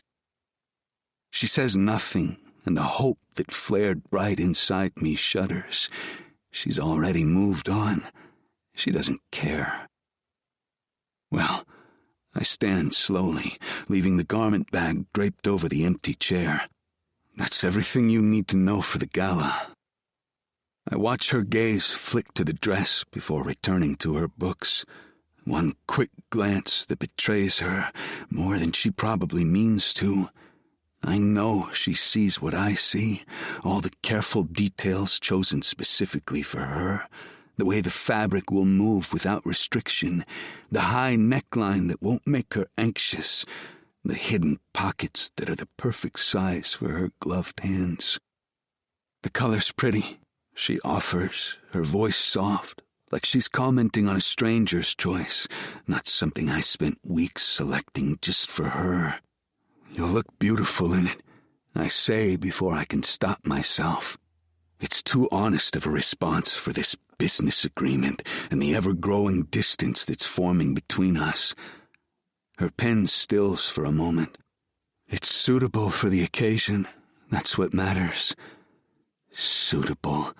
My mother's favorite word. One that's haunted every choice I've ever made. A word that Salem wears like armor. Salem, I try again, needing to break through this wall somehow. About the gala. About everything. Please stop. You don't need to do this. I agreed to come with you. I'll give you one more chance, but I need you to talk to me. Exactly like you expect me to talk to you. Be honest with me." It's only then I notice a tear slip down her cheek. I start to reach out, but she ducks away. "Okay, and what about after everything?" Waiting for her to speak is like trying to walk a tightrope with a car on my chest. After what? After the gala, after our deal ends, after. She studies my face and no doubt sees the hollows under my eyes, the paleness of my skin. "I don't know yet. I can't until you stop hiding yourself from me." I huff out a breath, my patience withering under the pain inside me. "It's not a secret. Promised land. I just don't like talking about it." She slides her gloved hand forward almost involuntarily, then tucks it back. "And I won't rush you, but I can't promise anything. Let's just get through the gala." I nod, swallowing the lump in my throat, the burn behind my eyelids. "Yeah, let's just get through the gala." Chapter 27. Salem. You don't have to do this, Noah tells me for the third time since we left the house. He pulls up to the private entrance of the Grand Hotel, where Lee is standing there, waiting under the spaced garden lights. We could go get ice cream instead, watch bad movies. There's no need to subject yourself to this, especially after what he did. Yes, there is. I made a deal. I smooth my hands over the burgundy silk of my dress. The dress Lee chose with such care, such attention to my needs. The dress that feels like a beautiful cage. And I'm keeping my word. And thanking the heavens I didn't tell him everything Lee did. Or Noah would already be out of the car right now. Noah's hands tighten on the steering wheel. Even when the other person doesn't deserve it? I don't answer. Can't answer. Because Lee's approaching the car. He looks devastatingly handsome in his classic tuxedo. His dark hair is styled for once instead of brushed askew with his fingers. His full lips bend up in a smile, and it slams deep into my thundering heart. Because for once, he's sober. Each step is careful and measured, nothing like the chaos of recent weeks. "I'll text you when I need a pickup," I tell Noah, reaching for the door before Lee can open it. Lee's faster and beats me to it, appearing at my side with the same grace that first drew me to him. Salem. His greeting is soft, careful. You look beautiful. For a moment, everything feels like before. Before the distance, before the walls, before whatever broke between us. Like a true gentleman, he offers me his hand, and I take it, automatically. The dress is perfect, he says as I step out. just like I knew it would be. Hope flutters in my chest, unwanted and dangerous. I want to extinguish those feelings, set them on fire and watch them burn. Why does he have to look so steady, present, normal, like the Lee who used to make everything make sense? It isn't real. It's just another mask that he wears. Another layer. I can't trust the image painted before me. Can't trust him or myself when I'm around him. Still, armed with that knowledge, when he guides me toward the entrance, his hand warm at my back, I let myself pretend. Just for a moment. Just for tonight. Even if I know it will hurt like hell tomorrow. The Grand Hotel's ballroom sparkles with crystal and candlelight, but Lee guides me to a quieter alcove first.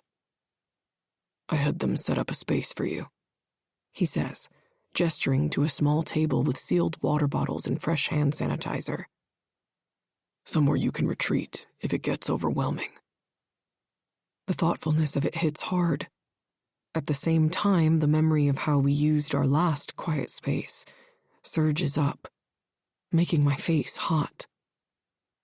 This is the Lee I know, the one who anticipates my needs, who creates safe spaces, who remembers every little detail that matters to me. Thank you, I manage, hating how my voice quavers slightly. And look, he points to the nearest exit, partially hidden behind elegant drapery. Quick escape route, just in case. 20 steps to fresh air. He remembers how I need to know my exits, remembers how crowds can suddenly become too much. Remembers me. You didn't have to do all this. I twist my hands together, silk sliding against silk. Yes, I did. His voice carries that intensity I've missed.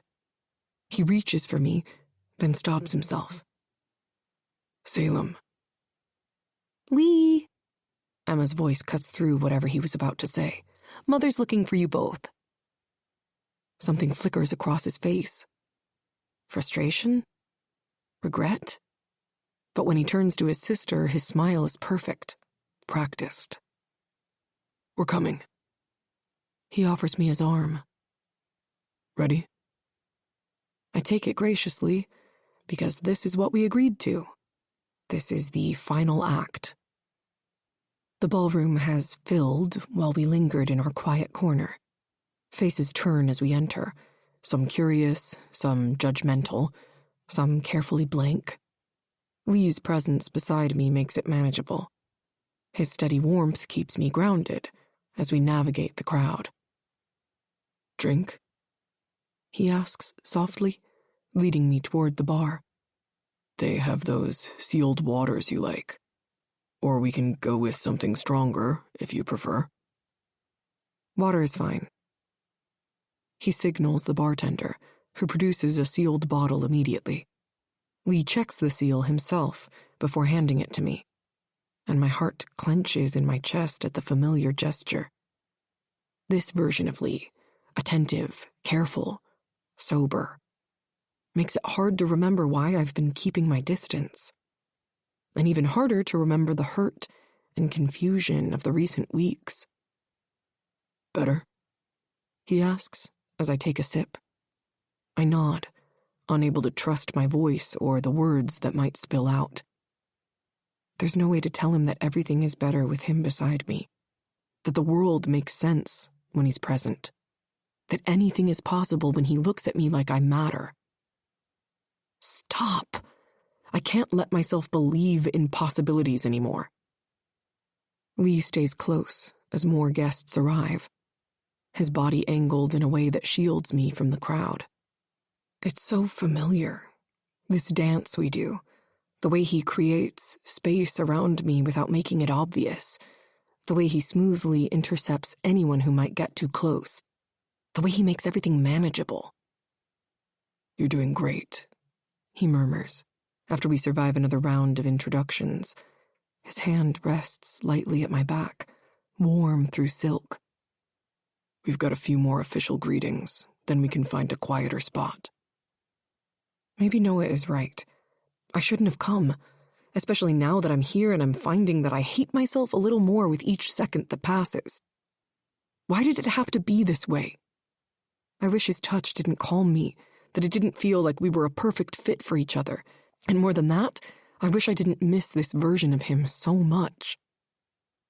Catherine appears, Charlotte in tow, both women gleaming with society perfection. I'm certain their appearance will drag Lee away, but he remains at my side. He doesn't so much as glance in Charlotte's direction. The warmth of his hand bleeds through the fabric of my dress, the touch burning into my flesh. Lee grounds me, keeping me sane in the crowd. But the longer we're here, I find it's not as bad as last time. Not completely manageable, but definitely not as bad. Salem, darling, Catherine greets, her voice dripping honey-coated poison. That dress is surprisingly appropriate. Lee must have had excellent guidance in choosing it. I chose it myself, Mother. Lee cuts in smoothly. I know exactly what suits Salem. The possessive edge that his voice carries makes my heart flutter. We're walking a dangerous tightrope, balancing on the edge of real and fake. How attentive of you. Catherine's smile doesn't reach her eyes. Charlotte, dear, didn't you say you needed Lee's opinion on something? It's a ploy, and one that Lee doesn't take. Whatever it is, it can wait. Salem and I were heading up to the terrace for some air. Oh, okay. Well, hurry along. The speeches will start soon. Without giving them a backwards glance, he guides me towards the stairs. Each step is precise, unhurried. Everything about him tonight speaks of control, of presence, of careful attention to my needs. You didn't have to do that, I say, once we're safely away from his mother's sharp gaze. I can handle her. I know you can. He turns to face me, and for a moment I see something raw in his eyes. You can handle anything. I don't want you to have to. Not tonight. The sincerity in his voice makes my throat tight.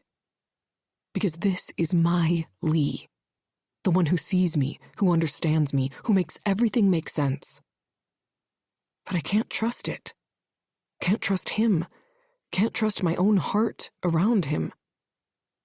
Even if every careful gesture, every protective moment, every gentle word makes me want to. His eyes scan the crowd below. Then he stops, going still. Oh, shit. I need to check something with Emma.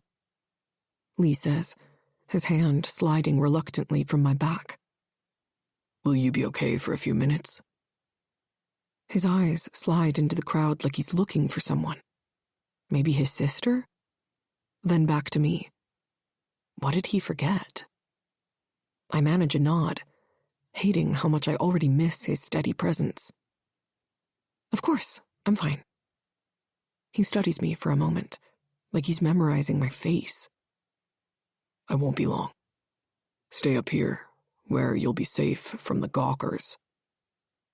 The request sounds so much like caring, like protection, like everything I've been missing. I want to believe in it, want to trust this version of him that's been so perfect tonight. Go. I wave him off, forcing a smile. I'm not going anywhere. He disappears into the crowd with that natural grace of his, and I lean against a marble column, letting myself breathe. The night hasn't been nearly as terrible as I feared. Lee's attention, his careful consideration, his obvious effort to make things right. It all feels like maybe, just maybe. Oh, I never thought he'd give you a moment to breathe, Catherine says, coming up the stairs toward me. How fortunate for me. Please, join me for a drink. I want to chat, girl to girl. I sigh. If you want to warn me away from Lee again? She waves her perfectly manicured hand. No, that won't be necessary. She steps up beside me and hovers her hand behind my back to guide me, but not touching at least. If only to keep the peace, I follow. We only go a few feet down to another area, giving us a better view. Quite the turnout, she says proudly. Emma is pleased. I'm sure. So many old family friends showed up. And look, there are a couple now, talking to Lee. Whatever platitude I'd lined up dies in my throat as I spot him across the room. He's not with Emma. Instead, he's speaking to two men I recognize instantly. The same ones who cornered me that day at the library. The ones who made me feel so unsafe, so threatened, that Lee's offer of protection seemed like salvation. It wasn't salvation, though, was it? I watched them interact, the easy familiarity, the way Lee checks to ensure no one's watching. The world crumbles beneath my feet. The pieces click together with devastating clarity. The perfectly timed harassment, the convenient offer of protection, the careful manipulation of my fears. My knees weaken, but I force myself to stay upright, force myself to keep watching as one of the men laughs at something Lee says, force myself to accept that everything, from those first threatening encounters to this very moment, was calculated. I was never anything but a means to an end, a solution to his family problems, a puppet in his performance. The crystal champagne flutes on nearby tables catch light, throwing prisms across the marble floor. They blur as tears threaten, but I blink them back. I won't give him or anyone else the satisfaction of seeing me break. Especially not Catherine, standing here so pleased with herself. I raise my chin as I meet her shrewd gaze. You knew? She shrugs slightly. Only today, when the private investigator I pay to keep an eye on Lee showed me his recent photos. There's no bite in her tone. She doesn't need to hurt me further. Not when she's already won. And she knows that. I nod. I made a deal. I gave my word. I'll see this through, and then I'll walk away. From him, from this, from everything I was stupid enough to believe was real. Even if it kills me. Even if part of me still wants to believe in tonight's perfect performance. Even if my heart breaks with each new understanding of just how played I was. The party swirls around me, beautiful and terrible, while I stand frozen, watching the death of every hope I'd foolishly allowed myself to harbor. Just a few more hours. Just this one last night. Just one final performance. Then I never have to see Lee Sterling again. The weight of manipulation settles around my shoulders like a shawl made of broken promises. Every moment, every touch, every careful consideration tonight takes on new meaning. He wasn't being attentive because he cared. He was maintaining his investment, making sure his plan played out until the end. My silk gloves feel too tight suddenly, too constricting. But I can't change them, can't show weakness, can't let anyone see how completely this revelation has shattered me. Instead, I force myself to stand straighter, to smile at passing guests, to play my part in this elaborate charade. Catherine slips back down the stairs into the crowd to find another soul to shred. The bathroom suddenly feels too small, too bright, too much. The urge to run is so strong I nearly give in. No, I won't run or hide. You're stronger than this. I won't let them see how deeply this cuts me, because that's what they want, isn't it? To prove I'm unsuitable, unstable, unworthy. Lee returns to my side as if nothing has happened, his hand finding its place at my back like he has any right to touch me. Sorry that took so long. Emma needed. Don't. The word comes out barely a whisper, but he hears it. His hand stills against my spine. Salem? I step away from his touch, maintaining my smile for any watching eyes. Don't pretend anymore. Not tonight. Not anymore. Something flickers across his face. Confusion, concern, more perfect acting. I don't understand. I saw you. My voice stays steady through sheer will. With them. The ones who scared me into accepting your offer. Nice touch, by the way. Very effectively orchestrated. His face pales, and I watch as the fear trickles into his gray eyes. Salem, let me explain. No need. I think I've seen all I need to see. I turn to face him fully, letting him see exactly what he's done. I made a deal. I'll see it through.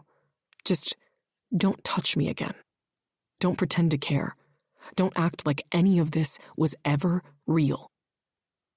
The orchestra starts another waltz, the music sweeping through the ballroom like waves trying to drown me. But I won't drown, won't break, won't give any of them the satisfaction. I am not their puppet anymore. May I cut in? Ares appears like smoke, materializing between Lee and me with practiced grace. Without waiting for an answer, he takes my hand, leading me into the dance before I can protest. You're holding up remarkably well, he says, as we join the other couples. Most people would have run by now. I'm not most people. My voice comes out stronger than I feel. His smile is oddly familiar, like a half-remembered dream. No, you're not. That's what makes this all so interesting. The girl who counts tiles and wears gloves, standing her ground at a society party after having her heart broken. You don't know anything about my heart. Don't I?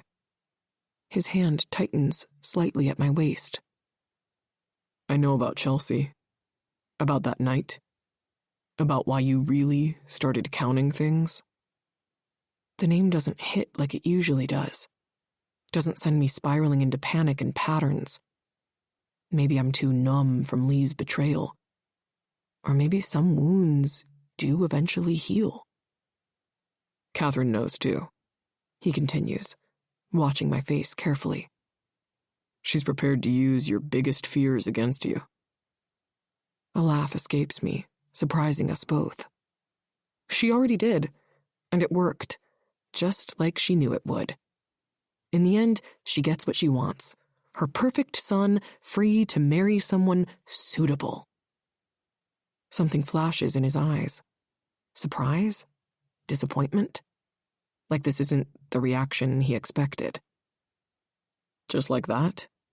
He asks, spinning me smoothly through a turn. You're walking away? Just like that. You might be willing to play games with these people, but I'm not. I won't gamble with my own heart. The cost is too steep. We dance in silence for a moment, and I study his face. There's something about him, something I can't quite place. Like a word on the tip of my tongue, a memory just out of reach. White walls, paper slippers, group therapy circles. The memory slips away before I can grasp it, leaving only a vague sense of recognition and unease. You're stronger than they think you are, he says finally, his voice carrying an edge I don't understand. Than anyone thinks you are. Maybe. I meet his gaze steadily. Or maybe I'm just tired of being everyone's puppet, of being manipulated and managed and measured against standards I'll never meet. His smile shifts into something almost genuine, almost familiar, almost known. Careful, Salem, he murmurs as the dance ends. You're starting to sound like someone who doesn't need to count tiles anymore. He releases me with a formal bow, leaving me to stand alone in the middle of the dance floor with more questions than answers. And for the first time since Chelsea, since counting became survival, since gloves became armor, I wonder if maybe he's right. I search the room for Lee. I need to figure out how much longer I have to stay here, how much longer I have to pretend.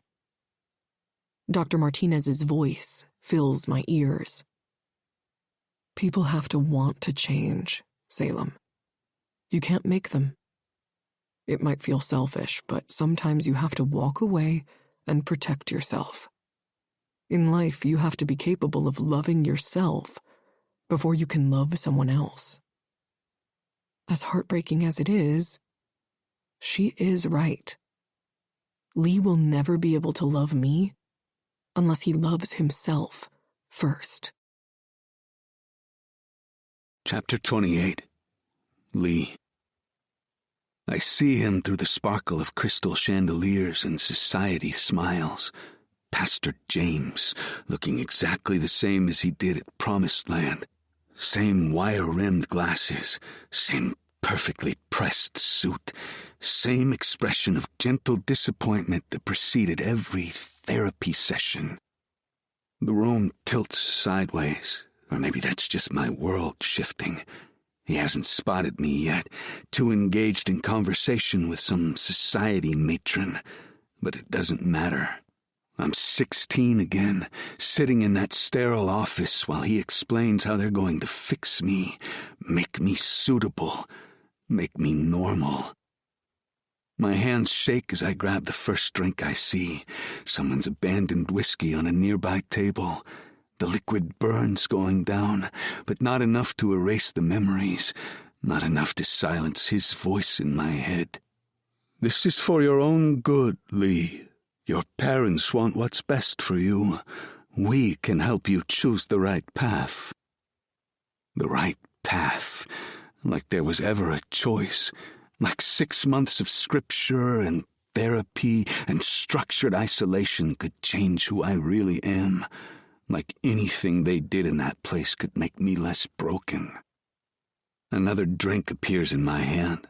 I don't even care how, but alcohol isn't enough tonight.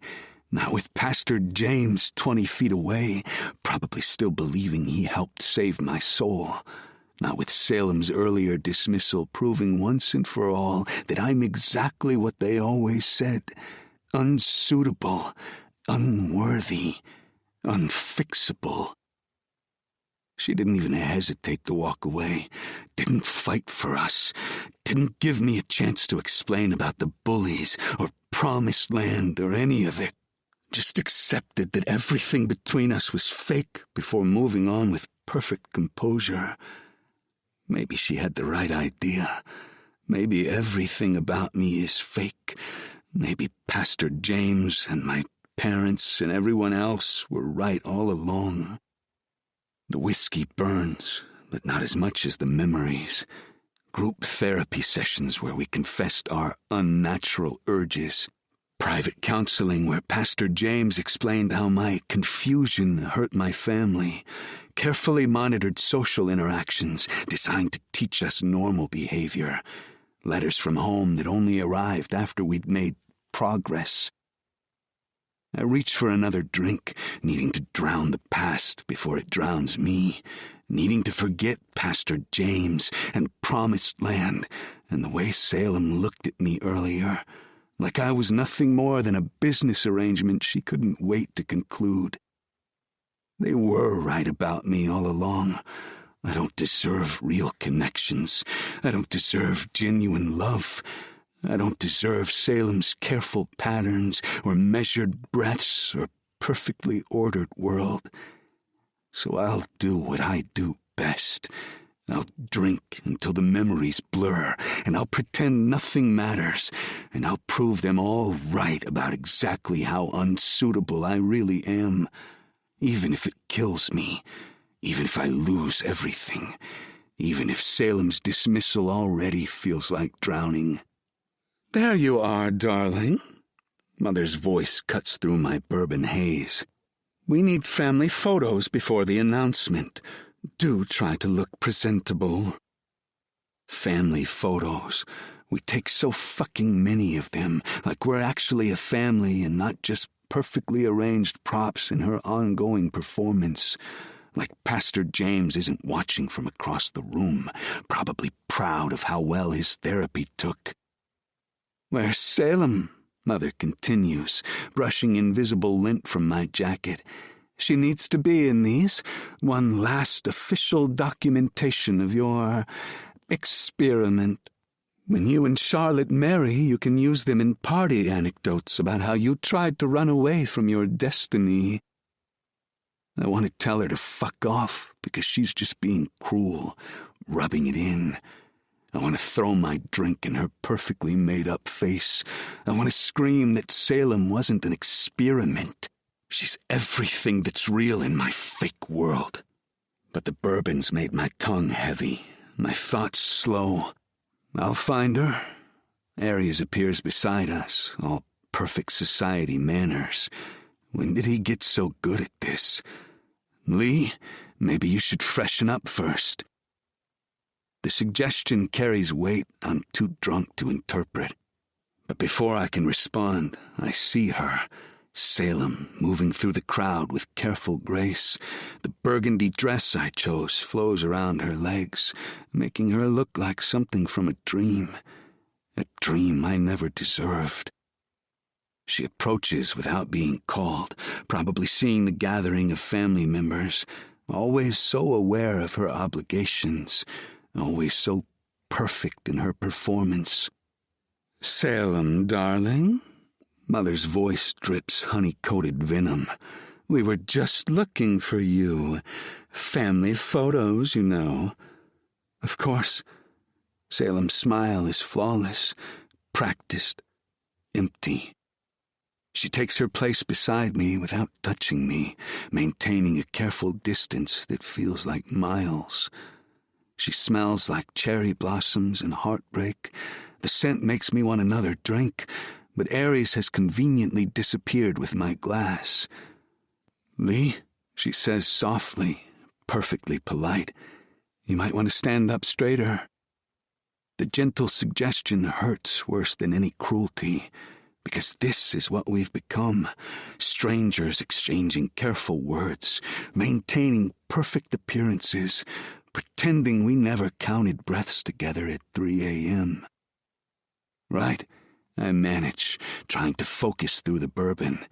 "Wouldn't want to ruin Mother's perfect photos." Something flickers in Salem's eyes. Pain?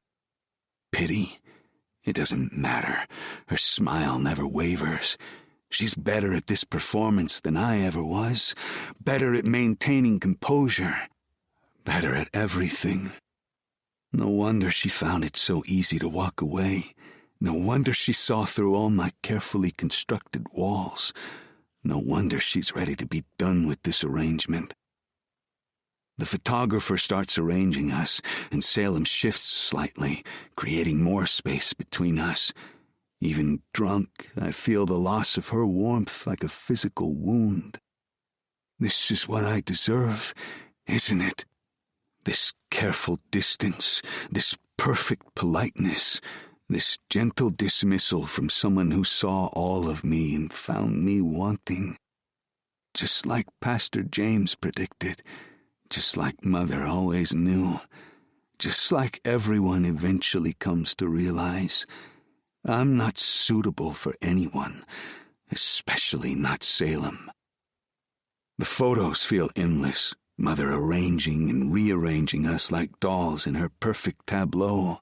Salem maintains her flawless smile, her careful distance, her impeccable performance.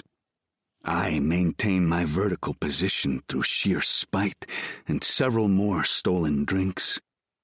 Emma glows with genuine happiness about her engagement, making everything worse, because this is what real love looks like. This is everything I'll never have, everything I don't deserve. "Just a few more?" the photographer calls, adjusting lights that send pain stabbing through my head. "Mr. Sterling, perhaps you could stand closer to Miss Masters?" Salem doesn't flinch when I sway nearer, doesn't react when my hand brushes her waist, doesn't show any sign that we ever meant anything to each other beyond this carefully choreographed scene. "Perfect!" the photographer exclaims, but nothing is perfect.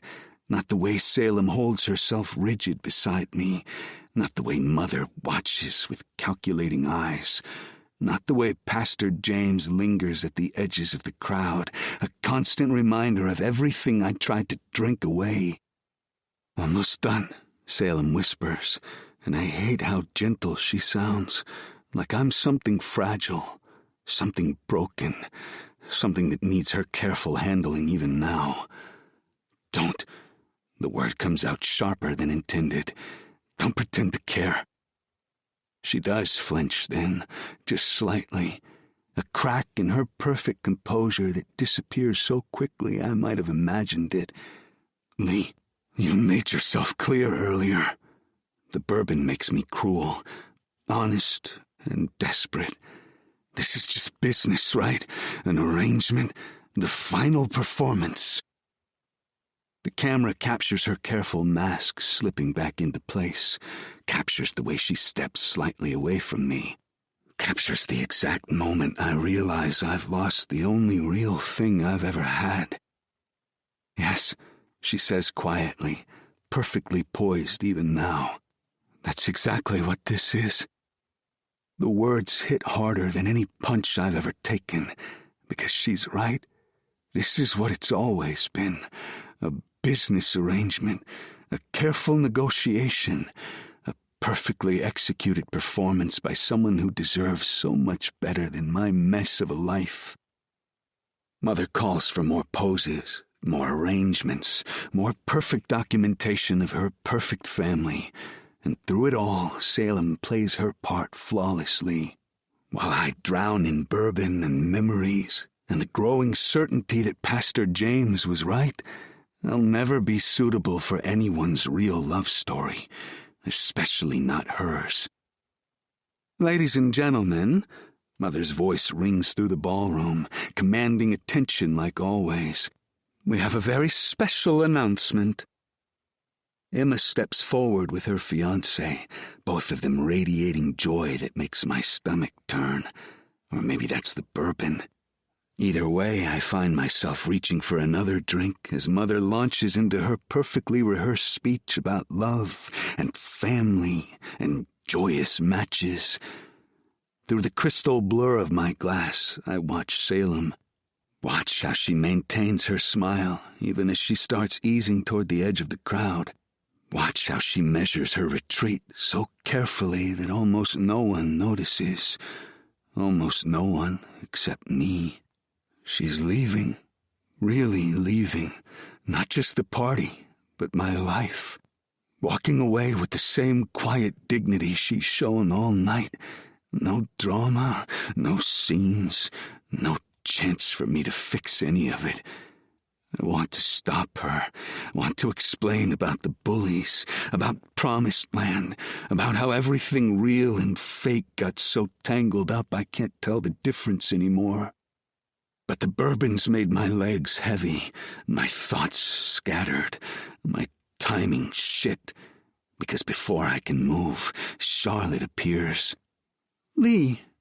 Her hand finds my arm like it belongs there, like we're something real. Like we're the match Mother's always wanted. You look like you could use some company. Salem pauses her retreat, and I see her notice Charlotte's familiar touch, see her register how easily I let it happen, see her add one more reason to her list of why walking away is the right choice. Charlotte, I try to pull away, but the room spins slightly. Don't, shh. She presses closer, all expensive perfume and society grace. Let me help.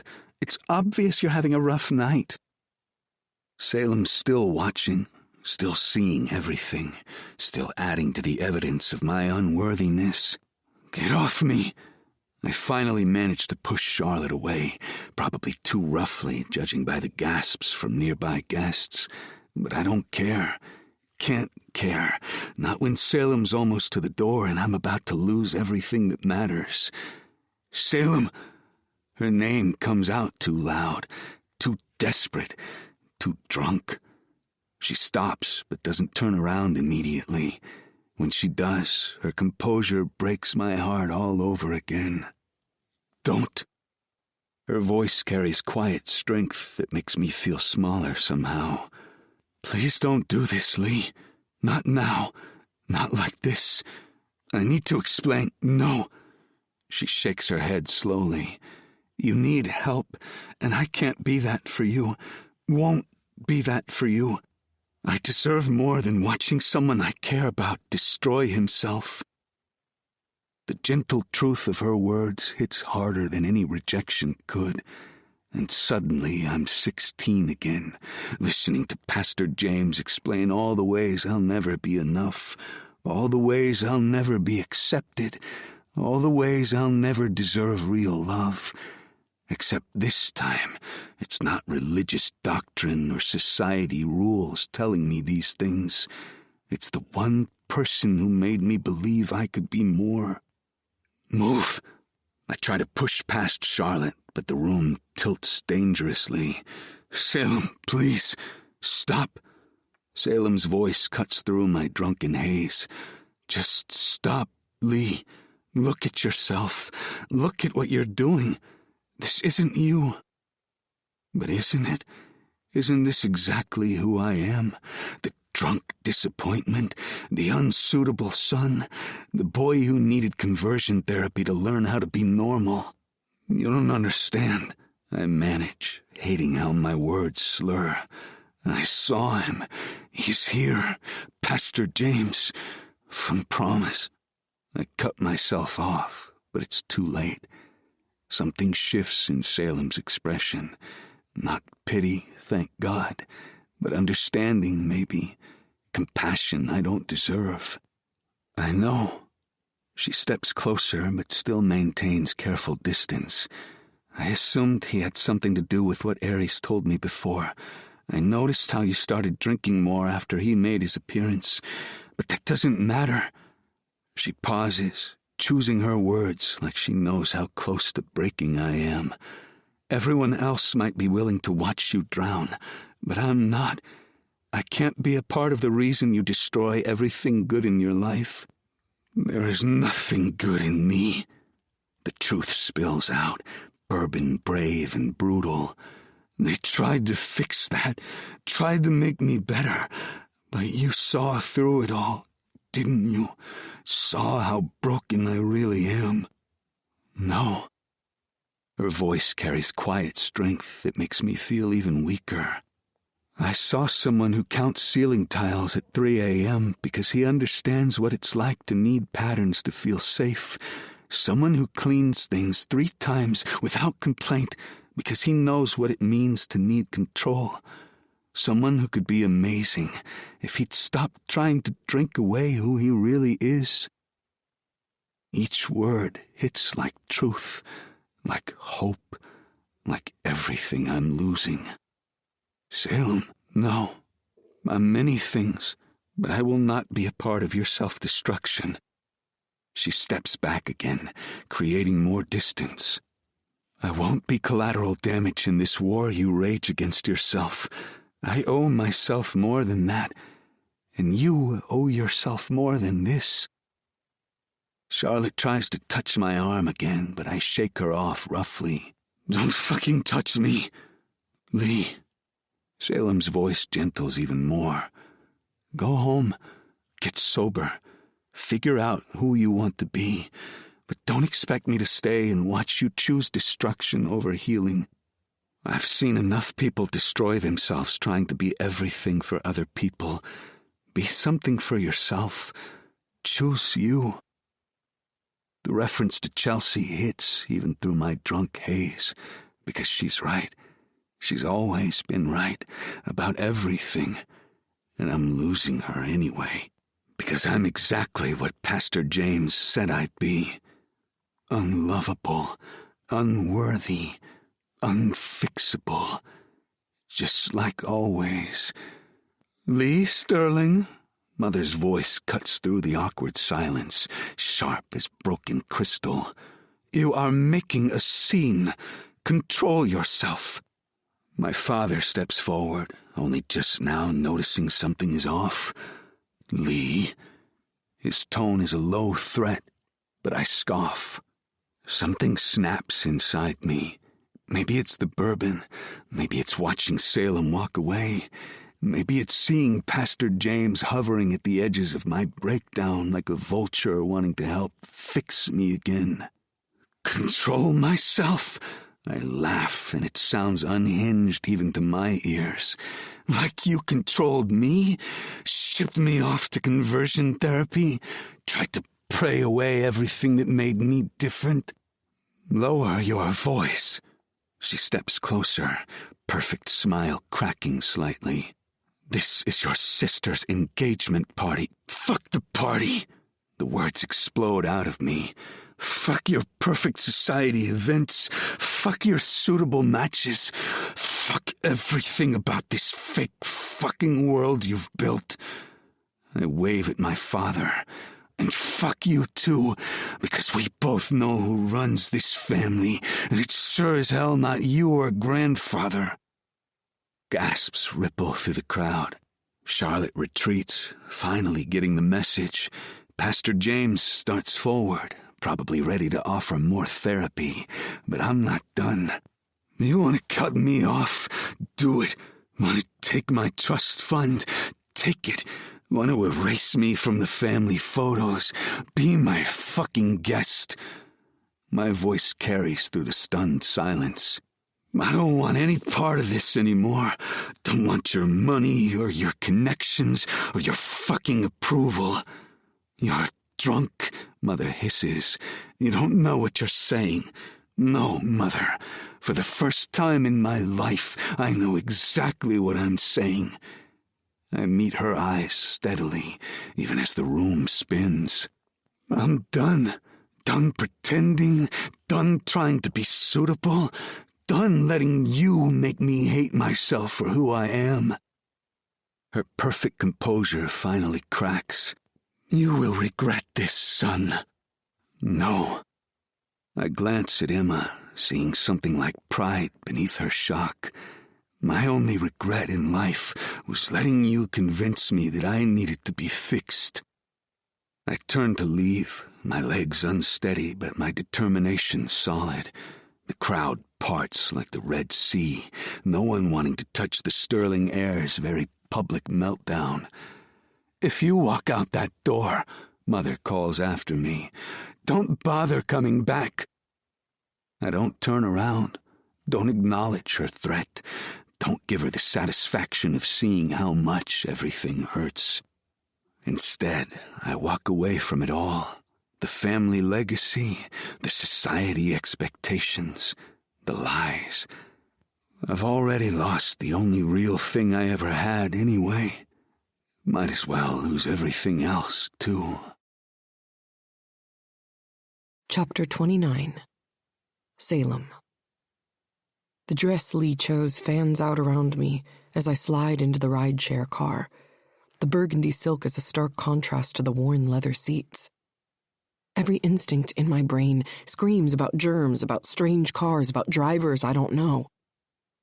But Chelsea's last text burns stronger than my anxiety. Meet me at our spot. Please. I need you.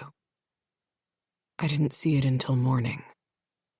Didn't check my phone that night because I was organizing my sock drawer by color and texture, needing everything to be perfect, controlled, orderly. While my best friend stood on those cliffs alone. While she made a choice I didn't understand until much later. The mill? The driver confirms, eyeing my formal wear in his rearview mirror. I nod, not trusting my voice. He probably thinks I'm running from a bad date, not running toward ghosts I've avoided for 2 years. The night wraps around us as we drive, streetlights becoming scarcer until there's nothing but starlight and memory lighting the way. Chelsea loved the cliffs by the mill. Said they made her feel infinite, standing at the edge of everything. I never understood that, how chaos could feel like freedom. Not until Lee taught me that some patterns exist in the midst of disorder. That sometimes the most beautiful things are the ones that don't align perfectly. Lee. My hands clench in my lap, but I force the thought away. I can't think about him right now. Can't think about how he looked tonight, drowning himself in bourbon and self-hatred. Can't think about how much I wanted to stay, to help, to fix everything. Because that's what got me into trouble with Chelsea, isn't it? Always trying to fix things. Always thinking I could make everything perfect if I just tried hard enough. Always believing I could save people who didn't want saving. Or letting people into my life who think they can fix me. I like to pretend I was normal before everything happened, but I'd been counting and cleaning all my life. It just got much worse after Chelsea. The dirt road to the cliffs appears, and I ask the driver to stop. He hesitates, clearly concerned about leaving a woman in formal wear at the edge of nowhere in the middle of the night. But something pulls me forward. Something stronger than memory or guilt or patterns. Something that feels like finally being ready to face the truth about that night. About Chelsea. About everything that came after. Even if it breaks me all over again. Even if it shatters every careful wall I've built. Even if it means letting go of the last bits of control I've clung to since that night. The cliffs rise before me, silhouetted against stars that Chelsea loved to count. Time to face our ghosts. "You sure about this, miss?" The driver asks one last time. I am. For the first time since that night, I really am. The path to the cliffs seems steeper than I remember. Or maybe that's just the formal heels sinking into loose dirt with every step. Chelsea and I used to run up here in sneakers, laughing and breathless, racing to see who could reach the top first. Now each step feels like penance. My silk gloves catch on branches as I steady myself, gathering smudges of earth and green that won't wash out. These were Lee's gift, chosen with such care, such attention to my needs. Now they're being ruined by this pilgrimage I can't explain.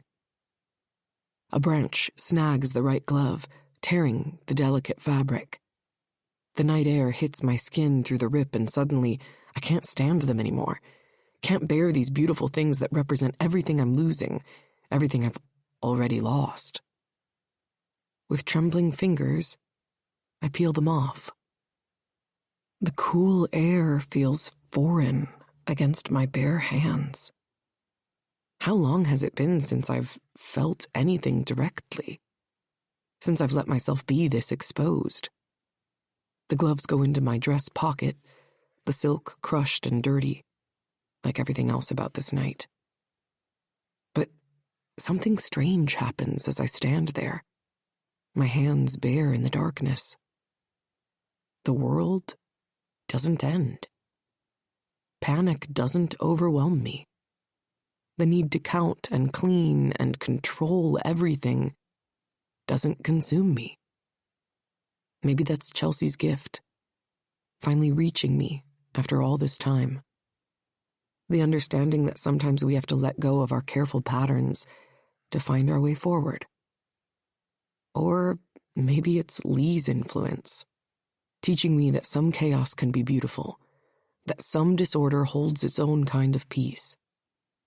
Even now, leaving him behind, he's helped me find strength I didn't know I had. The path levels out ahead, opening to the clearing where everything changed 2 years ago. Where Chelsea stood alone because I was too busy organizing my life to see she was about to end hers. Where Marcus, a figure, stands at the cliff's edge, silhouetted against starlight. For a moment, my heart stops, the scene too familiar, too close to how I imagined that night hundreds of times. I haven't been able to return to this spot since that. Then I recognize him. I wonder how often he comes here. Like he can feel my eyes on his, he turns around. And in the dim moonlight, I swear I see a flash of surprise flicker in his eyes. "Salem?" His voice carries none of its usual cruelty.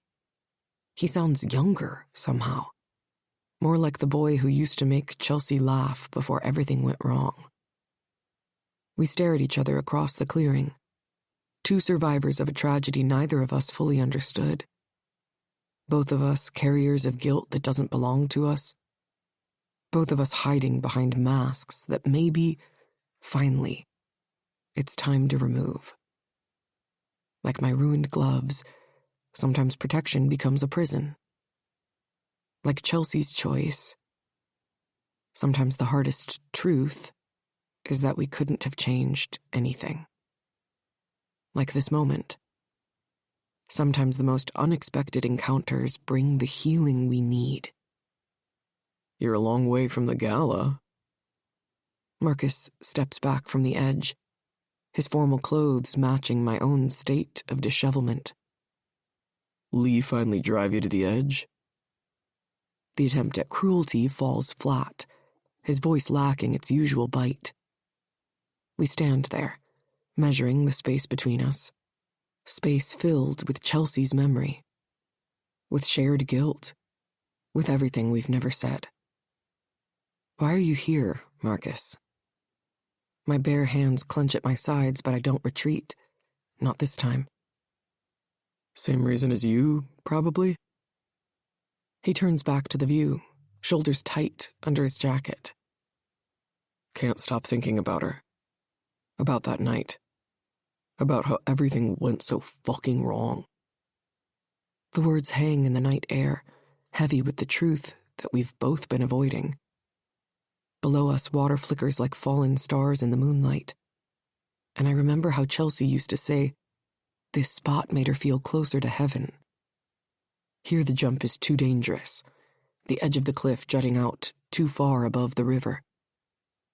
Every time I hear about people swimming down further, jumping these cliffs for fun, it makes me nauseated. I didn't see her text. The confession spills out, 2 years too late.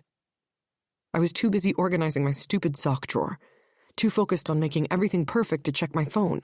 If I had just... Stop. Marcus's voice cracks. Just fucking stop. I'm so tired. Tired of pretending. Tired of blaming. Tired of surviving. I know I've led you to believe that night was your fault, but it wasn't. None of it was your fault. The words are almost begrudging. I don't understand. You've been making my life hell since I came back to school, and now you're saying it wasn't my fault? Anger curls through me, low and simmering. This asshole. I knew he had his own guilt, that he too suffered from her loss. But to hurt me? To make me feel 10 times worse than I already did. It doesn't just hurt, it burns. It angers me. I clench my hands into tight fists to stop myself from lashing out at him. He tilts his head to the side and I spot the sheen of tears trailing across his high cheekbones. I know you're mad. That you probably hate me. No worries, I hate myself too. When you're lost in your grief and guilt, you have to do something to make it through the day. You have to find a way to survive. And bullying me helped you how? I demand. His shoulders slump and he shakes his head. It didn't. I just hoped it would. If I blamed someone else, then I could stop blaming myself. Again, I find myself confused. What do you mean? You make it sound like this is your fault. And if it's not mine, then it definitely isn't yours either. Bad things happen sometimes. She made a choice, and we all have to live with that. A choice that I could have stopped her from making. I could say the same thing, Marcus. He shifts back and forth in the dirt, casting little billows around his feet. You want to know why she really came here that night? Why she really did it? My breath catches. In 2 years, we've never talked about this, never acknowledged the truth we both carried.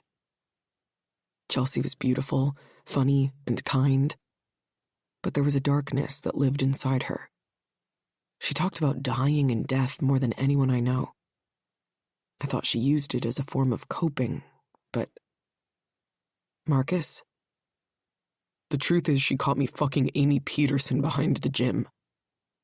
The words rush out like he's been holding them in forever. My heart lurches in my chest.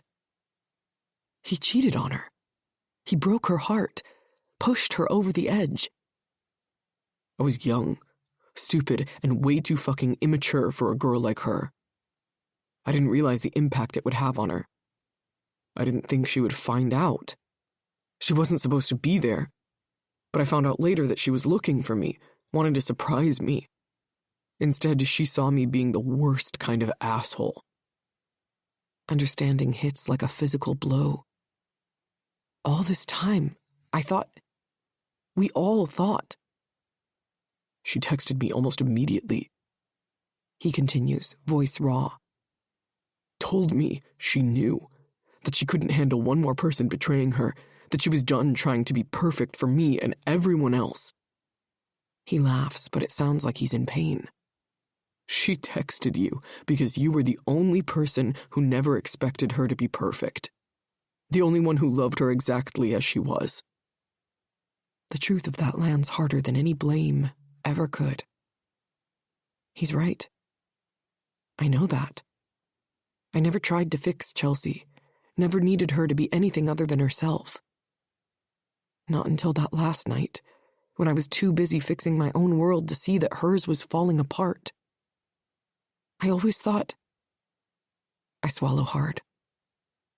I thought you blamed me for not being here, for not stopping her. No, Salem. I blamed myself. His voice breaks completely. I still do. And even while I carried that truth around all this time, I never wanted to face it.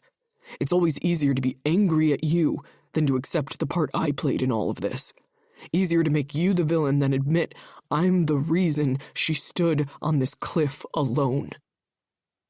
We stand there in the darkness, two broken people finally facing the truth we've hidden behind masks of hatred and guilt. Neither of us are truly responsible for Chelsea's choice. Both of us are carrying weight that was never ours to bear. Both of us are finally ready to let go. Maybe. All this time I thought I failed her by not being there, by not saving her, by not fixing everything. You're right, Salem. She made her choice. Marcus says, softly. It wasn't your fault for missing the text. It wasn't my fault for being an asshole and cheating. Yeah, it didn't help things, didn't help her pain. But I've come to the conclusion that she made a choice in all of this. Just like I did, and just like you did. It was her choice. Her pain. Her moment on this cliff. When did you figure that out? My bare hands trail over rough stone, feeling texture directly for the first time in years. About the same time I saw you start wearing gloves, start counting everything, start trying to control the world because you thought you failed to control what happened that night. About the time you went to the hospital after finding her body and didn't come out for a long time. He meets my eyes steadily.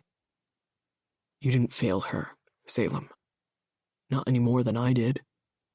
We just lost her. And that fucking sucks. But it wasn't our fault. The truth of that settles into my bones, replacing guilt with something that feels like acceptance. Like forgiveness. Not just for Marcus, but for myself.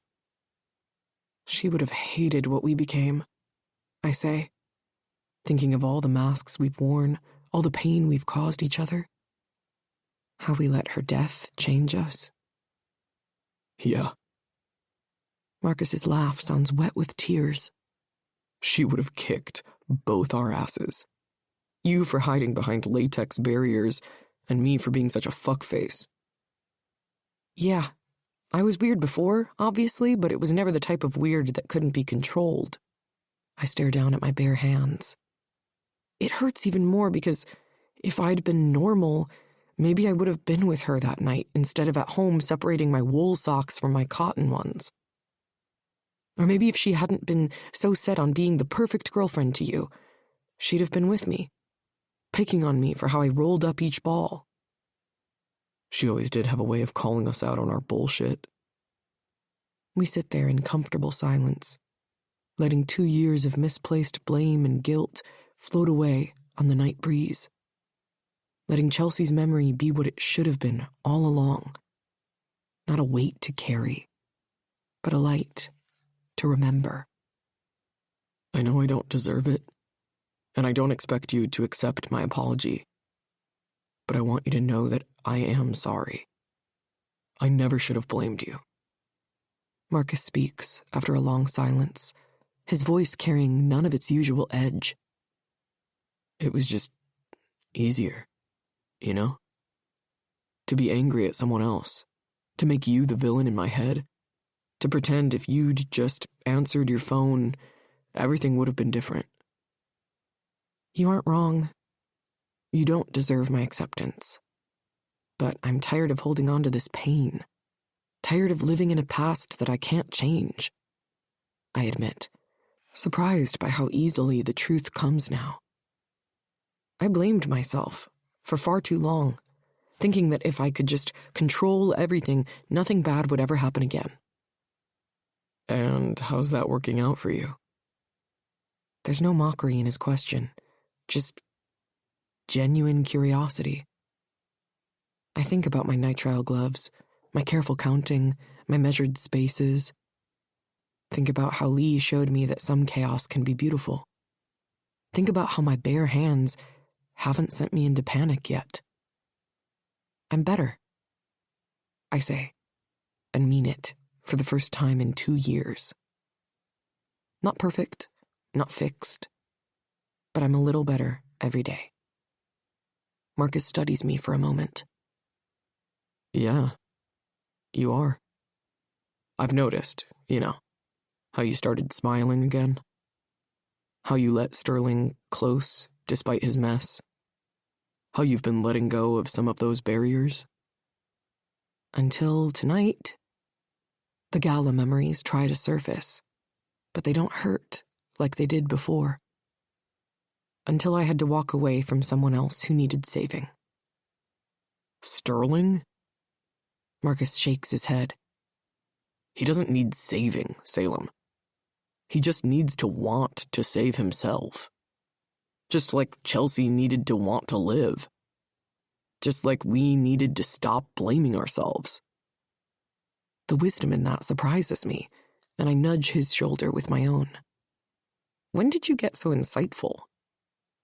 About the same time I stopped being an asshole long enough to see what I was really angry about.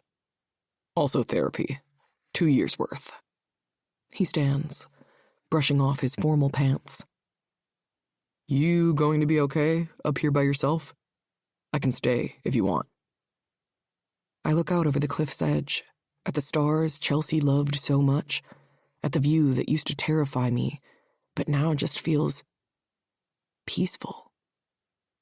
I'm okay, I say, and mean that, too. I think I just need some time with her. With myself. With everything I've been too afraid to face. Marcus nods like he understands. Maybe he does. Maybe we both finally do. Salem? He pauses before leaving. For what it's worth, I truly am sorry. For everything after. For making your pain worse. For not being brave enough to face my own guilt. I'm sorry too. I offer back. For being an easier target than your own demons. He gives me a sad smile that reminds me of the boy Chelsea loved. The boy who made mistakes, but wasn't the villain I needed him to be. We're going to be okay, he says, and it sounds like a promise.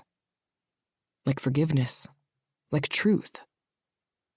I watch him disappear down the path, leaving me alone with stars and memories, and a strange new feeling of peace. Chelsea would be proud, I think. Of both of us. Of all of us. Even the ones still finding their way.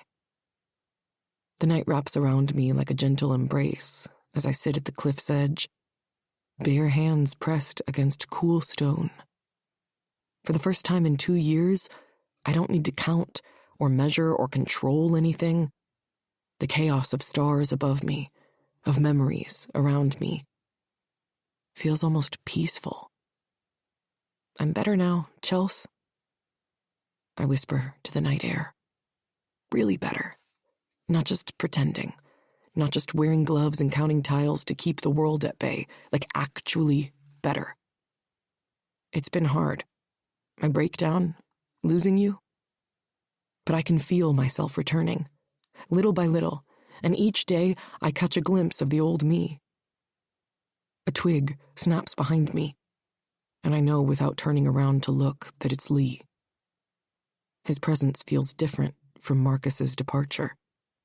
Heavier, more significant, more terrifying in what it means. How long have you been there? I ask, still facing the stars Chelsea loved. Long enough. His voice is steady, sober. He heard everything then. About Chelsea, about counting, about why I build walls and wear gloves and try to control a world that can't be controlled. Salem. Don't. I close my eyes, feeling night air on my bare hands. Whatever you're going to say, whatever you heard, whatever you think you understand now, just don't. Of course he doesn't listen. His footsteps draw closer, each one careful and measured, like he's learned from me. He stops just short of touching distance, and I can feel him struggling with what to do next. The old Lee would reach for a drink. The new Lee? Well, maybe we're both learning who we really are. Is this seat taken? He asks quietly. I finally turn to face him, finding his eyes clearer than they've been in weeks. Why are you here, Lee? He looks different in starlight. More real, somehow. More like the boy who brings me fresh gloves. Less like the drunk heir trying to down his demons in bourbon. Because, he says, some patterns are worth repeating. Chapter 30. Lee. The small amount of bourbon I drank still burns in my veins, but it's not enough. It will never be enough to drown out Pastor James's voice, or Mother's disappointment, or the weight of everything I've lost tonight.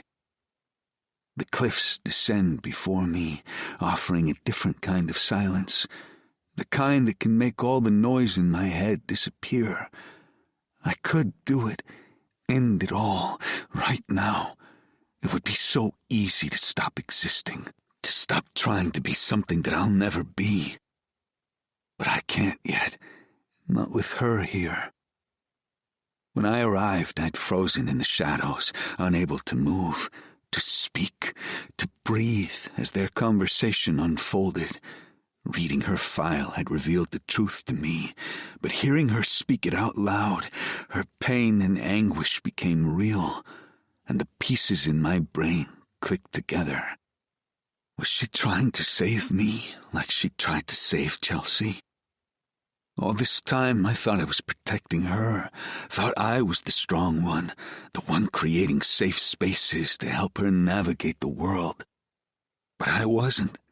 Turns out she's been the brave one this whole time, and I was too caught up in the darkness to see it.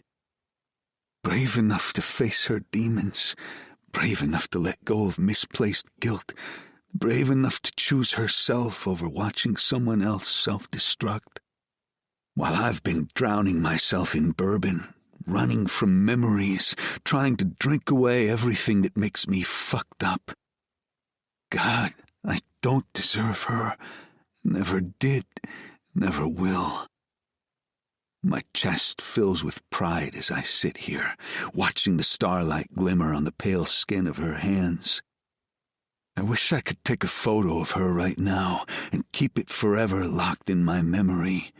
She looks more real than anything in my fake world ever has. I know I came here to end everything, but I think I found a reason to finally start living instead. I sink down next to her, careful to maintain distance, even though everything in me wants to reach for her. The night spreads out before us, quiet and still. I was going to tell you, she says after a long silence. About Chelsea, about why I count things, about all of it. But then everything got so complicated, and you started pulling away, and She trails off, bare hands pressing harder against stone. I started drinking more, started proving I was exactly what everyone said I was. Unlovable, unfixable, unworthy. The truth comes easier here on this cliff's edge. I went to the hospital afterward, she continues, her voice barely a whisper. Not because of the guilt. I mean, that was part of it. But losing Chelsea, it triggered a fear bigger than anything I've ever encountered in my life. I couldn't handle the idea that sometimes you do everything right, measure everything perfectly, and nothing turns out the way you thought it would. Sometimes you can do all the right things, and bad stuff can still happen. Her confession kills me, slices me straight down the middle, because that's what I've been doing, isn't it? Proving her fears right, showing her that no matter how carefully she counts, how precisely she measures, people will still choose to destroy themselves if they want. 6 months, she says. That's how long I spent learning how to exist again, learning that I couldn't save everyone, learning that some things can't be controlled, no matter how many times you count them. Like me. The words taste like bourbon and regret. Like you. She finally looks at me, and there's no judgment in her eyes, just the kind of understanding that makes me feel smaller somehow. Like Chelsea, like everyone who has to want to save themselves before anyone else can help them. The seconds tick by, and I know without a doubt that I have to get better, that I have to choose myself if I'm ever going to be worthy of Salem's love. I should have told you sooner, she whispers. No, I cut her off gently. Don't do that. Don't make my choices your responsibility. You've carried enough guilt that wasn't yours. You don't owe me anything. She looks surprised, like she didn't expect me to be capable of such insight while still drunk. Hell, maybe I surprised myself. I left them, I say into the quiet night. My family, all of it. Told Mother I was done pretending to be the heir, done letting them try to fix me. Salem's hands are still against the stone. Because of me? No. The answer comes fast, certain. Because of me. Because I'm tired of drinking away who I really am. Tired of letting Pastor James's voice in my head tell me I need fixing. Tired of trying to be someone I'm not. Lee, I mean it. I turned to face her, needing her to understand. Yes, watching you walk away tonight killed me, but it also woke me up. It made me realize I can't keep drowning myself and expecting someone else to throw me a life jacket. The stars reflect in her eyes as she studies me, looking for truth or lies or something in between. I let her look, let her see all of me for once. No bourbon shield, no practiced charm, no carefully constructed walls. They'll cut you off, she says softly. Take everything. Let them. I laugh, and it sounds like freedom. They can take the trust fund, the family name, the society connections. What they can't take is who I am, who I choose to be. Not anymore. Not ever again. And who are you? The question carries weight, meaning, everything we've never said. I don't know yet. The honesty burns worse than bourbon ever did. But I do know I'm someone who counts ceiling tiles at 3 a.m. because patterns make sense when nothing else does.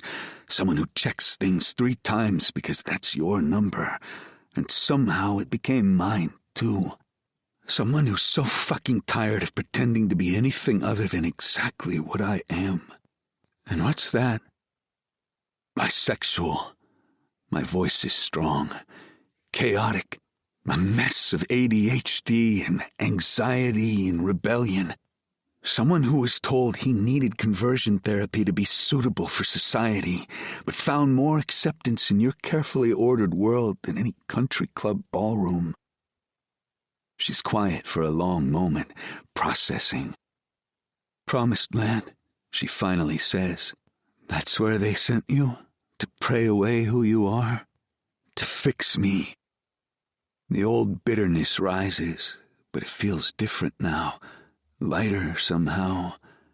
6 months of therapy and scripture and carefully structured isolation. Kind of like your hospital stay, except instead of learning to live with who I am, they tried to make me someone else entirely. But I'm so sorry, Lee. That is awful. Her voice holds no judgment, only understanding. Understanding, but guarded. Obviously, it worked about as well as trying to drink away who I am worked. I gesture vaguely at myself, still in my rumpled tux, still slightly buzzed, still broken in all the ways that matter. Which is to say, not very well. But I can't keep going like this. I can't keep drowning myself in liquor, hoping the memories fade, hoping I wake up a different person. I need to fix myself, fix the pieces that I broke trying to be someone I wasn't. The side of Salem's mouth lifts in the ghost of a smile. Tell me about Promised Land. They made us write letters, I find myself saying, the words spilling out after years of silence, to our future selves, to the better versions we'd become after they fixed us. I wrote about the wife I'd have, the perfect sterling heir I'd be, how proud I'd make my mother. Salem listens quietly, her presence steadying even without touch, the same way she steadies me when we count tiles together. But at night, I continue, voice rougher. I'd write different letters, real ones, about how scared I was of losing myself and how much I hated pretending. All I wanted to be was someone they could love, someone who was accepted. I laugh, but it comes out broken. Then one day they found those letters, used them in group therapy as examples of my confusion, made me burn them while reciting scripture. I know it doesn't mean shit, and it won't change anything, but I want you to know that I'm sorry. Her apology isn't what I need, but it helps to slow the bleeding. You know what's funny? I stare at the stars, unable to look at her compassion. Even after everything, after I learned to play their game, to be what they wanted, I still wasn't fixed. I still count things, still seek out patterns, still try to control chaos in my head, just like you. But you drink to quiet it, she says softly, to drown the patterns instead of using them. Yeah, you're right. Only because patterns remind me of Promised Land, of trying to fit myself into someone else's box. Until you met me, it's not a question. Until I met you, I agree. Then I realized patterns weren't about fixing anything. They were about making sense of chaos, about finding beauty in broken pieces, about... I trail off, afraid of saying too much. About what? About feeling safe, I whisper. Not suitable, not fixed, just safe. In my own skin, in my own head, in your carefully measured world that somehow made room for all of my messes. I used to hate my patterns, Salem says after a moment. Used to think they were the punishment given to me because I failed to save Chelsea. Especially because they went from occasionally counting certain things to the gloves and counting everything. When we first met, my only hope was that I could find a way back to being normal. What changed? Her smile is small, but real. I met someone who showed me that being normal is bullshit, that some patterns are worth keeping, that sometimes the most beautiful things are the ones that don't align perfectly. There's hope and truth in her voice, and I lean into it. It was never pretend, I say into the quiet night, the confession burning worse than any bourbon. Not from me, not from the moment you started counting ceiling tiles in that pantry. Not even when I was trying to convince myself it was just an arrangement. Salem goes very still beside me, her bare hands pressing harder against stone. Lee, no, I need to tell you this because it's important, because I don't know if I'll ever get the chance again, and I want you to know. Okay, I love you. The words rush out, terrifying and true. Not because you quiet the noise in my head, not because you understand patterns and chaos, not because you've ever tried to fix me, but because you make me want to fix myself. You make me want to be better, do better. The stars wheel above us, constant and chaotic, like everything I feel for her, like everything I've been too scared to admit without liquid courage numbing the fear. I love how you count things. I continue, unable to stop now that I've started. Love how you measure spaces. Love how you make the world make sense just by existing in it. Love how you've never asked me to be suitable, only real. Stop. Her voice cracks. Please, you can't. I can. I am. I love you, Salem, even if I don't deserve you. Even if I've fucked everything up, even if... Her bare hand finds mine in the darkness. It's skin against skin, no silk or latex barriers between us. The contact steals my breath, stops my words, makes everything else fall to the wayside. Holy shit, she's touching me without gloves, without counting, without measuring the space between us. I'm so sorry for the manipulation, the lies. Her voice is barely a whisper, but it carries the weight of everything and cuts the words off in my throat. None of it matters. Well, yes, it still hurts, but that's not the point. My loving you is why I had to walk away tonight. That's why I can't watch you destroy yourself. That's why I know. I lace our fingers together, feeling her pulse race against mine. I understand. You can't save someone who doesn't want to save themselves, and sometimes that means you have to choose yourself. Her thumb traces against my palm, each touch sending a jolt of electricity through my veins. This means more than any kiss, any heated moment, any physical connection we've ever shared. This is her, bare and real, and trusting me with her uncounted touch. I love you, Lee, but I can't be with you, she says, but she doesn't pull her hand away. Not until you're ready to save yourself, not until you want to be better for you, not for me or your family, but you. Better for you. I know that too. I squeeze her hand gently. I'm starting to understand a lot of things. Finally. Her smile is sad, but real. Like hope. Like a promise. Like everything we could be if I get my shit together. Good. She starts to pull away and I let her. Because that's love, too. Knowing when to hold on and when to let go. Then maybe someday. Yeah. I watch her stand, memorizing how starlight catches in her hair. Someday. Get help, Lee. She stands silhouetted against starlight, more beautiful than anything suitable could ever be. Real help, not promised land, not bourbon. Stop pretending to be something you're not. I will. The promise feels different this time, real, like something I'm doing for myself, not for her or family or society expectations. I know of a good therapist, actually, someone who helped a friend learn to live with patterns instead of fighting them. Her laugh is soft, surprised. Using my therapist? That's almost poetic. I'm full of surprises. I stay seated, letting her have this moment of being stronger, of walking away on her terms. Mostly bad ones lately, but I'm working on that. She takes a step back, then stops. Lee? Yeah?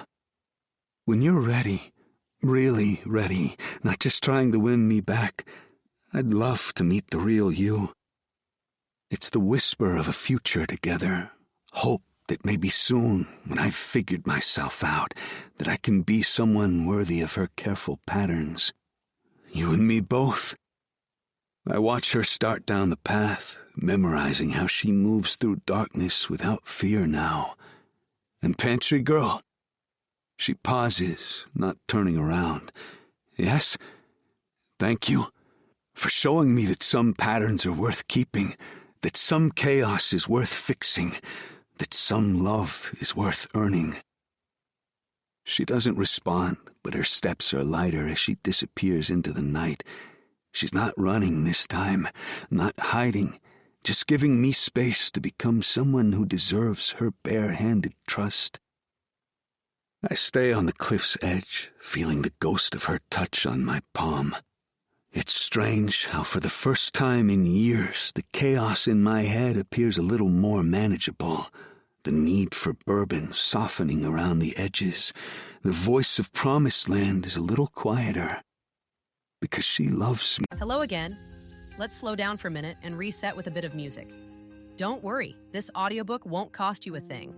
Thanks for being part of this journey.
she believes I can be better, because she trusted me with her uncounted touch. And maybe that's enough to start with. Maybe that's everything. Maybe that's exactly what I need to finally save myself. Chapter 31. Salem. 3 months later. The morning sun streams through the coffee shop windows, warming the bare hands I have wrapped around my cup. Sometimes I still reach for gloves out of habit, still feel that urge to create barriers between myself and the world. But I'm learning, growing, healing. The sanitizer sits beside my cup. Some habits are worth keeping, after all. Dr. Martinez says it's not about eliminating all patterns, just finding the ones that help rather than hinder. Like cleaning things that actually need cleaning, instead of obsessing over imagined contamination. Like measuring spaces that actually matter, instead of letting fear dictate distance. My textbooks align perfectly on the table, another pattern I've kept. There's comfort in order, in precision, in having certain things exactly where they belong. But now I can handle when things shift slightly. Can breathe through minor chaos. Can exist in a world that isn't perfectly controlled. Progress looks different than I expected. It's not about being normal or fixed or whatever I used to think I needed to be. It's about finding balance between the patterns that help and the ones that hurt. Like the gloves, like the constant counting, like the need to control everything and everyone around me. My fingers trace patterns in the condensation on my cup, feeling the cool moisture directly on my skin.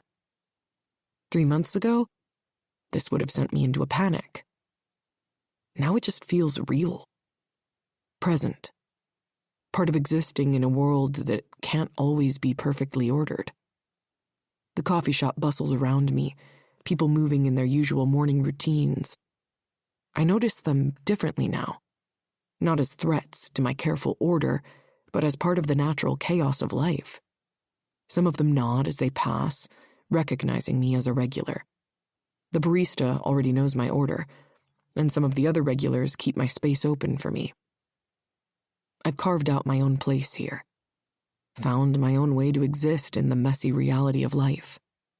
Not perfect, not normal, but real, present, whole, in my own way. Even if sometimes I still miss him. Even if sometimes I wonder if he's found his own healing. Even if sometimes I hope. But that's a pattern I'm trying to break, waiting for someone else to complete. I'm learning to be complete on my own, to find peace in my own company, to create order that comes from strength rather than fear. Even if my heart still counts the days since I last saw him. Someone slides into the chair across from me, and I start to say my usual, "I'm sorry, this seat is taken." When I look up, the words die in my throat. Because it's Lee. And he looks different. Good different. Healthy different. The kind of different that steals my breath and makes my world tilt on its axis. He's wearing a crisp blue button-down that brings out the storm in his eyes. The collar open and undone. His hair neat, but still slightly rebellious. But it's more than his appearance. There's a steadiness to him now. A quiet confidence that has nothing to do with his usual carefully constructed charm. "Hi," he says simply. And even his voice is different. Clearer, more present, more real than I've ever heard it. I realize I'm staring, my bare hands frozen around my cup, my perfectly practiced composure scattering like sugar packets in a breeze. This is Lee, but not the Lee I saw on those cliffs 3 months ago. Not the Lee who was drowning himself in bourbon and self-hatred.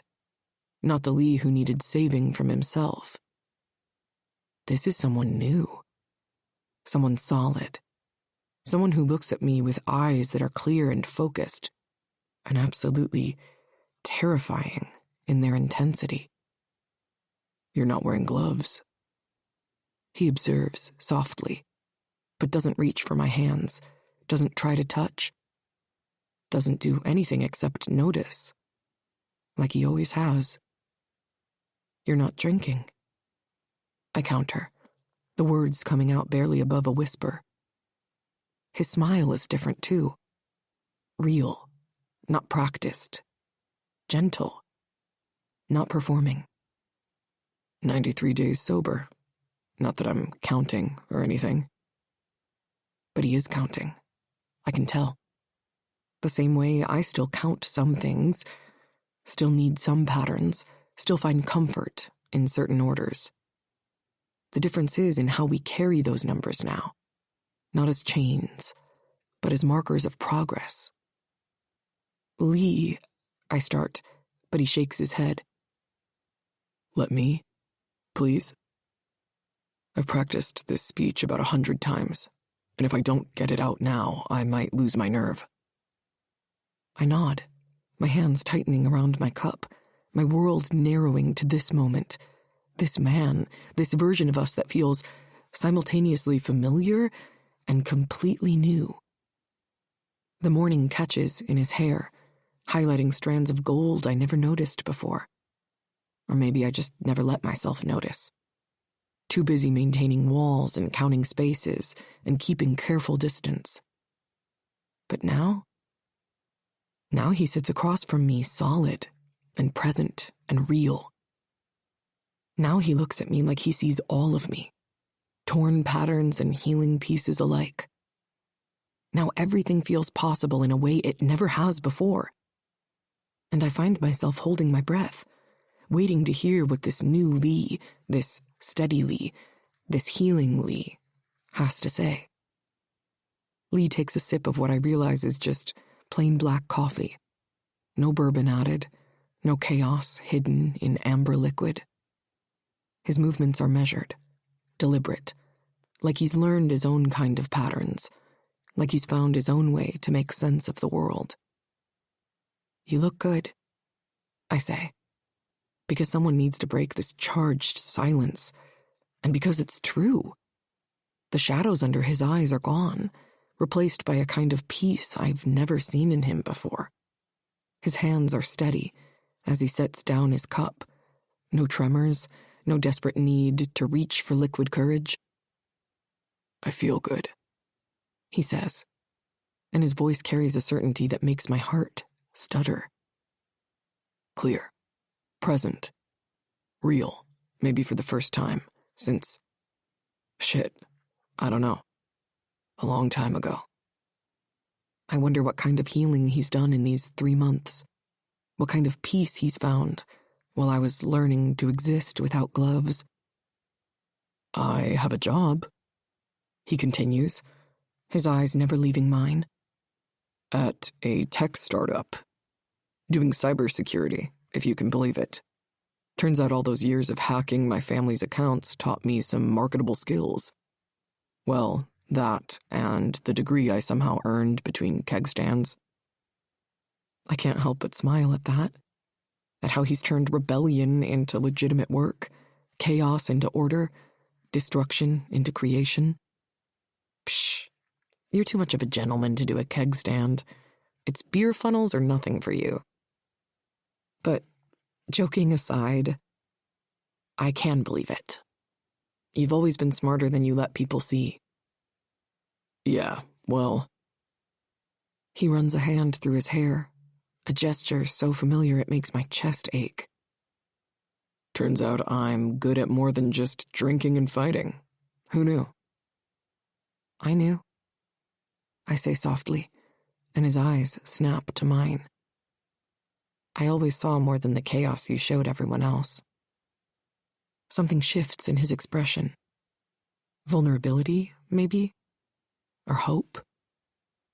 You did, didn't you?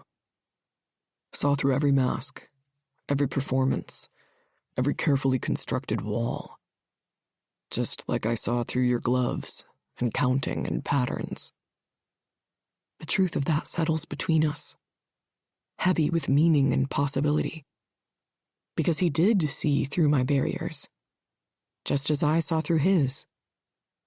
We recognized each other's destroyed pieces from the start, even if we weren't ready to admit it then. NA meetings help, he says after a moment. 3 times a week. His lips quirk slightly. I picked that number on purpose, because it was yours. Because even when I was trying to get better for me, I was thinking of you. The admission hangs in the air between us, more intimate than any touch, more real than any performance we ever gave. Because this is Lee without masks, without bourbon, without carefully constructed charm. This is just Lee. Real and present and healing. Just like I'm just Salem now. Real and present and healing. And somehow that feels more powerful than any pattern or protection we ever created before. I did it for me, Lee says, tracing the rim of his coffee cup like he used to trace patterns in spilled bourbon. The sobriety, the therapy, the meetings. Had to do it for me, or it wouldn't stick. But... He looks up, meeting my eyes with an intensity that steals my breath. You were there. In every choice. In every moment I wanted to drink. In every pattern I created to stay sane. I want to reach for him, to bridge this careful space between us.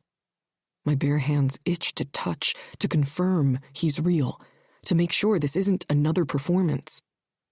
But I wait, letting him find his words, letting this moment unfold in its own time. The first month was hell, he continues, his voice steady despite the weight of confession. Kept thinking about promised land, about mother's disappointment, about every time someone tried to fix me. But my therapist, he smiles slightly. The one you recommended, actually. She helped me see I was never damaged to begin with. Just different. Like you. Different. I echo, the word feeling right in a way that broken never did. Not wrong, just ourselves, he finishes. With our patterns and chaos and measured spaces, with our counting and our needs and our own way of making sense of the world. His hand rests on the table between us. Not reaching, not demanding, just present. I work until 3, he continues, watching me with curiosity. But I was thinking, maybe one of these days we could go to dinner, if you want. Not as a performance, not as an arrangement, not as anything except us. Real us. And we can decide whatever that means when the time comes. The invitation hangs between us, weighted with everything we've been through. Everything we could be, everything that feels possible now that we're both healing in our own ways. Us, I repeat softly, testing how the word feels on my tongue. Not torn pieces trying to fix each other, not careful patterns trying to contain chaos. Just us. And somehow that's the most terrifying and wonderful possibility of all. Real dinner, Lee clarifies, his voice carrying a hint of nervousness I've never heard before. At that little Italian place on Oak Street, the one with private booths and sealed silverware, where we can take our time and talk and... He pauses, watching me with those storm-gray eyes. And maybe start over. Do things right this time. The reality of this, of him, of this very moment, it presses down on me. You came back, I whisper. After I told you to get help, to fix yourself, I swallow hard. After I walked away, you still came back. What's more, there's a vulnerability to him now that I never saw before. It's as if his mask is completely gone, and he's no longer hiding, just like I asked of him. I'll always come back to you, pantry girl. His voice carries absolute certainty. But I knew when I did that I wanted to be better, stronger, ready to be whatever we could be. Without bourbon or pretense or careful performances. The morning sun streams through the windows, catching on my bare hands, on his clear eyes, on everything real and possible between us. Yes, I say, realizing I didn't answer his question about dinner. Yes? To dinner. I feel myself smiling, really smiling. No careful composition needed. To starting over. I gesture between us, encompassing everything we could be. To trying again. Well, trying for real. His answering smile could outshine the sun. Yeah? Yeah. I reach across the table, my bare hand finding his. The contact sends electricity through my veins. But not panic, not fear, just connection. But, Lee? He stares at our joined hands like there's something miraculous. I don't want to start completely over. My fingers lace with his. I want to remember how far we've come, how much we've grown, how real everything still is between us. His thumb traces patterns on my palm, and for once, I don't need to count them to feel safe. I love you. Lee's words come out steady, certain, clear as the morning light streaming through the windows. Not because you taught me patterns could be beautiful. Not because you saw through every mask I wore. Not even because you were brave enough to walk away when I needed to heal. My heart stutters in my chest. But I don't pull my hand away. Don't retreat behind careful walls. Don't need to count breaths to stay present in this moment. I love you because you're you. Because you count tiles when anxious, but can sit here now with bare hands touching mine. Because you wear silk gloves to fancy parties, but learned to exist without them when you're ready. Because you're the strongest person I've ever known, even when you think you aren't. Tears blur my vision, but they're different from the ones I used to shed when everything ended 3 months ago. I love you too, I whisper. Not because you got sober or found a job or proved anything to anyone, but because you're you. You're finding out who you want to be. His hand tightens on mine, and I see tears in his eyes too. Storm gray swimming with emotion that needs no measuring, no counting, no careful control. We're quite a pair, aren't we? His voice is rough with feeling. The OCD girl who learned to live without gloves, and the alcoholic heir who learned to live without bourbon. Both of us were so afraid of not fitting into our own worlds that we almost missed being real. But we didn't miss it, I say.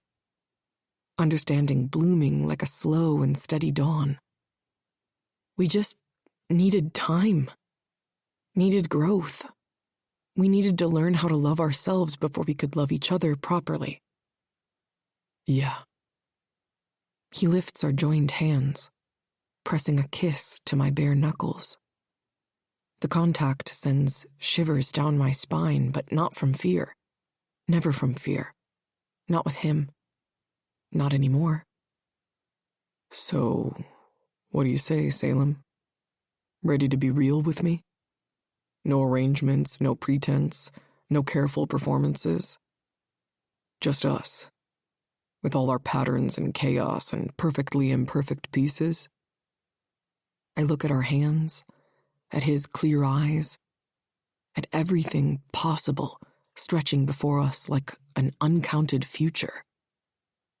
Yes, I say simply, meaning it more than anything I've ever said. Just us. Real us. Whatever that means. Epilogue. Salem. 3 months later. The setting sun casts long shadows across the mill's front lawn as I park my car, wondering what Lee has planned. 3 months of real dating, of sober kisses, of learning each other's patterns in new ways, and he still finds a way to surprise me. Still makes my heart race with simple texts like, "Meet me at the mill, 7 p.m., trust me." I spot the note immediately, weighted down by a silk blindfold on the front steps. The paper is a crumpled sticky note, but the handwriting is unmistakably Lee's. Put it on. Come inside. Let me lead you somewhere special. P.S. Everything's clean. Counted 3 times just for you. P.P.S. I love you. My fingers trace the silk blindfold. Burgundy. Like my old gloves. Like the dress from that night on the cliffs. Like everything significant in our story. The material is soft, expensive, and carefully chosen. Like everything Lee does for me now. I should feel nervous about this. Should need something to calm me before this. But 3 more months of real love, of genuine trust, of learning each other's needs has changed things. Changed us. The blindfold slides over my eyes easily, silk cool against my skin. I've come so far from the girl who needed 3 pairs of gloves just to feel safe. The girl who counted ceiling tiles before entering rooms. The girl who met a chaos-bringing boy in a pantry and thought she could never be suitable for anyone. Now, I stand here, voluntarily blindfolded, trusting Lee completely. Because he's earned that trust. Because he's proven worthy of it. Because he understands my patterns aren't prison cells anymore. Just like I understand his chaos isn't destruction anymore. My hand finds the door handle, and I smile at the familiar feel of recently sanitized metal. Of course he cleaned everything. Of course he counted 3 times. Of course he made sure I would feel safe, even in darkness. Because that's love. Real love. The kind worth counting on. I step inside, letting the door close behind me, letting anticipation build in my veins. Whatever Lee has planned, whatever game he wants to play, whatever path he's leading me down, I trust him. I choose him. I love him. And that's worth walking into darkness for. Follow my voice.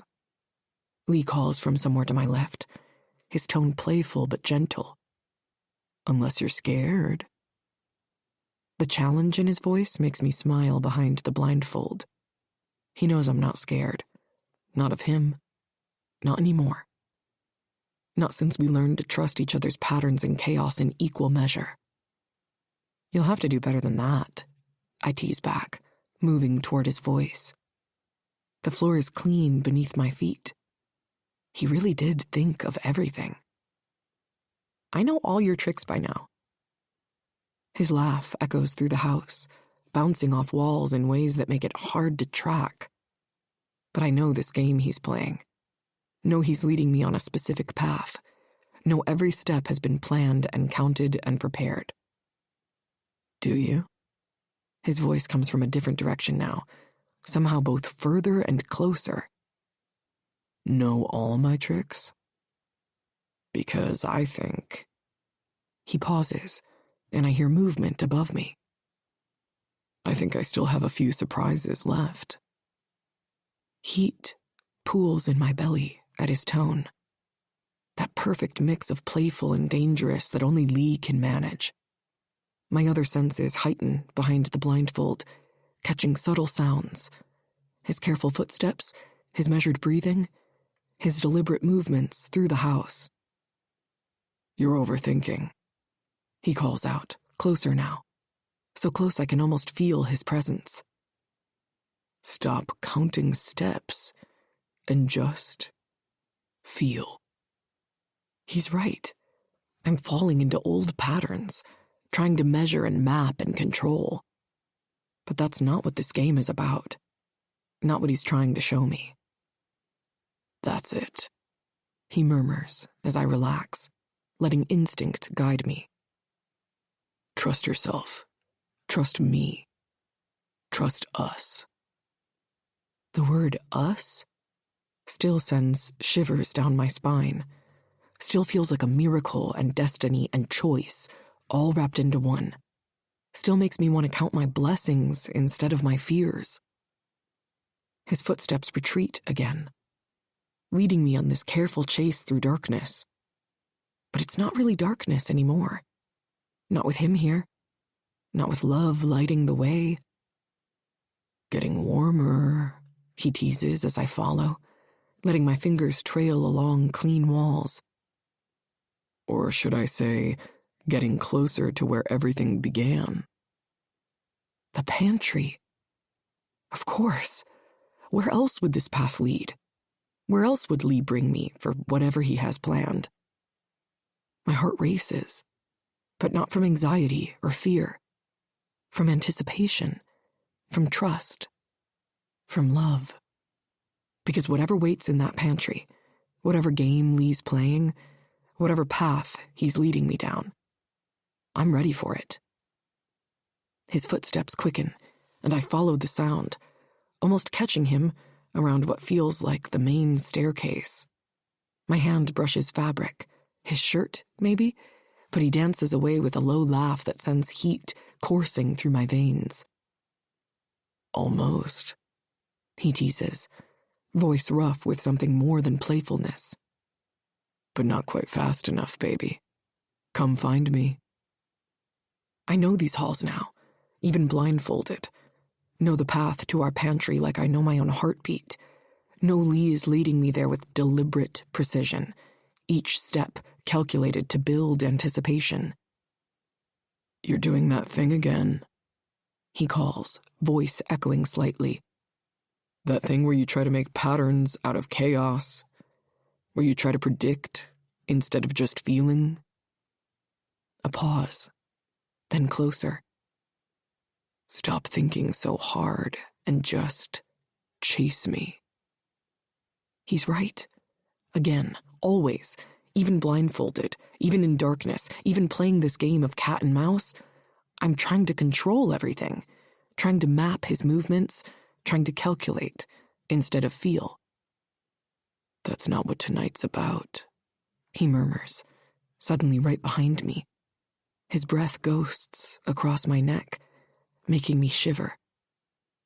"Tonight's about trust, about letting go, about..." He doesn't finish, pulling away before I can turn toward his voice. But I hear what he doesn't say. Tonight's about us, about how far we've come, about everything we've built together. My fingers trail along the wall, recognizing the texture of expensive wallpaper. We're close now. Close to the pantry where everything began. Close to whatever Lee has planned. Close to... "Remember that night?" His voice carries memories of our first meeting. "You hiding from chaos, me hiding from everything." The words hit like truth, like love, like everything real we've built together. Because we do choose each other. Every day, every moment, every step toward whatever waits in that pantry. "Almost there." I can almost hear the smile in his voice. "Almost where everything changed, where everything began, where everything..." He trails off again, but I understand. Because I feel it too. the significance of this place, the weight of this moment, the love building between us with every step of this careful chase. We're not just heading toward the pantry. We're heading toward our future. We're heading toward everything. And I can't wait to catch him. His hands find me in the darkness, warm and sure against my waist. No hesitation, no careful measuring of space, no asking permission, because he doesn't need to anymore. Because we've earned this trust. Because we've built this safety between us. Found you, I whisper. Though, really, he found me. Found all of me. Even the parts I tried to hide behind gloves and counting and careful patterns. Always, he murmurs, his lips brushing my ear. His fingers trail up my sides, finding the blindfold's edge. Ready? I nod, anticipation building as he slowly removes the silk. The pantry comes into focus, and my breath catches at what he's done with the space. Soft lights twinkle everywhere, not harsh fluorescents that show imperfections, but gentle warmth that makes everything glow. The shelves have been cleared, clean surfaces gleaming in the low light. Everything measures perfectly. Everything counts precisely. Everything aligns just right. You did all this? My voice comes out breathless, taking in every detail. The careful preparation, the perfect arrangement, the way he's transformed our beginning into something new. 3 times, he confirms, his chest pressing against my back, his arms wrapping around my waist. Cleaned everything, counted everything, made it perfect. His lips find my neck, making me shiver. For you. For us. For this moment. I lean back into him, trusting his strength, his stability, his love. Because that's what this is really about. Not just the physical space he's prepared, but the emotional one he's created. The safety he's built. The future he's planning. The first time I saw you here, he murmurs between kisses along my shoulder. You were counting breaths to stay calm. Wearing 3 pairs of gloves to feel safe. Trying so hard to control everything around you. And you were drowning yourself in bourbon, I remind him, tilting my head to give him better access. Hiding behind chaos and rebellion and carefully constructed walls. Look at us now. His hands slide down my arms, finding my bare fingers, lacing them with his. No gloves, no bourbon, no walls between us. The truth of that settles in my chest like sunshine. Because we have changed, grown, healed. Not into normal people, but into better versions of ourselves. Versions that love each other's differences instead of trying to fix them. Lee, I start, but he turns me in his arms, pressing me gently against the pantry wall. You're mine now, Salem. And I want to worship you. Right here, where it all began. He moves to sink to his knees, but I stop him, with a hand on his arm. No. It's my turn to taste you. Lee's eyes darken with desire as I guide him back against the opposite wall. Your turn, he murmurs, a hint of challenge in his voice. You sure about that? I nod, trailing my fingers down his chest. I'm sure.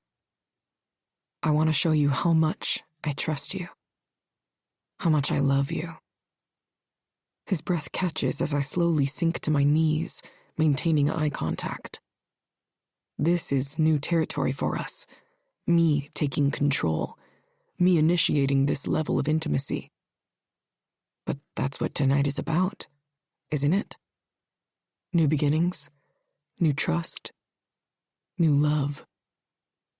Salem, He breathes, his hand cupping my cheek. you don't have to. I want to, I assure him, pressing a kiss to his palm. Let me take care of you for once. His eyes flutter closed as I undo his belt, his breath quickening. I can feel the tension in his body, the way he's holding himself back, always so careful with me, always so mindful of my boundaries. It's okay, I murmur, nuzzling against his hip. You can let go. I've got you. A shudder runs through Lee's body at my words, his fingers tangling in my hair. I can feel the moment he surrenders, truly letting himself be vulnerable with me. It's a heady feeling, having this much power over someone I love so deeply. I take my time, savoring every inch of him. The pantry fills with the sounds of his ragged breathing, soft moans escaping his lips as I worship him with my mouth. His hips twitch, fighting to stay still, always so careful not to push too far. It's okay, I murmur again, pulling back to meet his gaze. You don't have to hold back. Not with me, not anymore. Something breaks in his expression, relief, love, desire, all mingling together.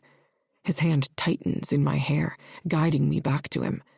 This time when I take him in my mouth, he lets himself move, lets himself feel without restraint. It's beautiful, watching him come undone, knowing I'm the one who brought him to this point, knowing he trusts me enough to let go completely. When he finally comes, my name on his lips like a prayer, I feel a sense of pride and deep satisfaction. I've never seen Lee so undone, so vulnerable. His chest heaves as he catches his breath, eyes still closed, head tipped back against the pantry wall. I rise slowly, pressing soft kisses along his body as I go. Salem, He murmurs, pulling me close. that was... I know. I nuzzle into his neck. For me, too.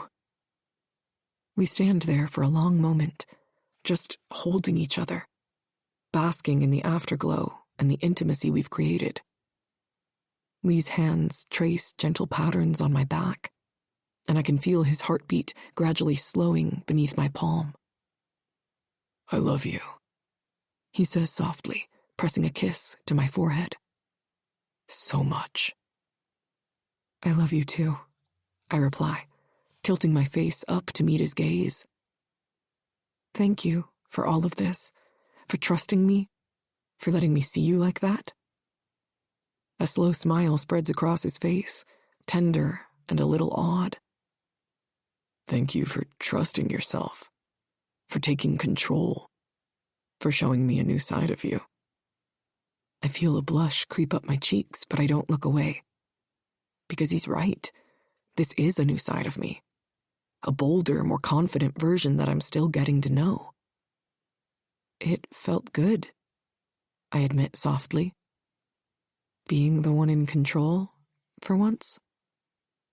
Lee's smile widens, a hint of mischief dancing in his eyes.